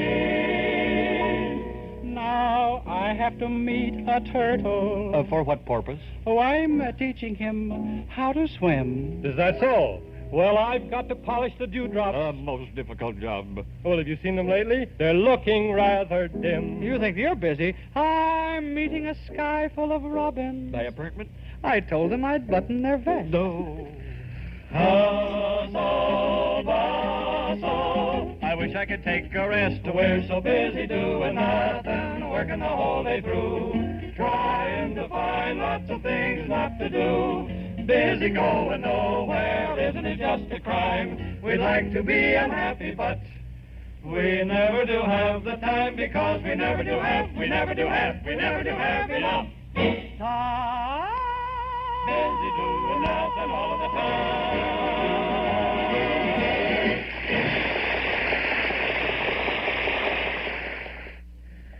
King's Men, said before, we enjoyed them so much, and they always add a lot to the Fibber, McGee, and Molly show, don't they? I'm Chuck Shade, and this is our Those Were the Days program, WNIB in Chicago at FM 97. Hi, I'm Barrett Deems, and I was the drummer on the Louis Armstrong Band when I started buying shoes from Paul Meyer on Central Street in Evanston. After I left Louis and worked with Jack Teagarden, Bill Reinhardt Jazz Band, and the Dukes of Dixieland, I was still getting my loafers from Paul. In fact, not long ago, when I toured Europe with Benny Goodman, my grandchildren picked up shoes at Paul Meyer's shoe store. So take a tip from Barrett Deems and get your shoes from Paul Meyer's shoe store in Evanston. That's a very good idea, Mr. Deems. I'm Chuck Shaden, and this is the last segment now of our Fibber, McGee, and Molly show this afternoon. This is the last few minutes of the broadcast of April 5th of 1949. It's a nice time for a walk, Molly. I feel wonderful doing things. Roaming around like this, doing good deeds. I feel like a knight. I feel more like a matinee. Let's go to a movie. Movie? My gosh, what can I be doing for people in a movie? Letting them alone? That's one of the finest things you could... Oh, look, McGee, there's Ole, the janitor from the Elks Club. Hello, Ole. Oh, hi, Ole. Hello, McGee. Hello, missus. You taking a little walk? Yes, Ole. Himself is just sort of scouting around in his boyish way. You ever a Boy Scout, Ole? Sure, that's a Boy Scout. In Stockholm. First class, too. Yeah? I get merit badge in Swedish massage, reindeer harnessing, snowshoe lacing, and smorgasbord. Well, Ole himself here has been remembering his scout oath.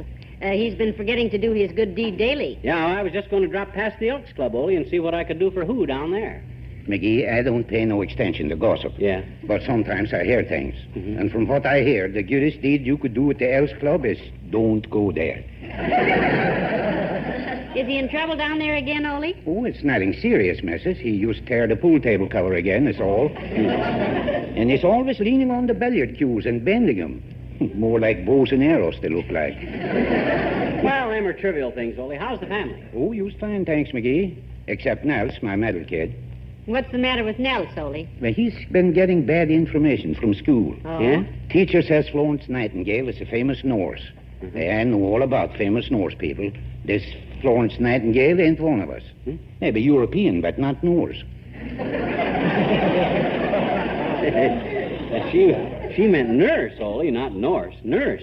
Nurse with a U. Well, bit of me, it's all right if she's even Pomeranian. But when I pay school taxes, my Nels should get good information. Well, I go home now, McGee. I got to fix leaks in my roof after supper. Fixing the roof yourself, huh? Do you own your own home, Ole? Oh, no, it's the landlord's house, missus. I pay rent, so when I fix the roof, I'm just donating my time. So long.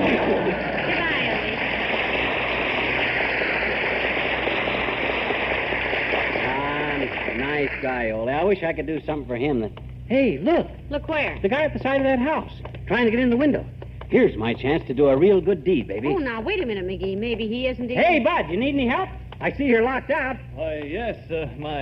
My wife seems to have forgotten to leave a key for me. I'm trying to pry a window open. Don't you carry a key to your own house? Well, usually I do, yes, but I lost it. Well, you're dressed okay for climbing in windows, Bud.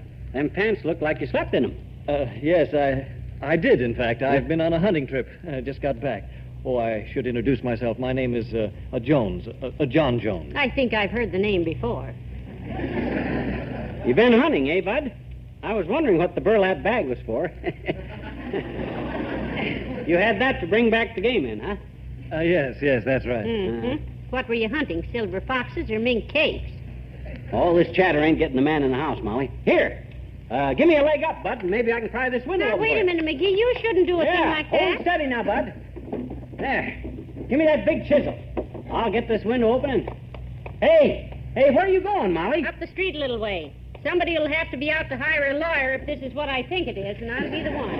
I'll see. You go ahead and pry it open. I'll be back. Okay, bud. Now, as soon as I get inside, I'll walk right through the house and open the door, see?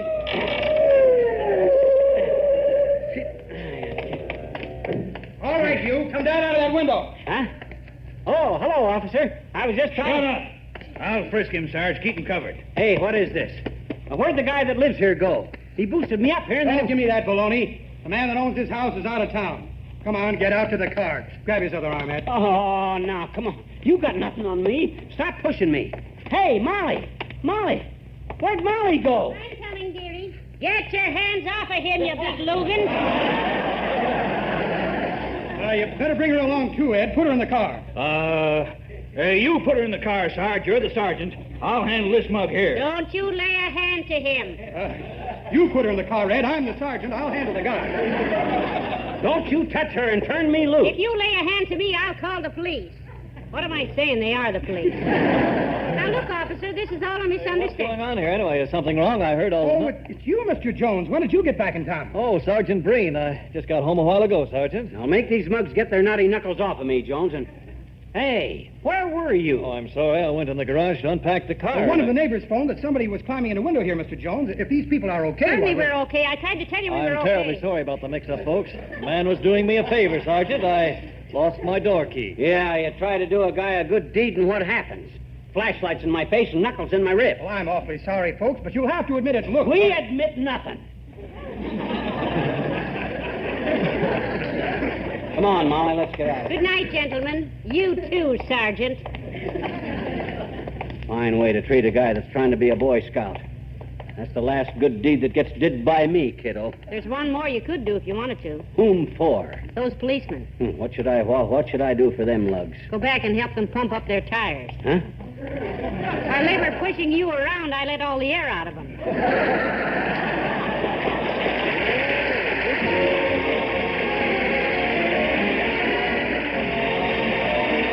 Fibber and Molly return in a moment. Now, once again, I'd like to remind you, for a very limited time, the makers of Johnson's Wax are offering a money-saving bargain to introduce you to the new 1949 Glow Coat. You can get 1 can of self-polishing Glow Coat, a wonderful new Glow Coat with a bright new glow, for 1/2 its usual price when you buy another can at the regular price. That means a saving of 29 cents when you buy twin pints, 49 cents when you buy twin quarts. Ask your dealer for 1949 Glow Coat right away. You'd better hurry because these twin cans are going fast. Remember, you'll not only get a brighter, longer-wearing glow on your floors and linoleum, you'll save money doing it.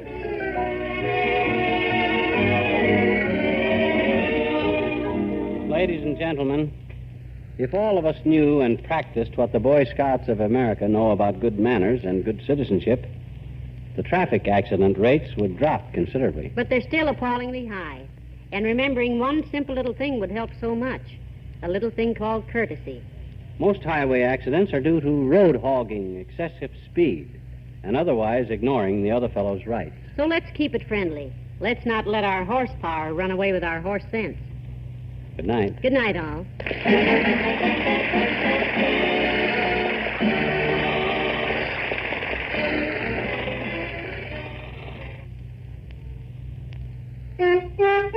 Rub it on. Wipe it off. Yes, that's all you do. It's that easy with Johnson's Carnew, because one application of Carnew cleans and polishes your car. First, Carnew cleans the finish, cuts through traffic tarnish and road film that water can't touch. Second, Carnew polishes the finish, makes the whole body sparkle like new. Tomorrow, ask for Johnson's Carnew, the wax-fortified auto polish that saves you work, that gives your car a Sunday shine. Remember, rub it on, wipe it off. That's all you do with Carnew.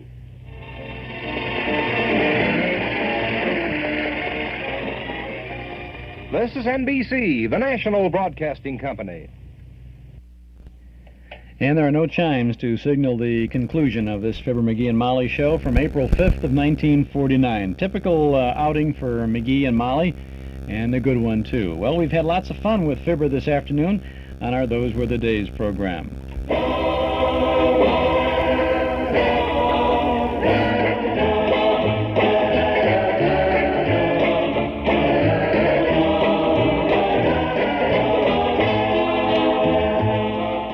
And that's it for today. The old clock up on the studio wall says it's time to go for now, but we'll be back again next Saturday afternoon from 1 to 5 with more nostalgic sounds. Next Saturday, we begin our annual Summer Festival of Radio, a variety of programming from the good old days of not so long ago. Next Saturday, we'll have a Jack Benny program from 1952, Rogue's Gallery from 1945, starring Dick Powell as Richard Rogue, and a story entitled Fortune in Furs.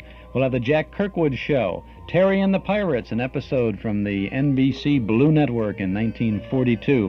The first of 5 consecutive Eddie Cantor programs. We'll have The Lion Reigns at Hillcrest, an exciting inner sanctum mystery, and part 1 of an 8-part musical autobiography of Bing Crosby.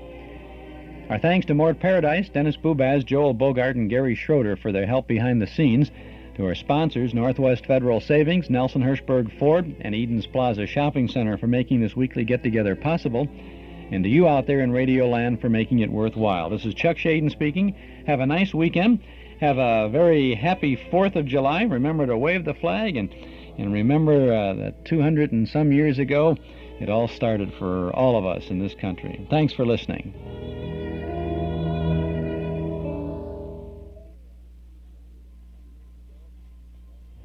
The time in Chicago is 5 p.m. This is WNIB in Chicago at 97 FM. And this is Bruce Duffy welcoming you now once again to Zephyr.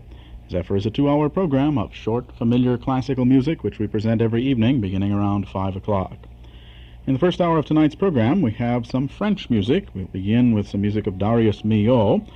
Also, we have music of Eric Satie, Francis Poulenc, Jules Massenet, Charpentier, and Debussy, all in this first hour. Then in the second hour, beginning at about 6 p.m., we have a violin sonata by Brahms, some excerpts from Aida by Giuseppe Verdi, and also music of Ketelby and Johann Strauss Jr. To begin, we have some rather weird music of Darius Milhaud, music with a weird title. It is called Le Boeuf sur le Toit, often translated as the nothing-doing bar, but literally translated as the cow on the roof. In this recording, we will hear the Paris Orchestra, or the French National Orchestra, rather, conducted by Leonard Bernstein.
Thank you.